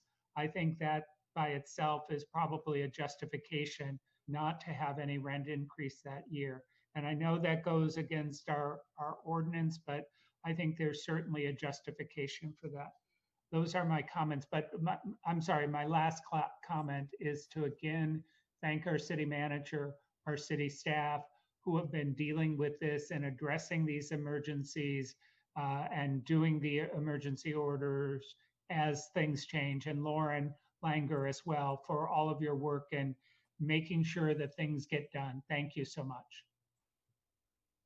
Lauren Langer, you had said that it actually already is, that rent increase already is temporarily suspended. Is that right? Yes, it was, I don't remember the date, but it was under emergency ordinance 1103U. Okay, so Mayor Pro Tem Heilman, is there something beyond that that you wanted to direct to happen? Yes. So every year we do an annual increase based on a certain percentage of the CPI. We all know that. Yes. I think that if we're in a year where there's been, 4 months at least of an emergency, that we should not have any rent increase. Okay, so I see. Not just the difference. delay it or suspend it, but it should just be not in that year. Okay. All right. So I just have, so much has already been covered. I just want to throw out a couple more things. I think it would be great if we created a template form for agreements in the event that there are any landlords and tenants who are able to work out some sort of agreements on their own to address the perhaps they agree to a percentage of repayment, so they're repaid now rather than holding off repayment. It would be helpful to have documentation, sort of like we've provided in other cases, that people are able to download from the city's website. Perhaps they use that when they approach Betzetic or some of our other social services for assistance in dealing with those conversations. But the more resources we can provide, the better. I did have some questions with regard to parents and childcare, and especially as it relates to kids not going back to school. And not only is West Hollywood Elementary now not going to be used, presumably, so perhaps that's a piece of property that we can look at for some sort of temporary use, but also what sort of resources are available? Are we aware of resources that are available for childcare, for working parents who are now trying to take care of their kids at home? I think that's something I've heard a bit about that I think we need to be thinking about in terms of, are there organizations out there that we can at least refer parents to, whether it's through the school district or other schools that are in West Hollywood. I think that should be on our radar. Also, I think we need to start thinking about a longer term messaging campaign. I think that with regard to COVID, we all hear that the vaccine is perhaps 18 to 24 months away, and that there will still be some testing and other work that needs to be done. I think there's a sense in the community that we're excited about things being right around the corner or imminent in terms of an idea of going back to normal. And I think that that's what's causing people to go out and then not do the things that our LA County Department of Public Health is telling them to do. And so I think as a city, I was the first person to get upset when the city said we need to wait in March, we need to wait until June 30th to even think about, a public event. And now I see the benefit of having that long-term planning and the ability, I didn't know what I didn't know then, but now knowing what we know, plus foreseeing what we don't know, I think that that's not only a messaging idea, but also how we're thinking about policy longer term. I think we need to start getting more comfortable with that and not thinking that there's some sort of new normal right around the corner that's very imminent. I know that's not helpful to hear or hopeful to hear, but I think that hopefully it helps reinforce that people continue to do the things that they need to do to keep themselves safe, especially like wearing masks in public. Another issue that was raised was that apparently marriage licenses are difficult for people to access. And so I'm wondering if it's possible for our city clerk to be able to work with the county to have our city hall be a resource for people to be able to access marriage licenses because county services are not available and completely inaccessible. I guess there have been some issues that have come up. And the fact that there's more than one of that happening right now is really was surprising to me. But these are, I'm glad to know that people are raising these issues and helping us identify our blind spots in ways that we can help people.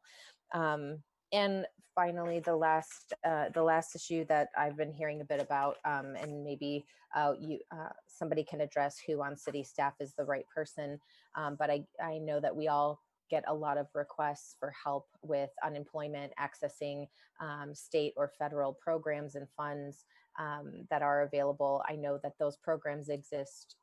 Also, we at the local level are not getting the federal dollars that other cities are getting, but maybe there's somebody at City Hall that can help direct people, or a service that we contract with that can help people navigate those programs so they get the resources they need.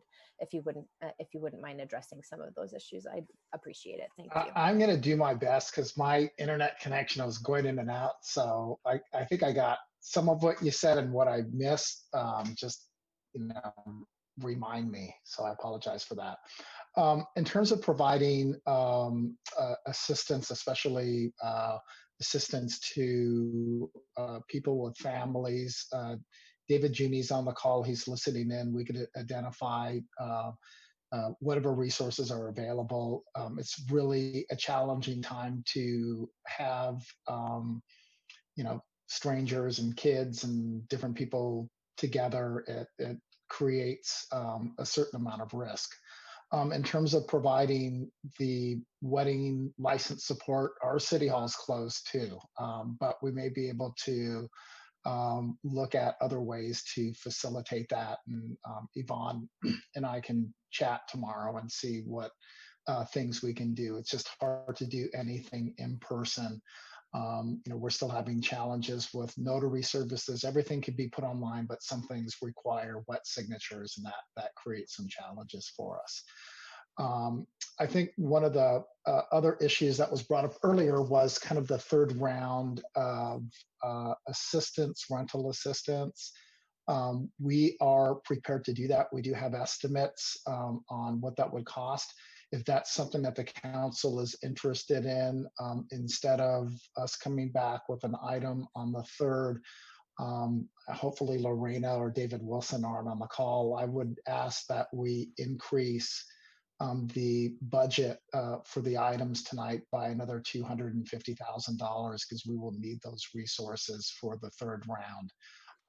David, do you have any other input on the housing assistance, and also on some of the other types of social supports assistance we could provide? I do know that we're doing work through social services and through some of our agencies in terms of helping people with their unemployment, but I don't know if there's other things we could do in terms of childcare assistance, et cetera. So maybe you could add a little bit more to that.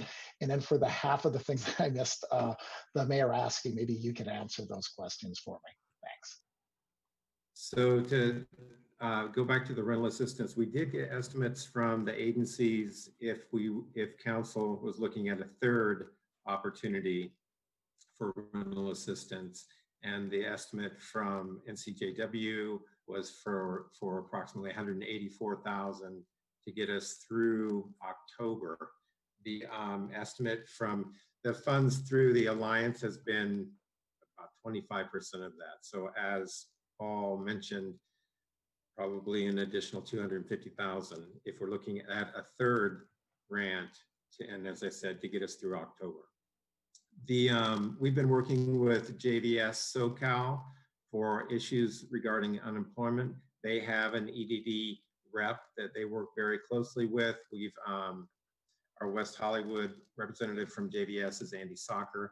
You can refer folks to social services. We've been good with linking them to Andy to connect with EDD.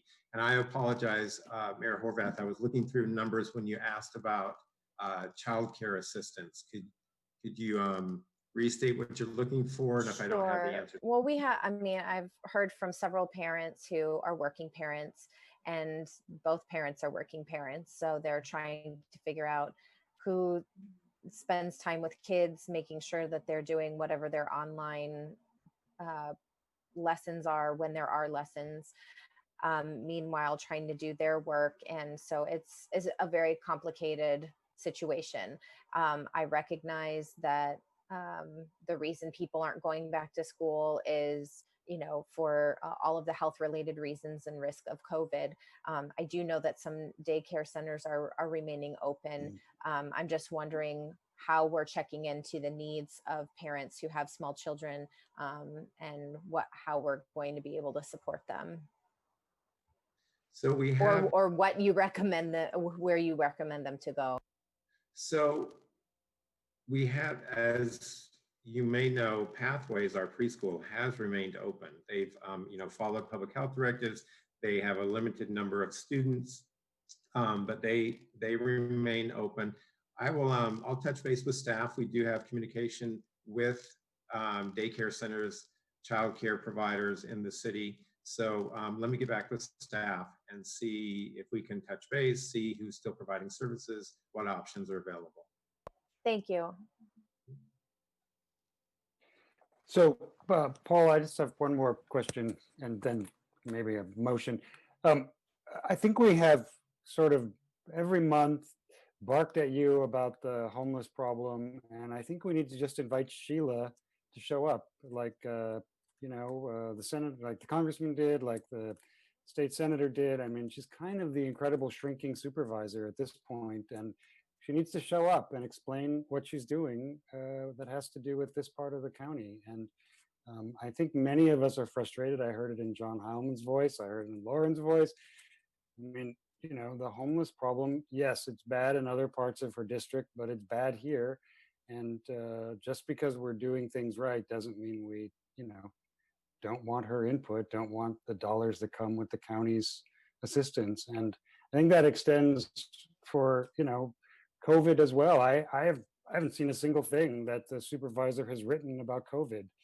It's come out of the county generally, but her position, who knows what that is. So I just think it would be helpful if our local representative to the county health department came and answered questions and spoke with us, or at least sent somebody who can answer questions, who can show up in her stead if she's not able, can't make it. But I think asking you and asking David and asking to fix the problem when we know that it's a county-wide problem, I just think that would make more sense. And with that, I'll move the item if somebody knows what we asked you to move beyond adding $250,000 to the overall budget. There was some, I'm sorry, Mayor. No, please. Go ahead, Councilmember Duran. Sorry, I'm trying not to speak without being called. I'm working on it. I'm getting better. I wanted to add some language, Councilmember D'Amico, to sections 2 and 3 of the ordinance, and assuming everybody was in agreement, under section 2, which deals with commercial landlords, I wanted to add language that documentation, instead of being concurrently with the notice, which is how the language reads now under section 2B, that supporting documentation within 30 days of the notice. I wanted to add that language to that section.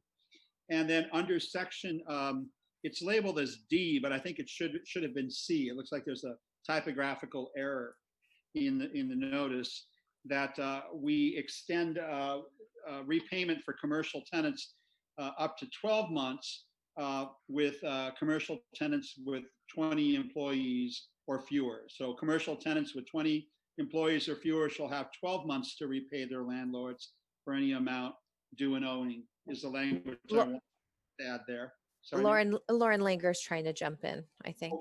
Okay. Yeah, sorry. I was trying to do what Rachel did earlier and type up some changes. So I could try and screen share, but I'm not certain it will work. So is everyone okay if I try this? Yeah, let's do it. Okay. Let's see if this works.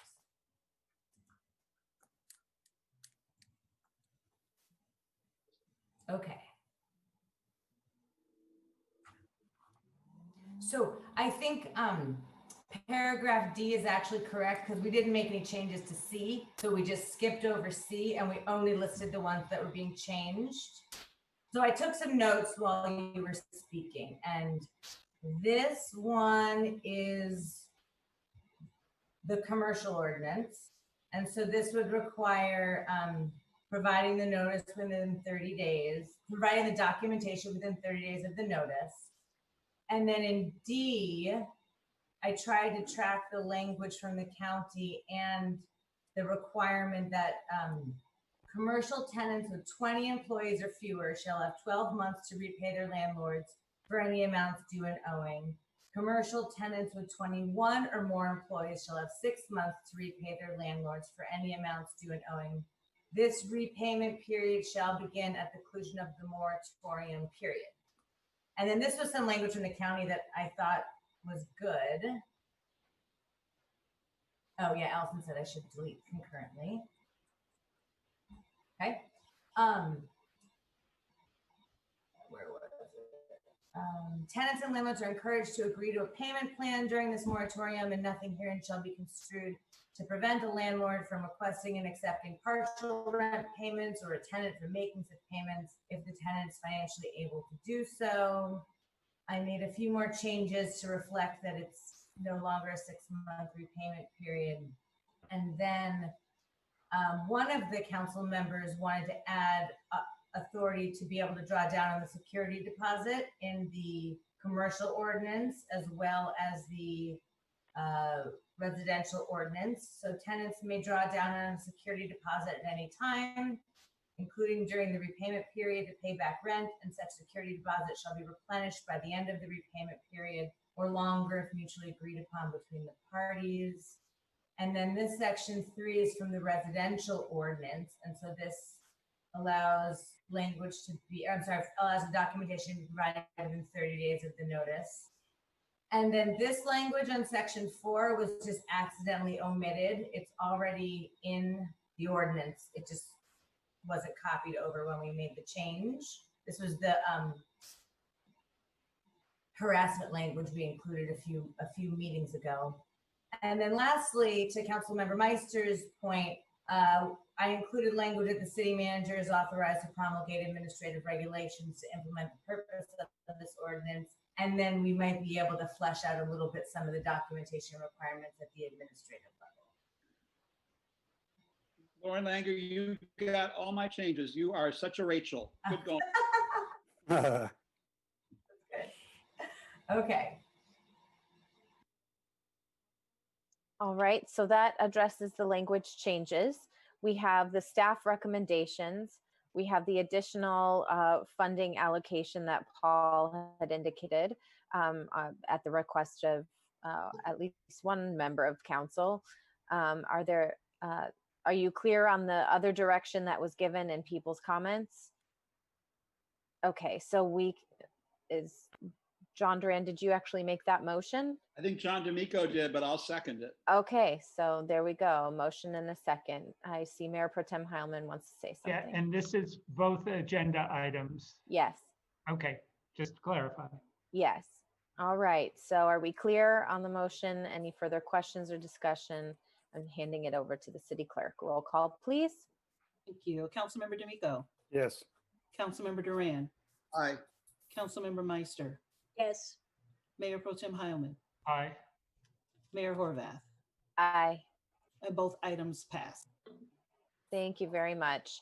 I know item 4B, the Dockless Bike Share Pilot Program update was tabled. Item 4C, update on the Sunset Boulevard Arts and Advertising Program is what's next. Can we have a 5-minute break? Yes. Does anyone mind? I know it's 5 minutes longer at the end of the day, but oh, I need to that's good. Walk around my house or something. Thank you.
Looks like we're just waiting on Councilmember Meister.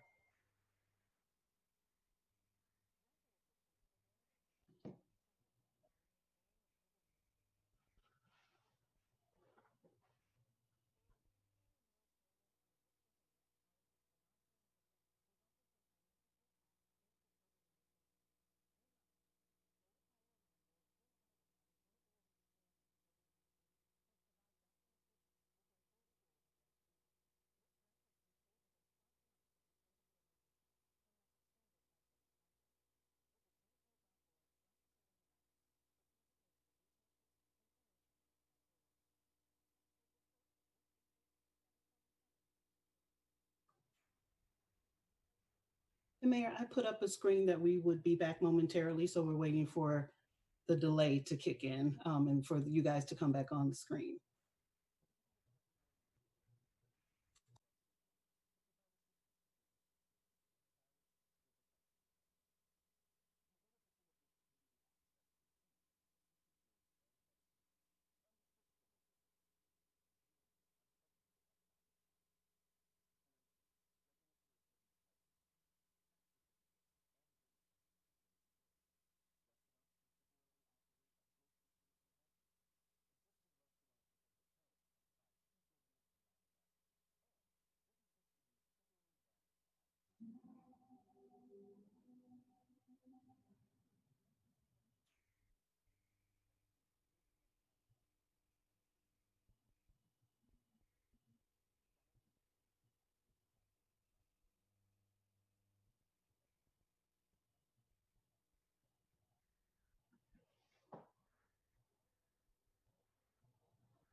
I'm just confirming that you came back on the screen. Give me one moment.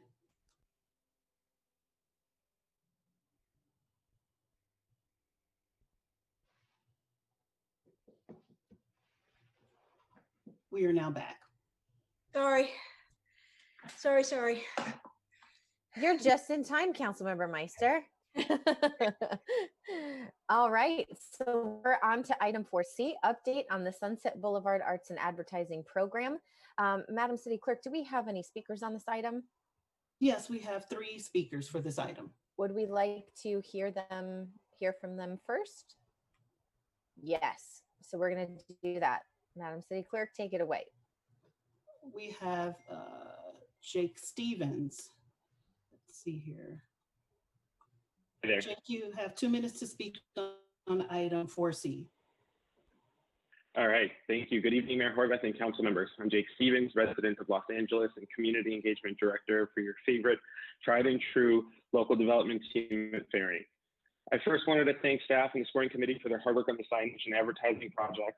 In the category of signage on new construction, our project at 9176 Sunset, the old Hornberg dealership site, scored just a hair, just a couple points out of the top 4 awards. First runner-up is cute, but we need to do better. Our project is on a Sunset Specific Plan target site, has been contemplated by this and prior council, and is currently in the DEIR phase of our entitlement track. I bring up our entitlement process because I want to be clear, ours is a real constructible project with financing and an entire team working on construction-ready plans for this all-electric building over the past 2 years. While we appreciate the work our competitors put in on the windy advertising concepts, they remain at concepts, nowhere near actual entitlement or financing or construction for the associated buildings, with real challenges ahead for commercial projects in the age of COVID. As the staff report mentions council's opportunity to tweak what's happening at Sunset's Eastern Gateway, I'd request the council also consider the Western Gateway and how our project fits into the real built environment. Right now, there would be no creative signage integration at the west end of Sunset, winding up with 2 static signs and 1 rectangular board above a historic building. We believe our circumstances, being a target site project that has been studied in the SSP and is well into the entitlement process, merits a chance to move forward.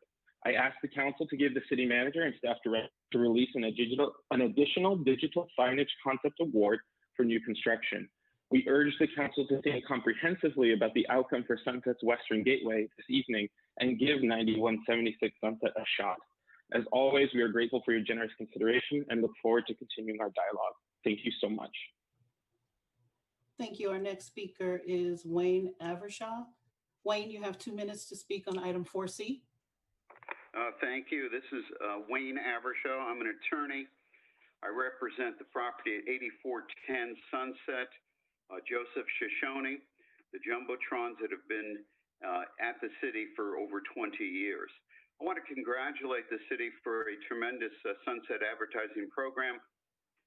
Under this program, and staff laid out in pages 5 and 6 of the staff report, all the benefits the city will receive.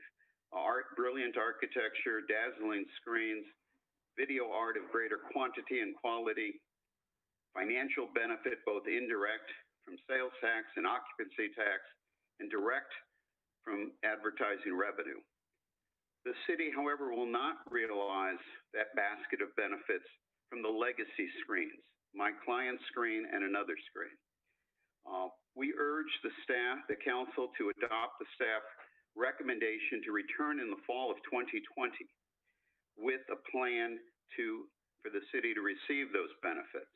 I want to be clear, I only represent my client. There's another legacy screen.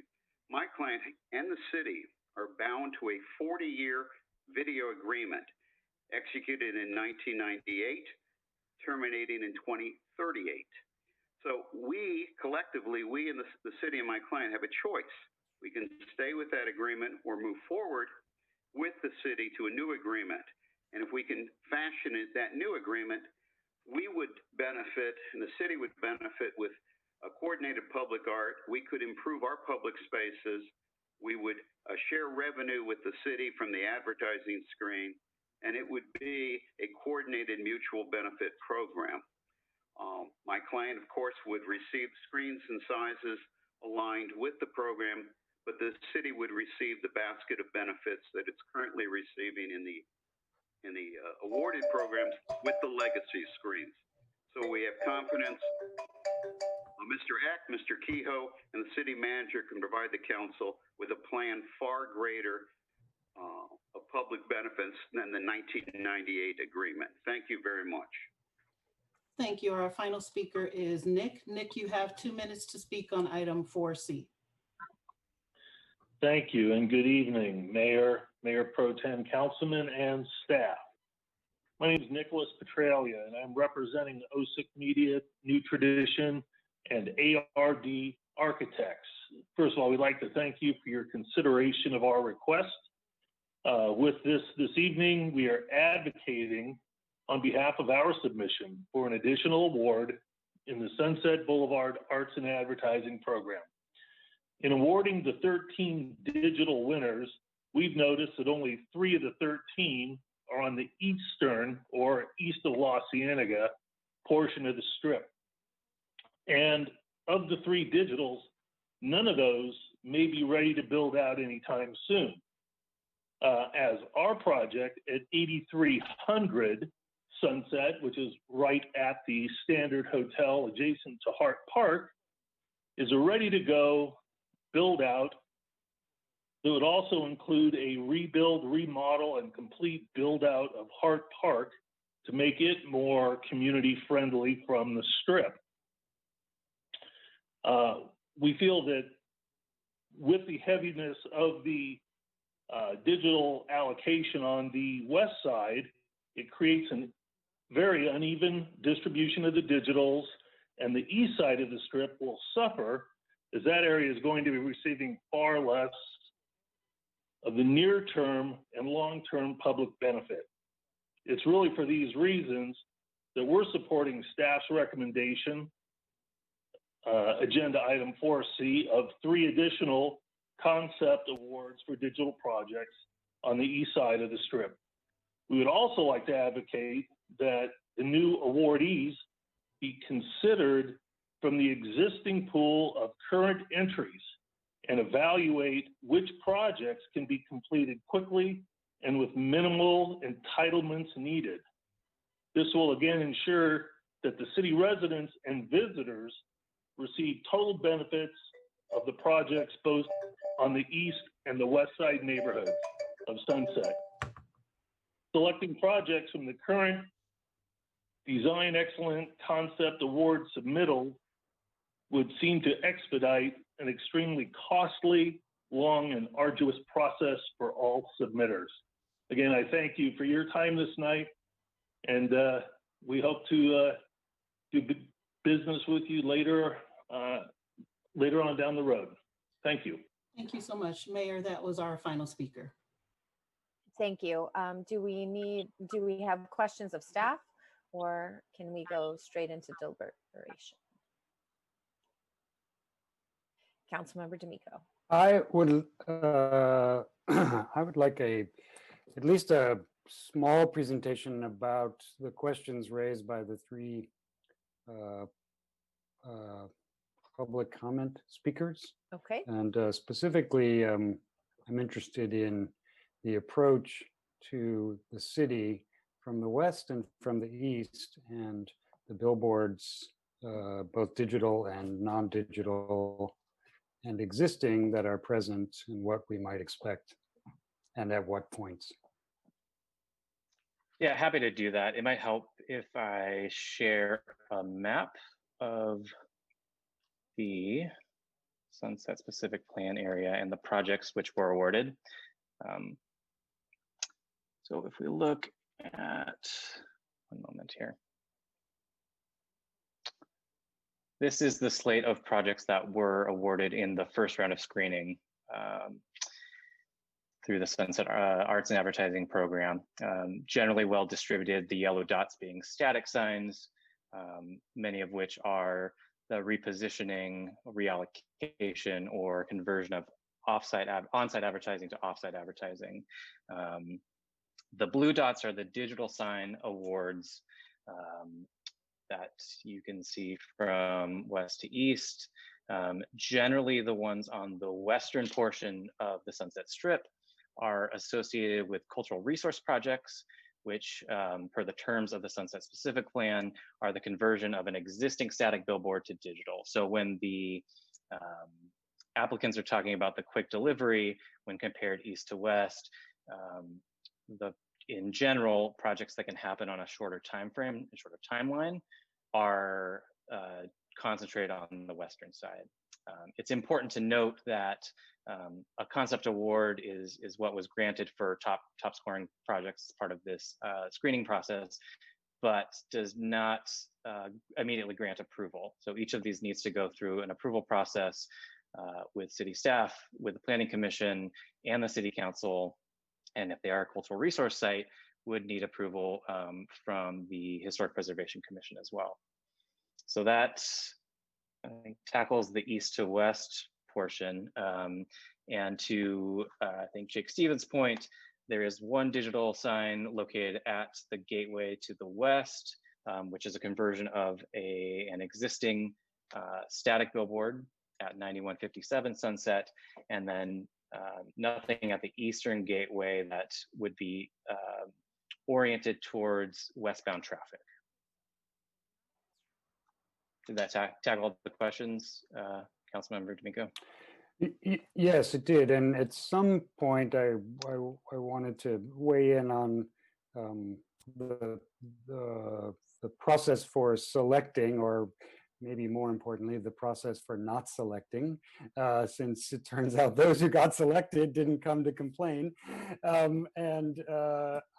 think I have some thoughts about three of them, and then I am interested in what the process might be for looking at the timeline of those on the east side, and or looking at whether and if we could decouple the building production from the installation of a digital billboard on the east side, or perhaps simply have another round of competition on the east side, now that it's clear what the design excellence is that's expected in order to be selected. But I think it's important to know why people weren't selected, if you can run through a couple of minutes on that. And those are my questions, Mayor.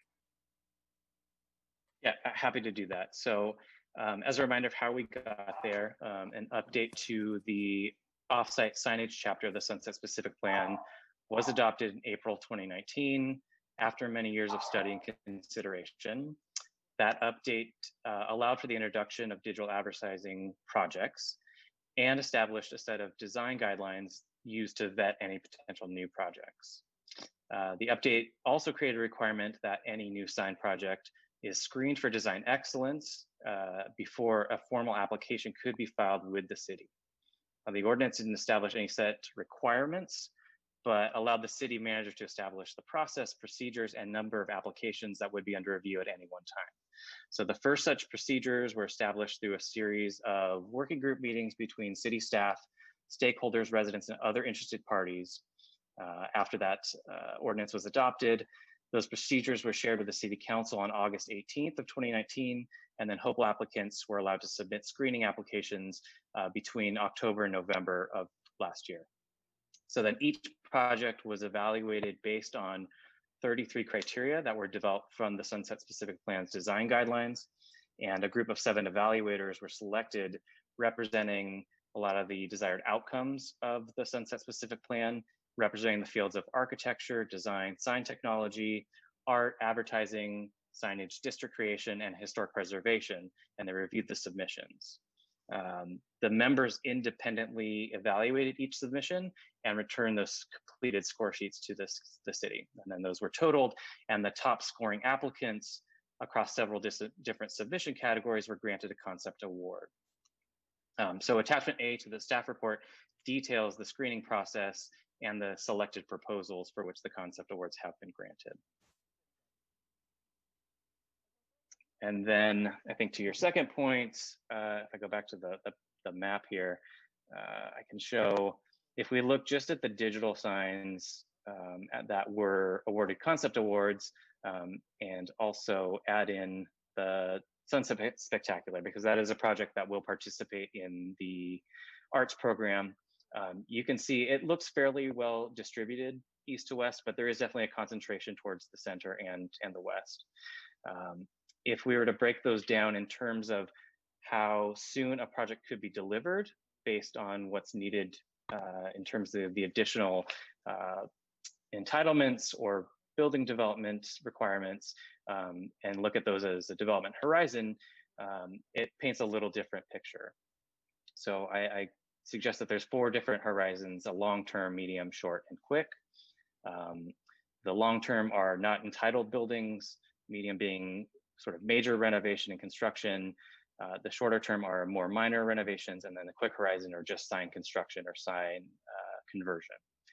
And then if we kind of walk back, take out the long horizon, we're looking at a couple years out, maybe a shorter term, and then a quicker term, you see the disparity would become very apparent within a year or two, where and again, these all are subject to approval by various decision-making bodies, but were these all to be approved, it's definitely a disparity between East and West. Thank you, Brian. Councilmember Meister. Yeah, so I guess I'm concerned about the process and why we do have this disparity. Like what, I mean, did anyone tell the people who were doing the screening that, you know, there needed to be some kind of balance, or do we just not have did people on the east side just didn't submit anything? I mean, except for the long term.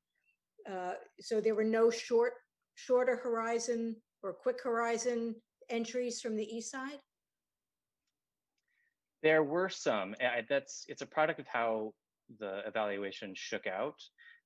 The evaluators did not have a major emphasis on the quickness of delivery of projects.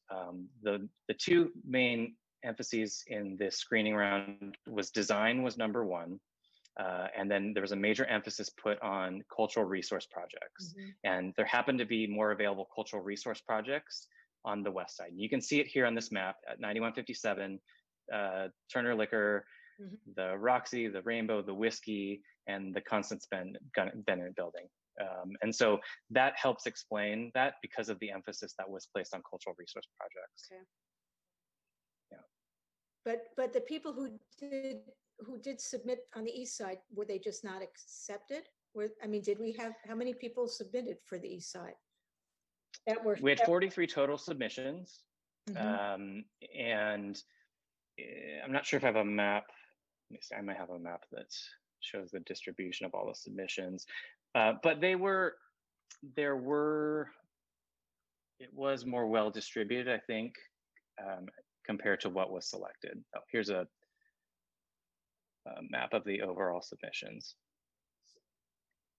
So of the ones that are on the east side, were they just not good enough? I mean, Well, sorry, but based on the terms of what we set in the screening process, meaning we said we'd take 4 projects from the various categories, no, they were not good enough. Were they slots 4, 5, 6, and 7, or 7, 8? You know, they came very close in some cases, and so the reason why we're asking for a reconsideration on the east side is because there were some viable projects that could use some additional design tweaks to kind of raise to the level of the ones that were selected. But does that mean that you want to increase the number of billboards on the east side in total?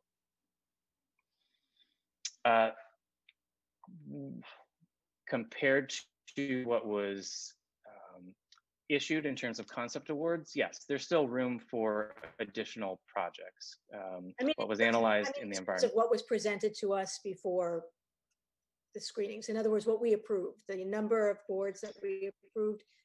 Do you want to increase the number of boards that we approved when we approved this? Or you just, I'm not really understanding what you are asking us. Great, yeah, no, I understand. So the initial screening round did not offer as many potential projects as the ordinance analyzed, and we suggested in terms of the number of projects and their distribution. So there is more room based on the recommendation in the ordinance.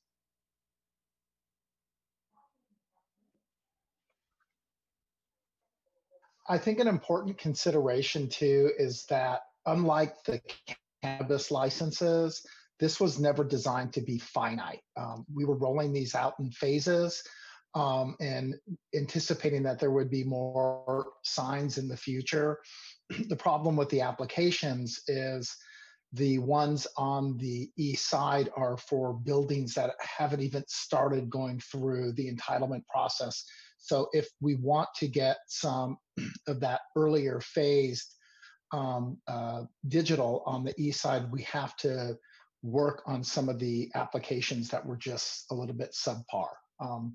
The other designs are still superior. They're beautiful new construction, but those are based on development standards, EIRs, everything that they have to go through 5 to 10 years down the line. So if we want to have immediate impact, we need to work with a number of the other applications. But the short answer is, are we adding more signs? The answer is yes, but this process never had a total number of signs that we were allocating. So we had anticipated over the next 2 or 3 years adding more signs to the inventory.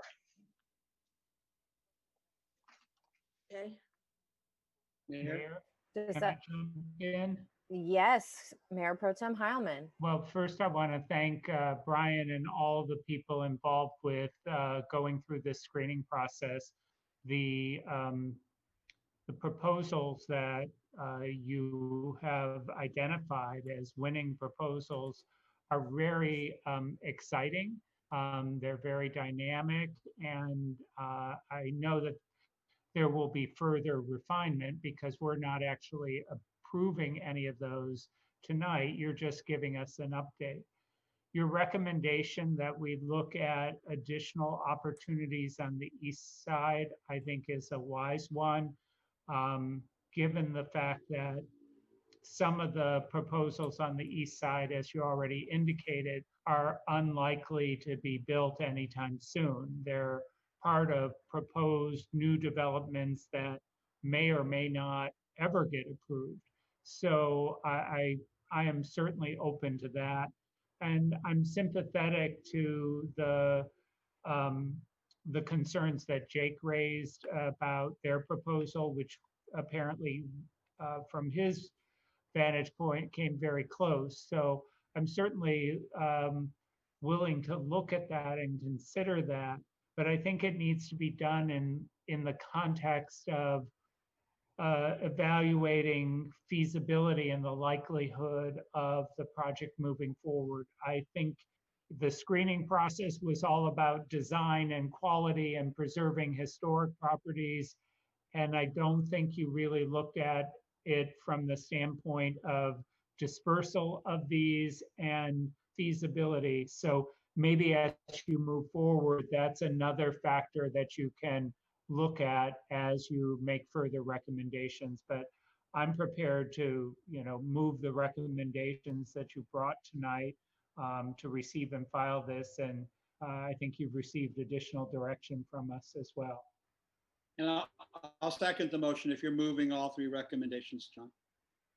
Yeah, but I think Councilmember D'Amico has a question. Yeah, I just wanted to weigh in. I think that there are three of the proposals that I personally don't am at least on the fence or don't support at all. And the first one is the sort of large white hand holding a telephone on top of a liquor store. I think that's a sort of a one-off. That's like, it's like, why did the chicken cross the road to get to the other side? After you've laughed at that joke for the first time in kindergarten, you never laugh again. And so I really think that needs some attention. And the billboard next to the Roxy also feels a little tossed off. It's like they phoned it in a little bit. And though I understand that that's a complicated set of, it's a historic property and it's this and it's that and it's everything else, but it's actually just a bore is what it is.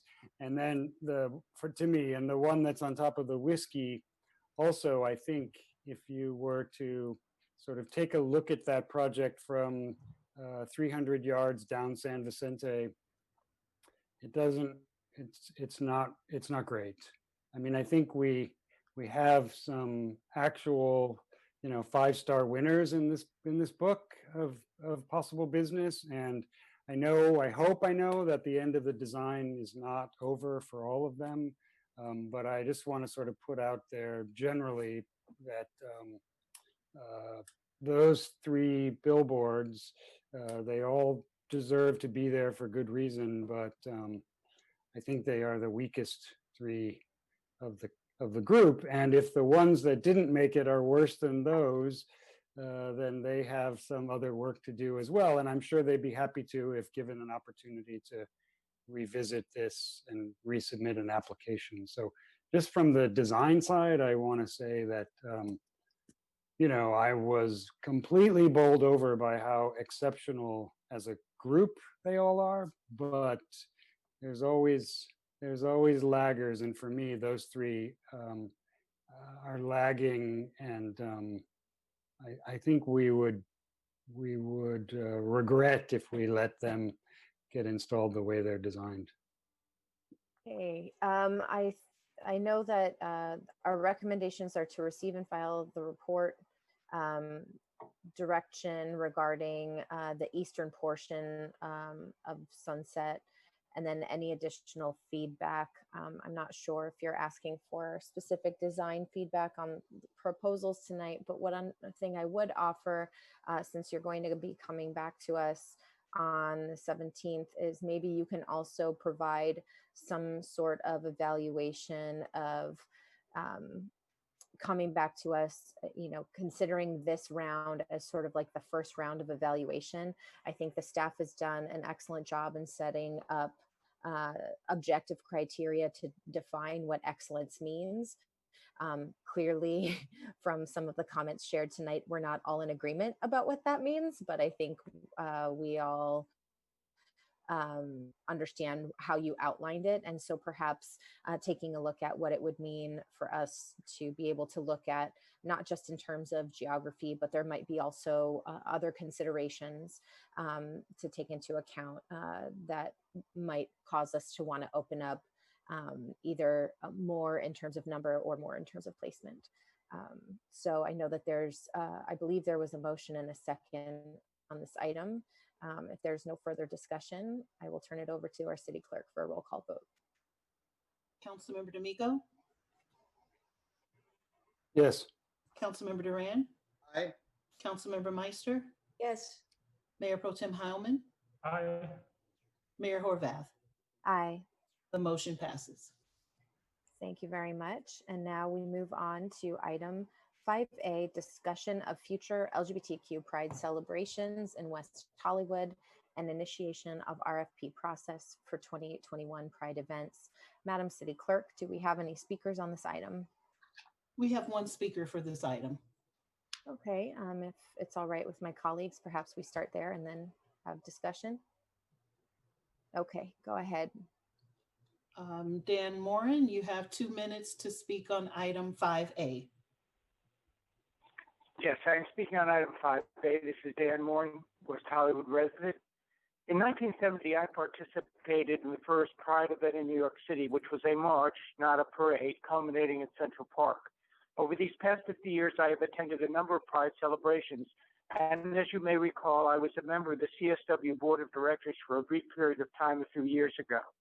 I think after half a century, it is time to reimagine Pride, to think outside the box. And I firmly believe that the city of West Hollywood should be the sole producer of the events.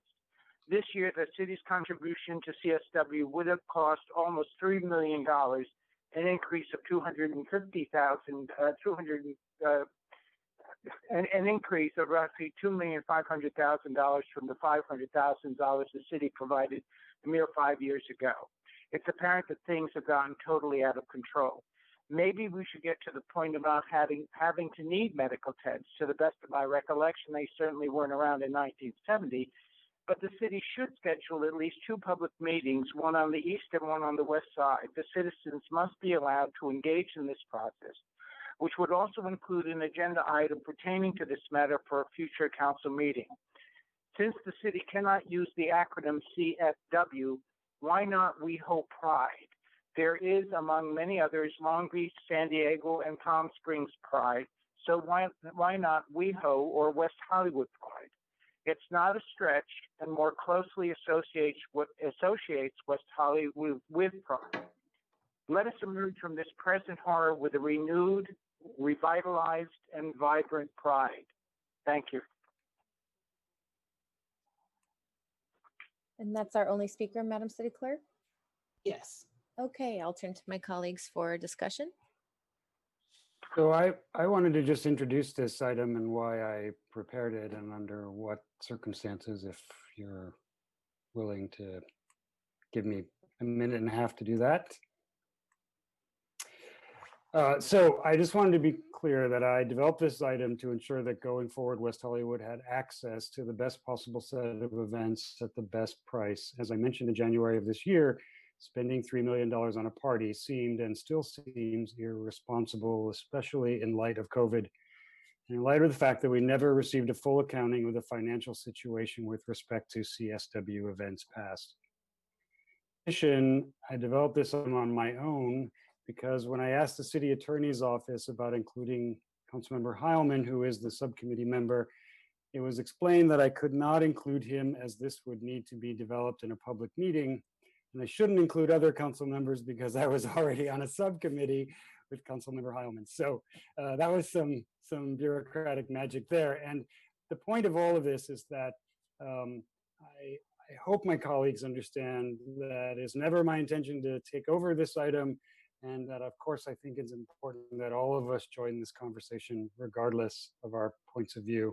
Finally, the staff report, the original one, was written before receiving the letter from CSW, and I had no knowledge that it was coming and that they were planning to send it. And after receiving the letter, I thought this provided an additional level of opportunity to engage with the public and explore our present and a multitude of options with respect to our next steps and the opportunity to present a truly exciting set of Pride events going forward. And I think that is why the additional memo with revised options has been sent.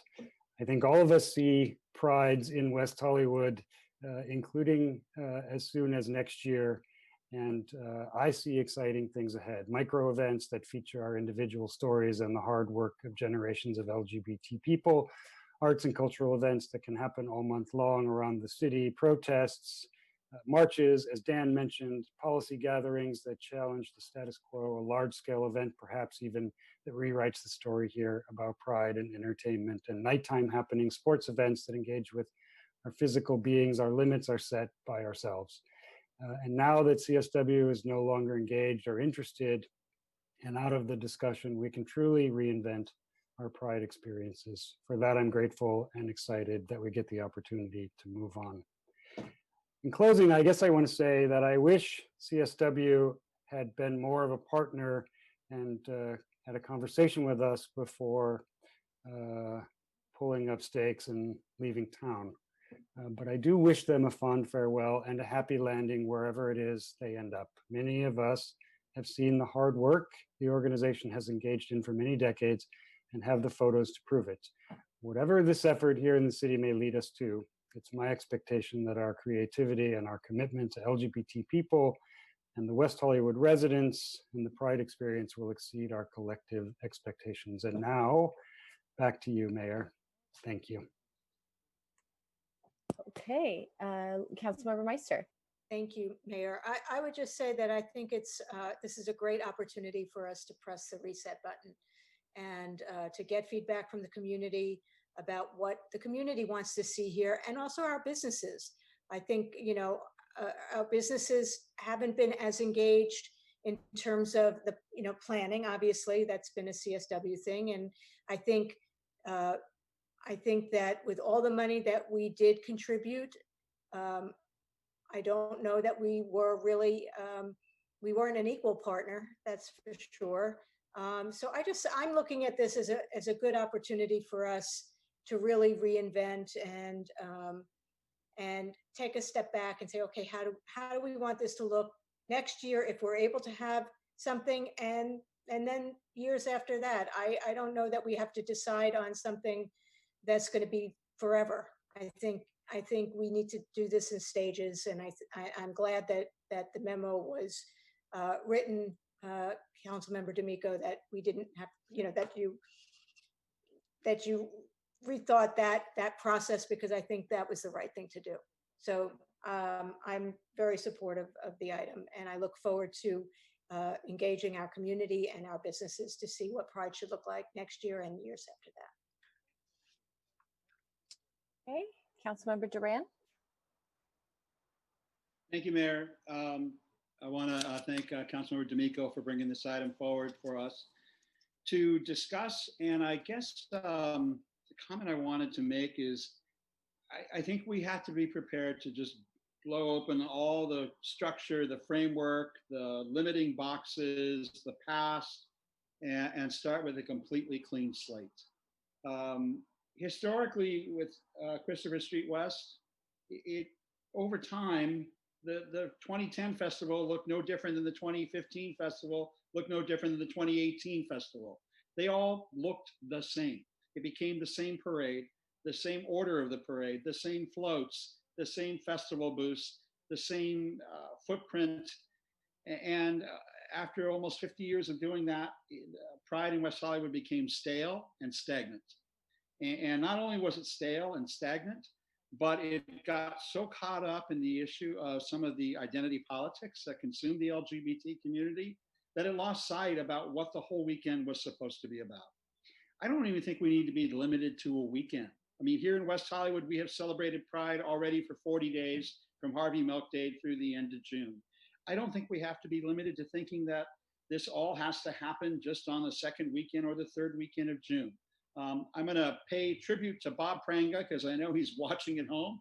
He stopped me on the street, he and Ben McCormick, and they had some ideas and said, take the rainbow flag, the red, the yellow, the orange, the blue, the green, the purple, and you have the red day, and you have the orange day, and you have the yellow day, and maybe the Blue Day, and you could have events scheduled all around the colors of the rainbow flag. We here in West Hollywood have always tried to make Pride something more than just a 72-hour period. And I think we've done that through lectures, through presentations, through performing arts, through music, through dramatic readings. We've tried to really expand, and history and culture, of course, expand the idea of Pride, and we were heading in the right direction. So whoever this consultant is, my preference would be for an LGBT person. It doesn't have to be, could be a straight ally, but the person needs to have a sense of what this community is all about and what this community has been through, but at the same time, not be limited by the past. I think that in terms of production, I don't know about you all, but I've received about a dozen, different emails and bids, people wanting to take it over, wanting to do this part or that part. I don't think it necessarily even has to have one producer.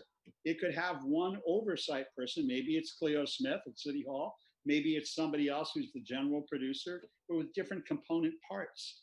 Maybe for entertainment, maybe for cultural events, maybe for performing arts, maybe for dance. Could have different production going on all at the same time. So to me, this is very exciting because I think we're starting with a clean slate. We're starting from scratch. It can be anything we want it to be. And I just want to make sure as we're getting community input that we try not to fall back into the old traps of the past and just get stuck on how it should have been or could have been or we wish it had been, and start to think about what it is that we want to see it be. And that's a brand new start. And I'm really glad that we all have this opportunity to do this. And I think the trick is going to be for Paula Arvalo and staff to hire the right consultant or consultants to guide us through a very creative process that I think is going to take some time to pull together.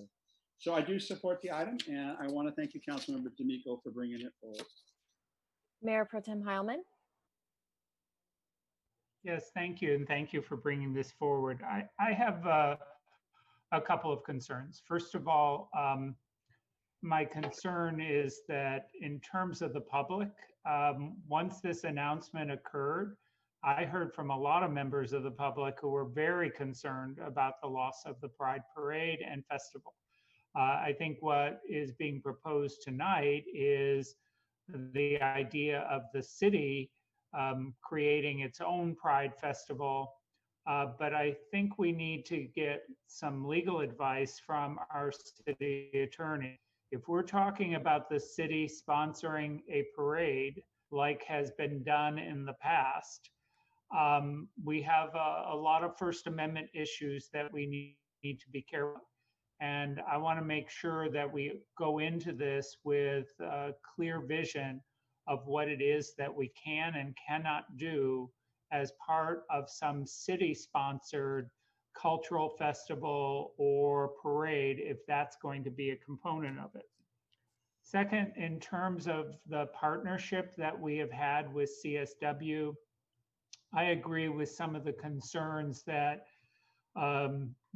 the partnership appears one-sided at times, particularly around the recent activities that occurred and some missteps by CSW.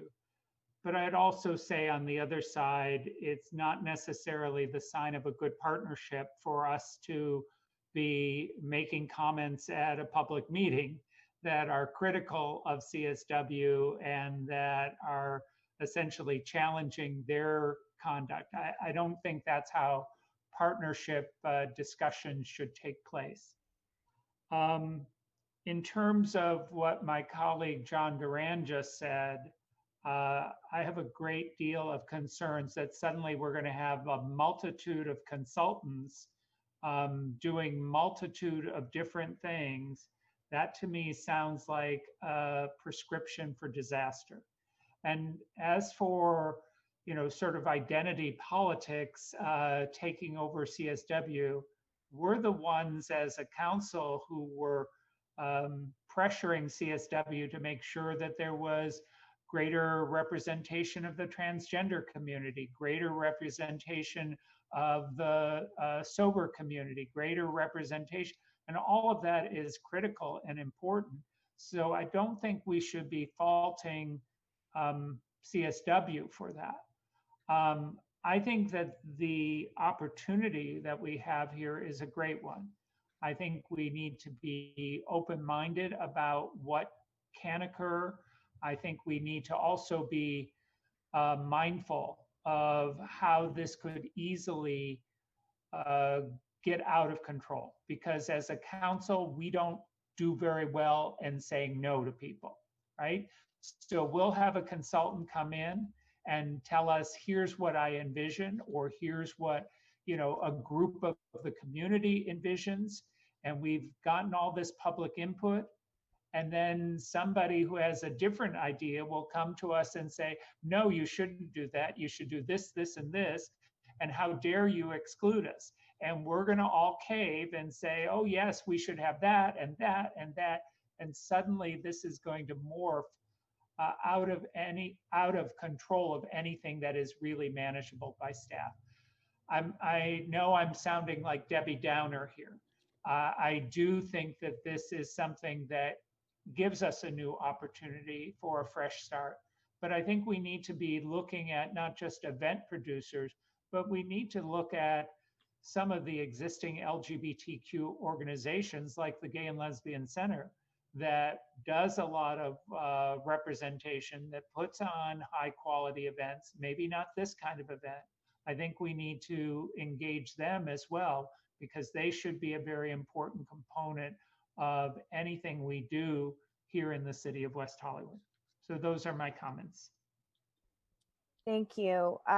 I guess I'm of a different mind. I actually thought 2019 was pretty great. Then we got a lot of positive feedback about Pride on the Boulevard and having the street shut down and a free accessible space to the community, a place where community organizations could be in touch with people. And I recall us having a very positive city council meeting after that experience, and feeling like maybe they were heading in the right direction.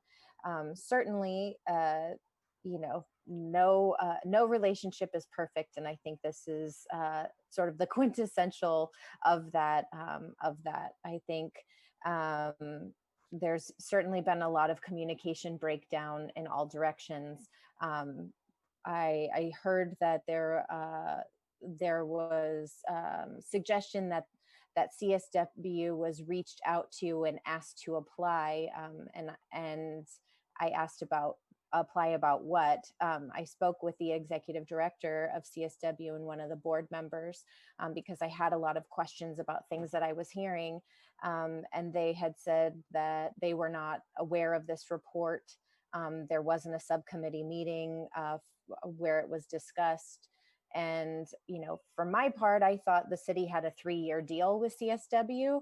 And so, you know, we have things in place, the subcommittee, the deal agreement, a lot of things that I think certainly can all change. But when we change it without communication, it's inevitably not going to be good for the relationship either.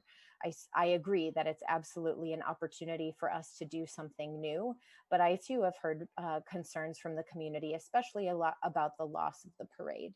And so anticipating we'd have discussion about this tonight, I asked very specific questions of CSW. They said it was never their intention to entirely remove all of their events from the city of West Hollywood, and they'd certainly be happy to talk about what could stay here.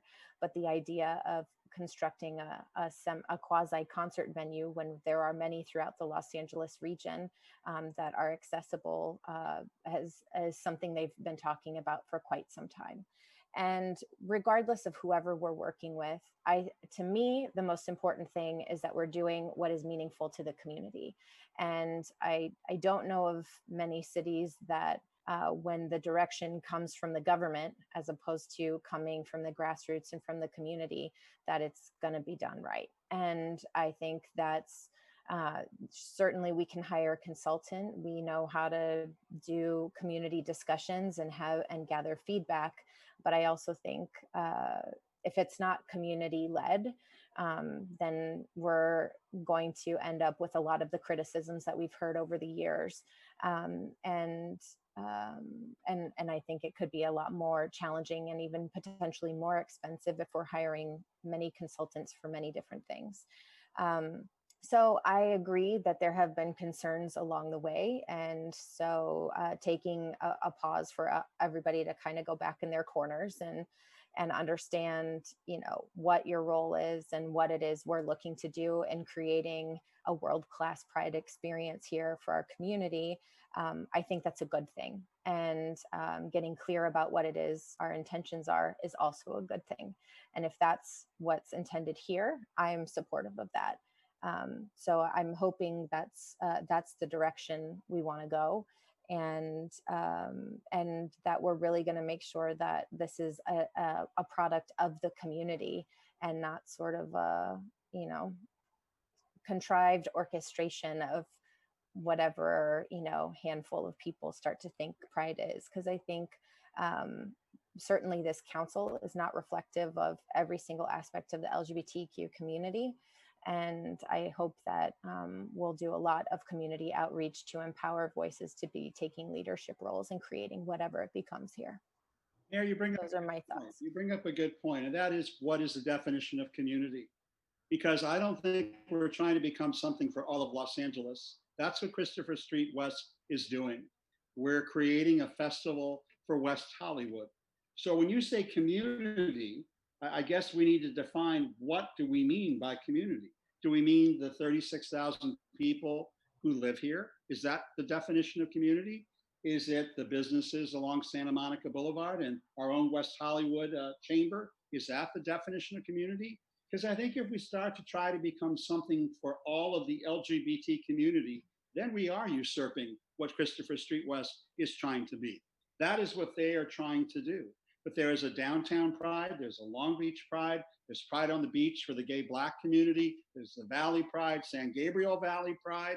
So if our community is going to be defined as the West Hollywood community, that needs to be, I think, clear from the get-go. Otherwise, our consultant's going to be all over the map. You know, I don't know necessarily if we want to hear from all of Los Angeles before we have an internal discussion with the West Hollywood community, because this is our Pride, I think, our boulevard, our neighborhoods, our residents, and maybe that's the first definition of community before we go out further. Otherwise, if we're suggesting it's a broader definition of community, then we are treading into the territory of Christopher Street West. If that's our intent, I'm okay with it. I just want to make sure we're clear from the beginning what we're defining as community, because that's what we've got to define for the consultant and the participants, is what do we mean by the community? So my personal belief is that it should be West Hollywood. It's our Pride, our community, our turf, our restaurants, our bars, our businesses, our people who live here. But that's probably the first circle. Maybe just outside of that, the people who come here to visit and to come here and play during the weekends, or see West Hollywood as their home or a place where they seek sanctuary or shelter. Maybe that's another definition.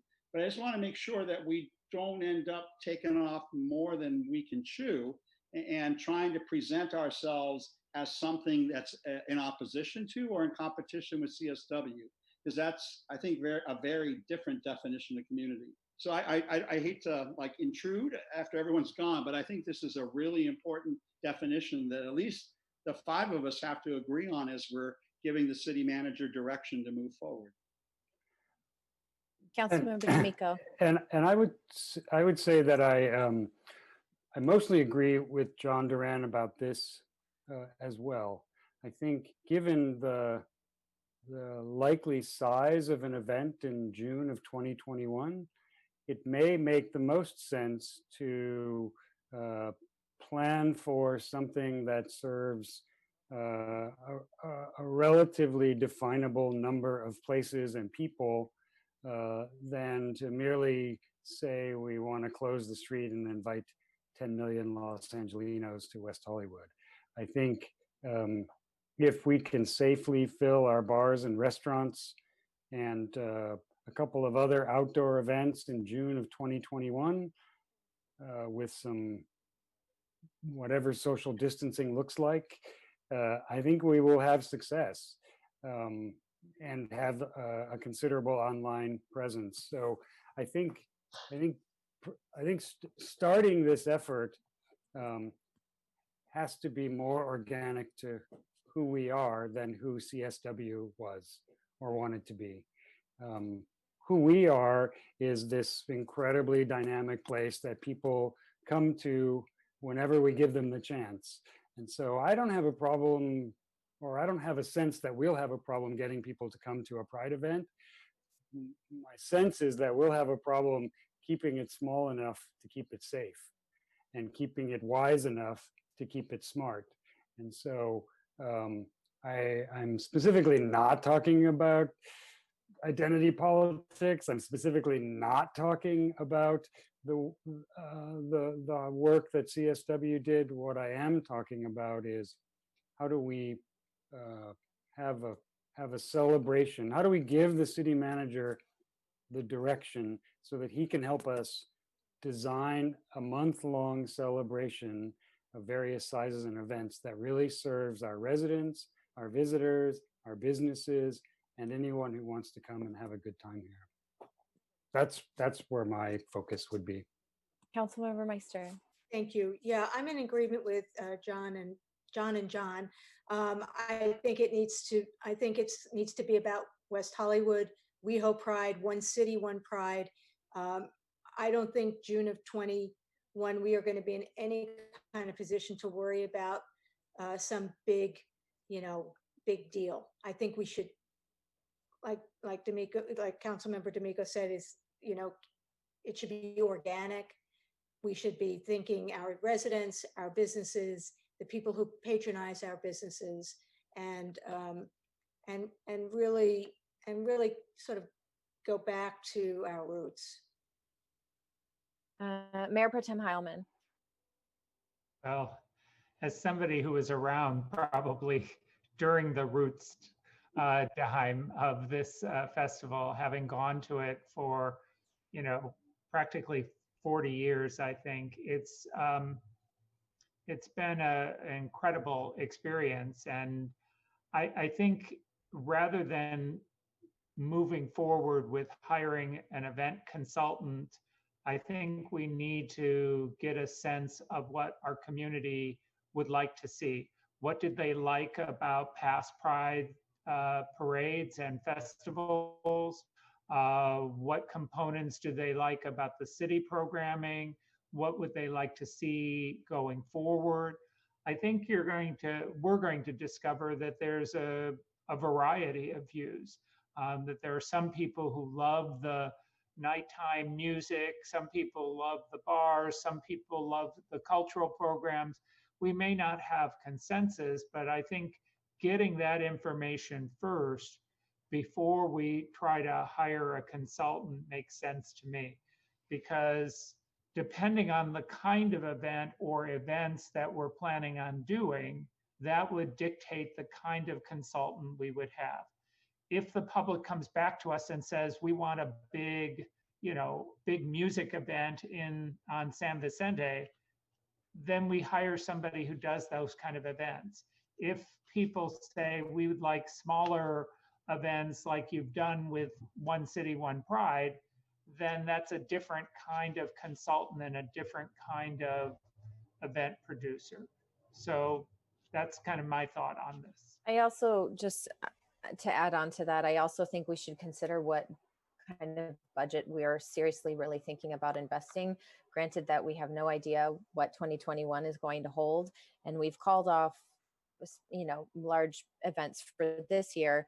I think some of what we've been describing, well, a lot of what has been described tonight has been very much an in-person experience and not so much a virtual one. And so thinking about what a meaningful virtual experience is like might be something we really want to be focused on for next year as well, which might be different than what we do in years ahead. So just want to throw that out there.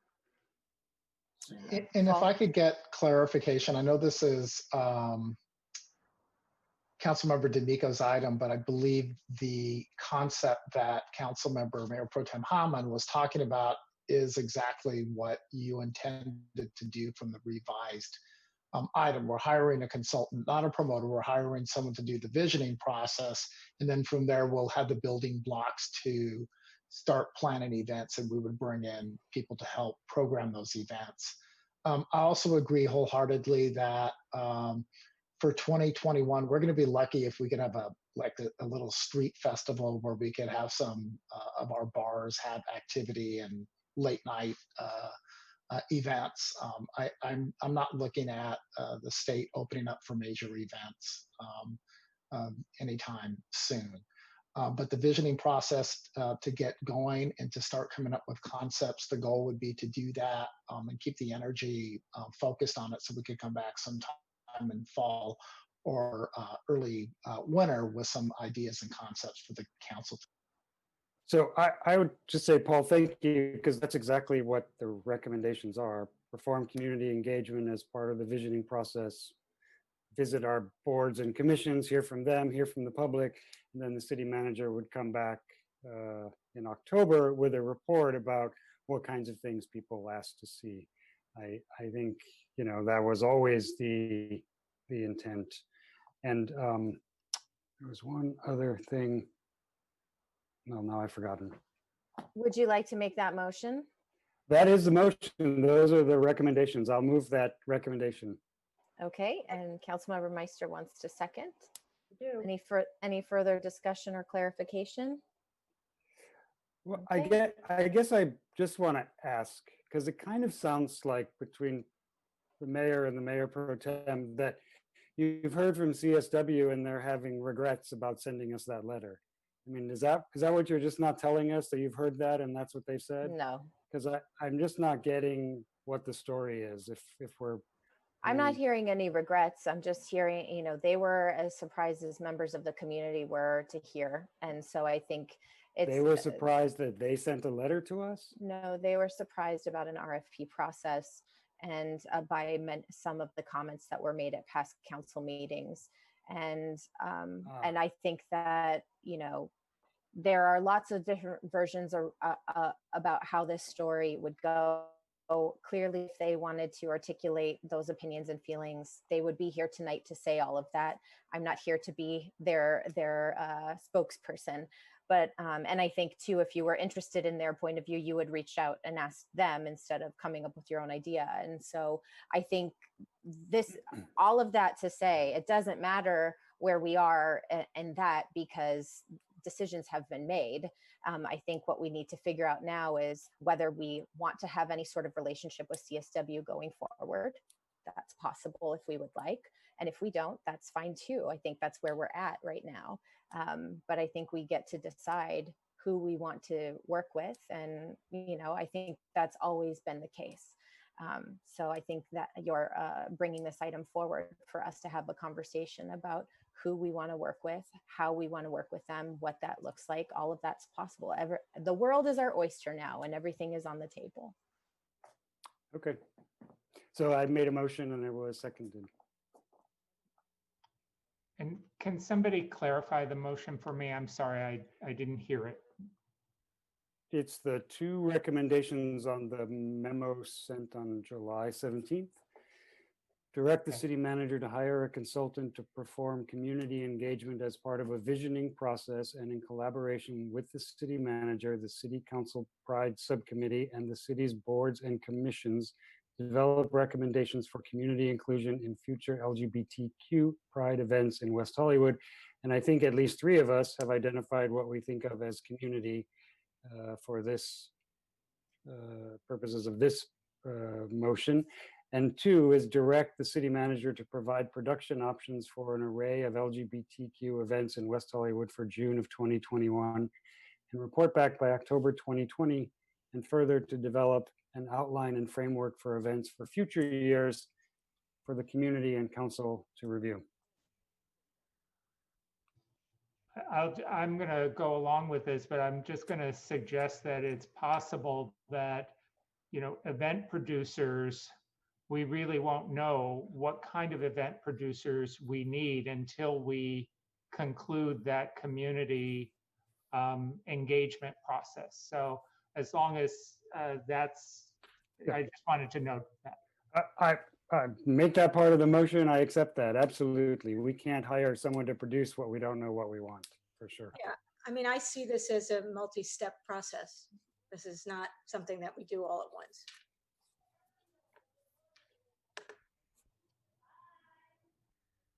So we have a motion and a second. Any further discussion?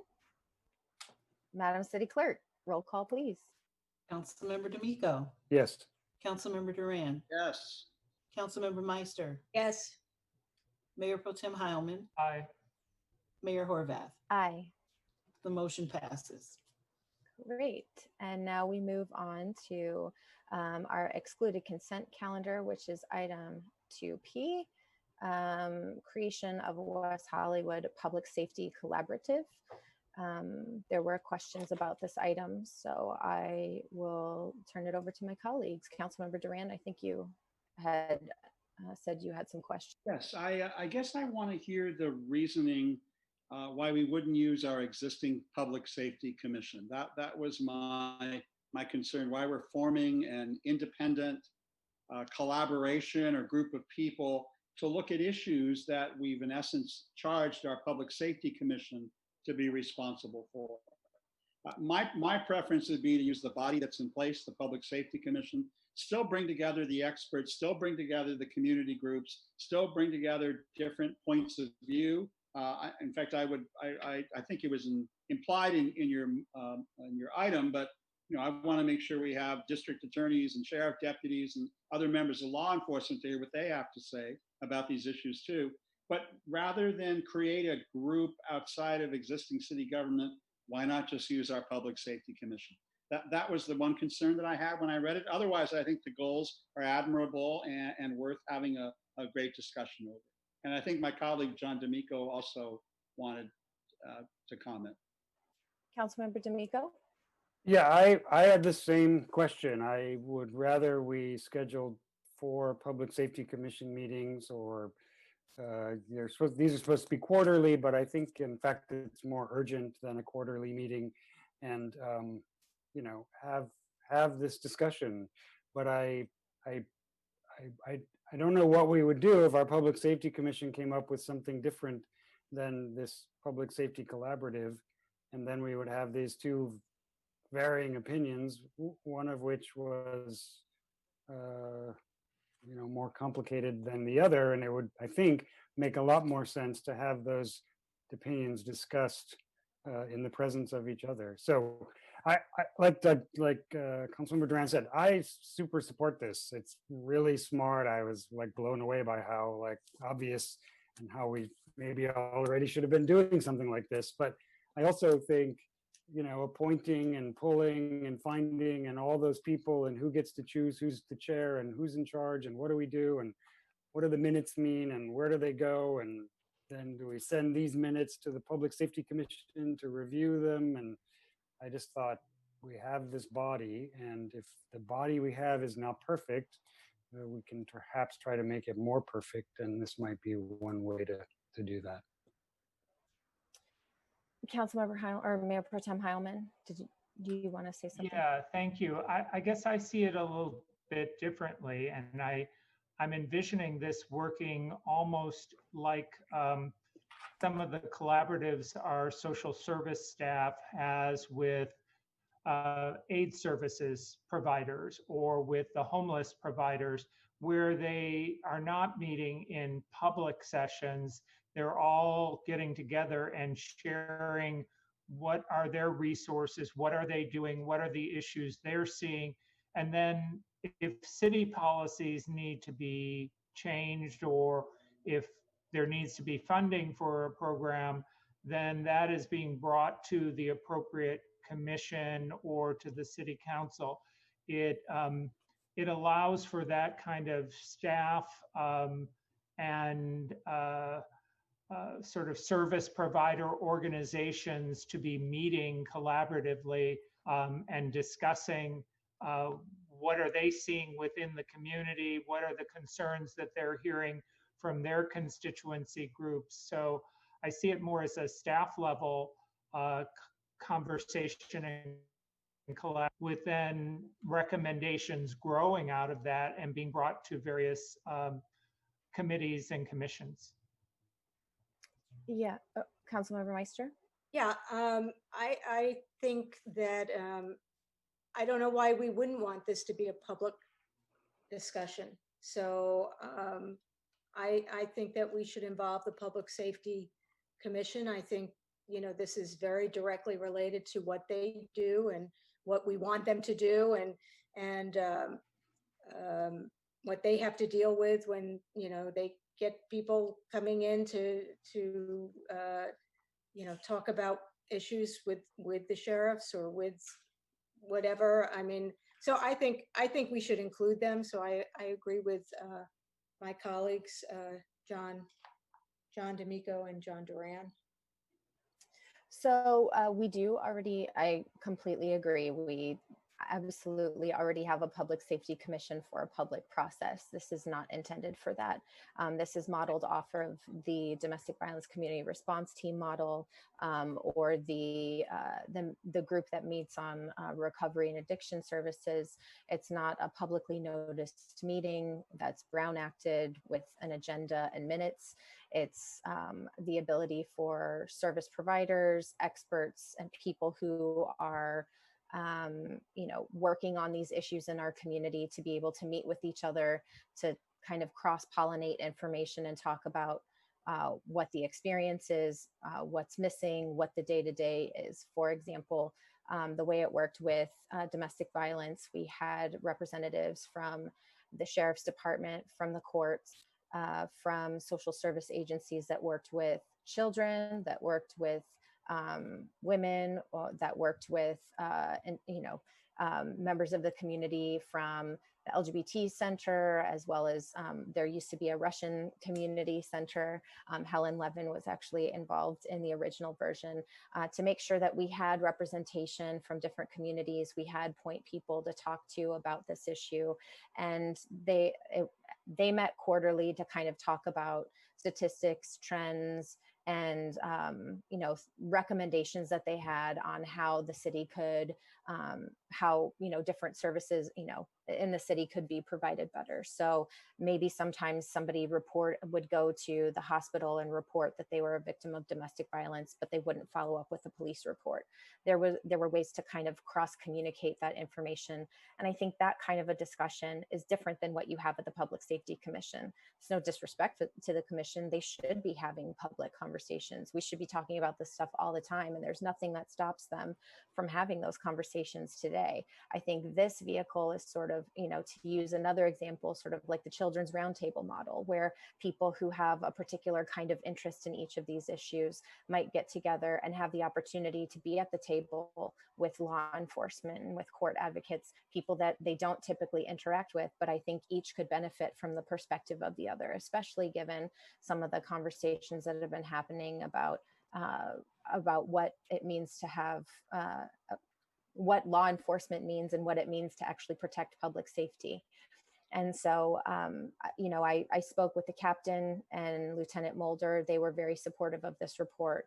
I spoke with our public safety director, and obviously, since we have experience with the community response team to domestic violence, she was supportive, and we thought that this would be a successful model for us to expand beyond the issue of domestic violence and tackle some of the other issues that people have talked about: LGBTQ equality, racial inequities, all of the, you know. So rather than it being just focused on domestic violence, it's a body that can convene with the appropriate members to address the specific kinds of issues we're trying to address when it comes to public safety service. So if you don't like that idea, that's fine.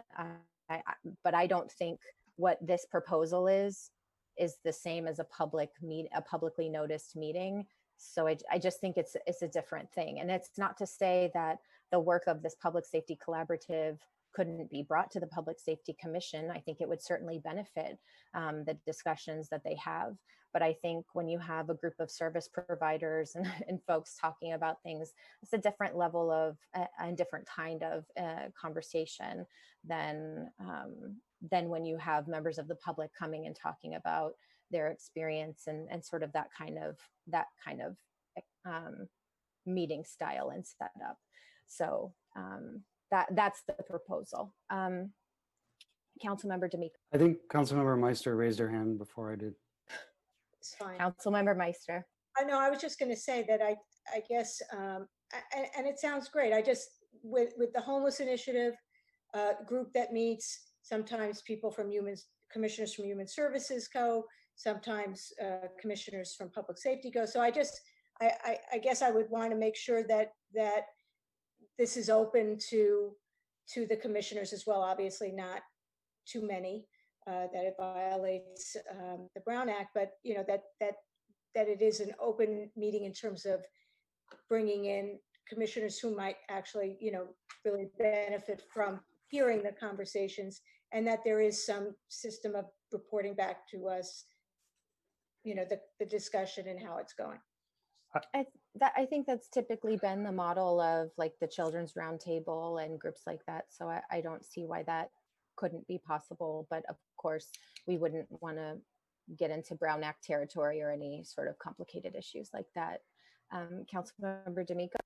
I would just make one more pitch for making this part of our Public Safety Commission for this reason, for the kind of the very reason you said, which is that it would help them if they did have access to this. And I think some of the recent criticism about our Public Safety Commission meetings is that it's the Sheriff's Department and the Fire Department presenting the statistics and the Public Safety Commissioners commenting on the statistics. And there's not a lot of depth. There's not a lot of deep dives into the kinds of things that public safety includes. And unlike the Human Services Commission, which has a yearly, sometimes twice yearly check-in from most of its service providers about the work they do and ways for people to check in with them, public safety is, you know, how many arrests were there? How many assaults were there? How many fires were there? And I think that's part of our, a little bit of our tone deafness around our Public Safety Commission, is that we don't allow them to do a lot of public safety. We just have them discuss the statistics and their responses to that. So I'm still very much in favor of moving this model into those meetings, and maybe really it just needs to happen there 2 or 3 times, and then it can spin off and be its own thing. But I just see that our Public Safety Commission needs some deeper knowledge about the public safety opportunities, the public safety questions, and I just think of this as a way to help bring that about. Councilmember Duran. I want to support what my colleagues are saying here, because I heard the reasoning and the rationale that Mayor Pro Tem Heilman and Mayor Horvath made. But I actually think this needs to be Brown Acted, and I actually think it needs to be an open public meeting. The difference between this and Children's Roundtable or domestic violence is that there are cries all across the community to do something about police reform. Ideas ranging from defunding the police to reforming the sheriffs, questioning, what's happening at our station, questioning Sheriff Villanueva. There's a lot of attention being focused on this. So to put it into a meeting of staff and experts, we do nothing to address the public's call for action, or at least whatever we're doing is out of their sight, and they're not able to review it, and they're not able to participate. So rather than have those sort of meetings, it just makes more sense to me that it be fashioned something similar to what we did on cannabis. When we had to tackle cannabis, we were going to get into the business of cannabis regulation, we had to have a special meeting where we were there and we were sitting there, but we weren't really, there to comment, or we were there to listen to experts from Colorado, experts around the state, experts on cannabis, to come in and tell us their expertise so we could learn and then have a foundation from which to work from. I think that's really important for our public safety commissioners. Not that they need to necessarily run the show, but be there to listen to the discussion. And so I think, in terms of Brown Act, put the public comment at the end of the meeting. It doesn't have to be at the beginning. They can structure the agenda. It doesn't have to have the Pledge of Allegiance and approval of the agenda. It can just be staff bringing forth, here's the agenda, here's what we're going to cover, here are the experts we're going to listen from, here are the issues we're going to address, and let the public safety commissioners and the public listen in to the discussion. It should probably be televised so more people can see it who are at home, and then let the debate start from there, rather than having a lot of the foundational work set with a separate collateral group that then we hope to transfer that information and knowledge over to Public Safety Commission and Council. Why put another step in there? So I understand the reasons why and why it's been done that way for other issues, but this one seems to be a little different because of the public outcry that we focus on this. So that's why I just think we should bite the bullet and Brown Act it.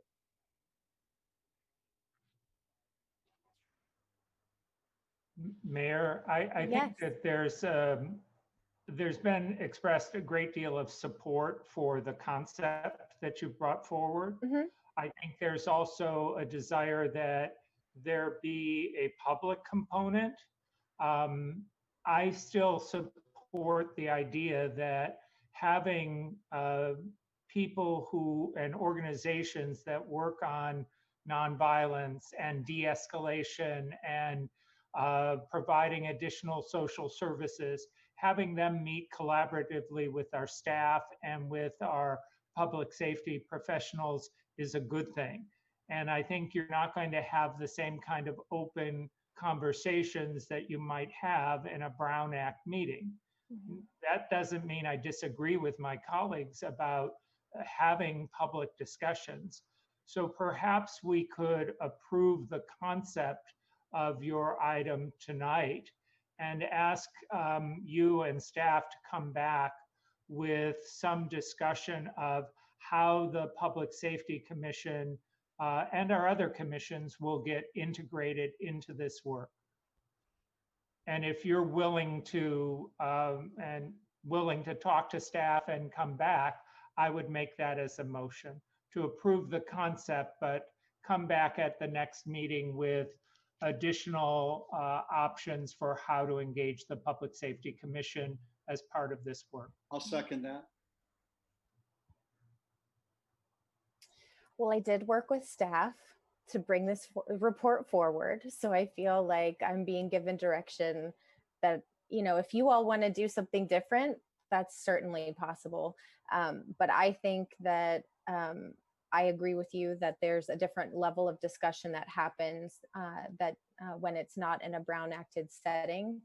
I think, if there's agreement that to Councilmember Meister's point about, having the ability for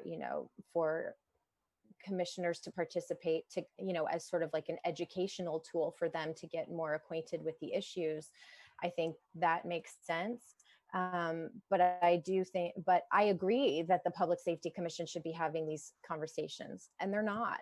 And I think that that's a separate and different issue than what I'm trying to raise with this report. And so if we don't feel like having, the LGBT Center or other organizations around a table with the Sheriff's Department to talk about what it means to be, dealing with LGBT issues with the sheriffs in West Hollywood, we don't need to have that sort of venue. But I think it's more productive for our public safety officials to be able to hear from people who are working on these issues on a regular basis and to engage in that dialogue in a way that's different from, not divorced from, but different from our public meetings. So if you want it to be a Brown Acted thing, I think that's not going to work, because I also am not sure we're going to get everybody to at these agencies to agree to a Brown Acted meeting. It was difficult enough to get them to coordinate their schedules to do this. So I just want to be realistic about what's possible. I appreciate the gesture, and I would certainly, obviously, I spent a lot of time on this to try and bring it forward. So I'd like to see it move forward, but I don't think it works in a typical Brown Acted fashion. Councilmember Meister. I mean, why can't this be both? I mean, why can't some of this be having these roundtable discussions and and then have a presentation for the commission.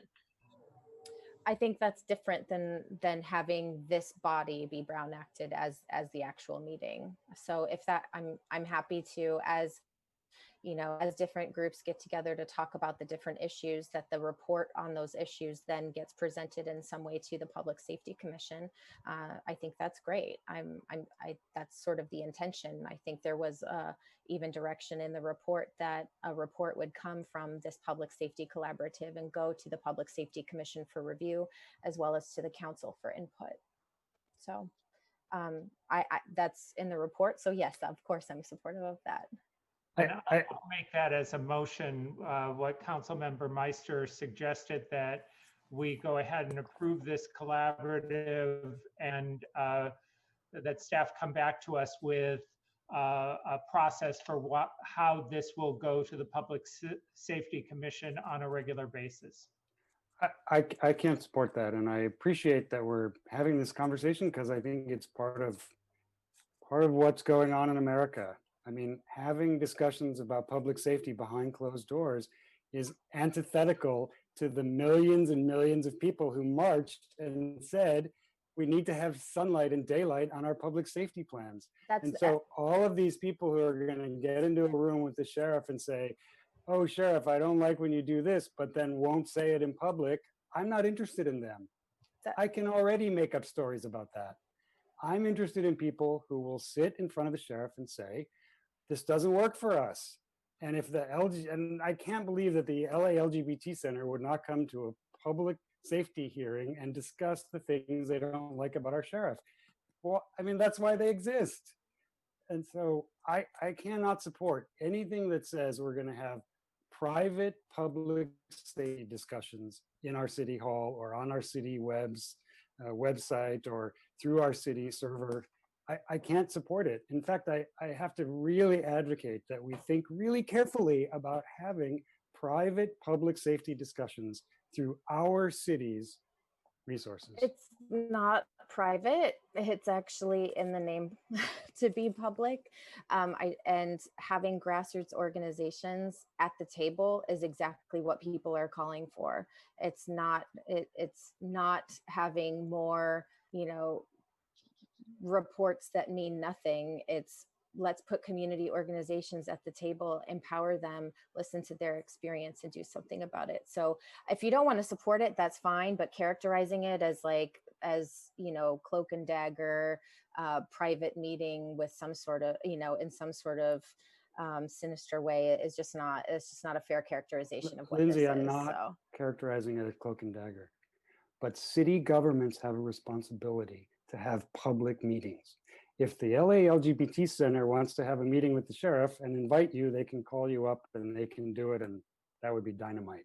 And I can invite all of these people to a meeting too. So that's why I'm saying if it's not gonna work, but I really want to advocate for using our city government process, which is we have a public meeting and there are minutes and there are things that 15 years from now we can say, oh yeah, we did that, instead of, oh, well, at the Public Safety Collaborative, the sheriff said they were going to do that. And then they didn't do it. And then who knows what's next? Okay. So I think Mayor Pro Tem Heilman made a motion. Was there a second? Okay.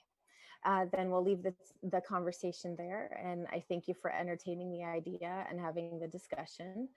And well, Mayor, I hate to leave it there because you brought well, you're welcome to do something different, but I brought forward an idea that works. Well, then maybe I'll get a colleague to construct something to deal with police reform. But since you initiated it, I mean, we were trying to get behind you to do it, but just not the way that it was structured. And I have to agree completely with what Councilmember D'Amico said.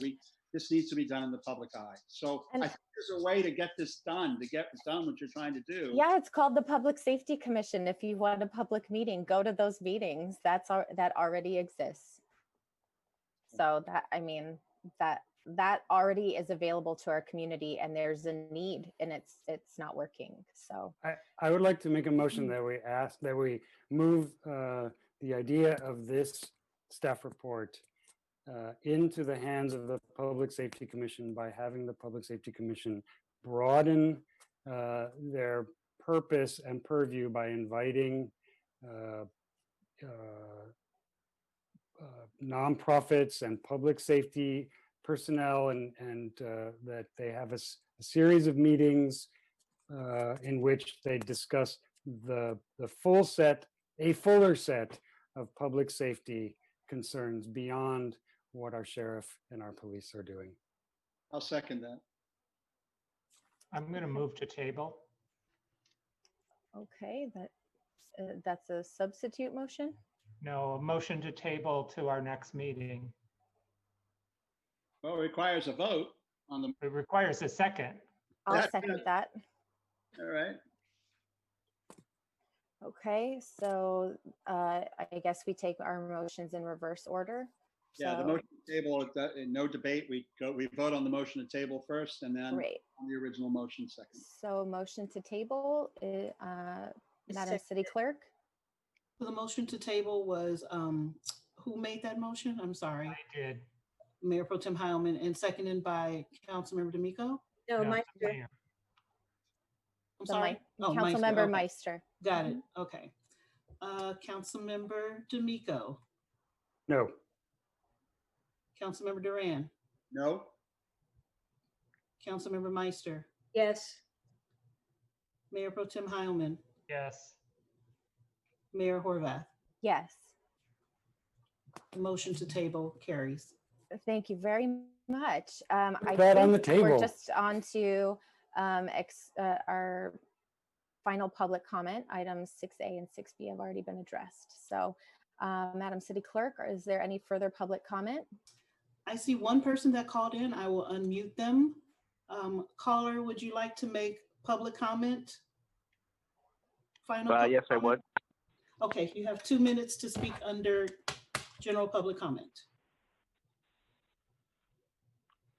Good evening, everyone. This is Nick Remedio, Chair of the West Hollywood Chamber of Commerce, the Design District, and also Secretary of the West Hollywood Travel and Tourism Board and General Manager of Lapeer Hotel. It's an honor to be here this late at night to thank all of you, Mayor Horvath, Mayor Pro Tem Heilman, Council members D'Amico, Duran, and Meister for your continued leadership. In addition, I must continue to recognize the incredible guidance and support by our city staff, led by Paul Arevalo. And these salutations are not just polite greetings, but really the basis of my comments tonight.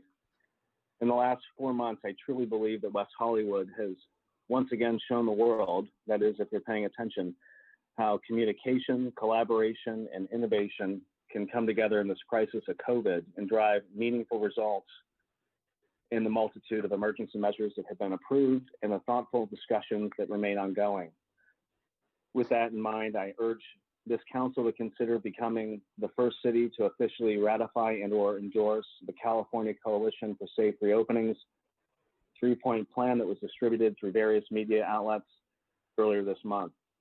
This coalition, which was founded here in West Hollywood, seeks state financial support for county enforcement efforts, which can allow responsible and compliant businesses to not only reopen, but stay open, in addition to seeking critical state-sponsored business interruption protection, and the creation of a formal task force focused on stabilizing our efforts for a new normal built upon the safety of readily available testing for all, readily available recovery centers for those who need to safely quarantine, while protecting our once vibrant business community and our amazing employees, who are both at unprecedented risk for what looks to be 1 to 3 years or more. Please know that Genevieve and I are available for any questions and comments, and we're hopeful for your support. Thanks again for a great meeting tonight, and thanks for hearing that. Thank you, Nick. Mayor, that was our final speaker. All right. If there are, Councilmember D'Amico. Paul, could you distribute that to all of us that Nick was talking about? I haven't seen it, and I would like to read it. Sure thing. Do you want me to just email it to you, or would you like me to agendize it for the next meeting? Why don't you email it, and then if I read it, and then I'll tell you if I want it agendized. We're a tough crowd. I want to make sure I want it there. Okay, are there any other comments? We are adjourned. Thank you so much. Mayor. Have a good night. Long meeting. Thank you, Mayor. You did a great job. Good night. Good night, everyone.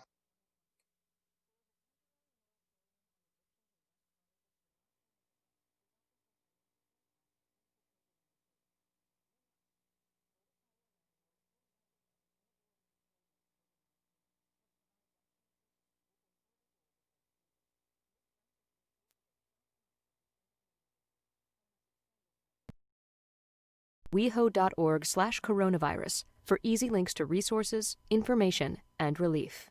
Text your zip code to 888-777 for text alerts. And follow @WeHoCity on social media and turn those notifications on for up-to-the-minute updates. Hello, WeHo. It's Eddie Robinson from WeHo TV News. The City of West Hollywood has passed an emergency executive order to provide assistance to businesses during the coronavirus COVID-19 pandemic. The order facilitates community access to food, essential goods, and medication, and assists the local business community in dealing with unprecedented economic challenges. For instance, regulatory business license fees, tax certificates, and bid assessments have been deferred. Restaurants can temporarily operate as grocery stores or markets. Existing restaurants within hotels can provide to-go meals to non-guests, and businesses can use temporary banners to advertise to-go food operations, waiving location requirements. The city has prepared a business toolkit that includes real-time policy changes and assistance information for local businesses and workers. Download the toolkit at weho.org/coronavirus, and let's stay WeHo strong.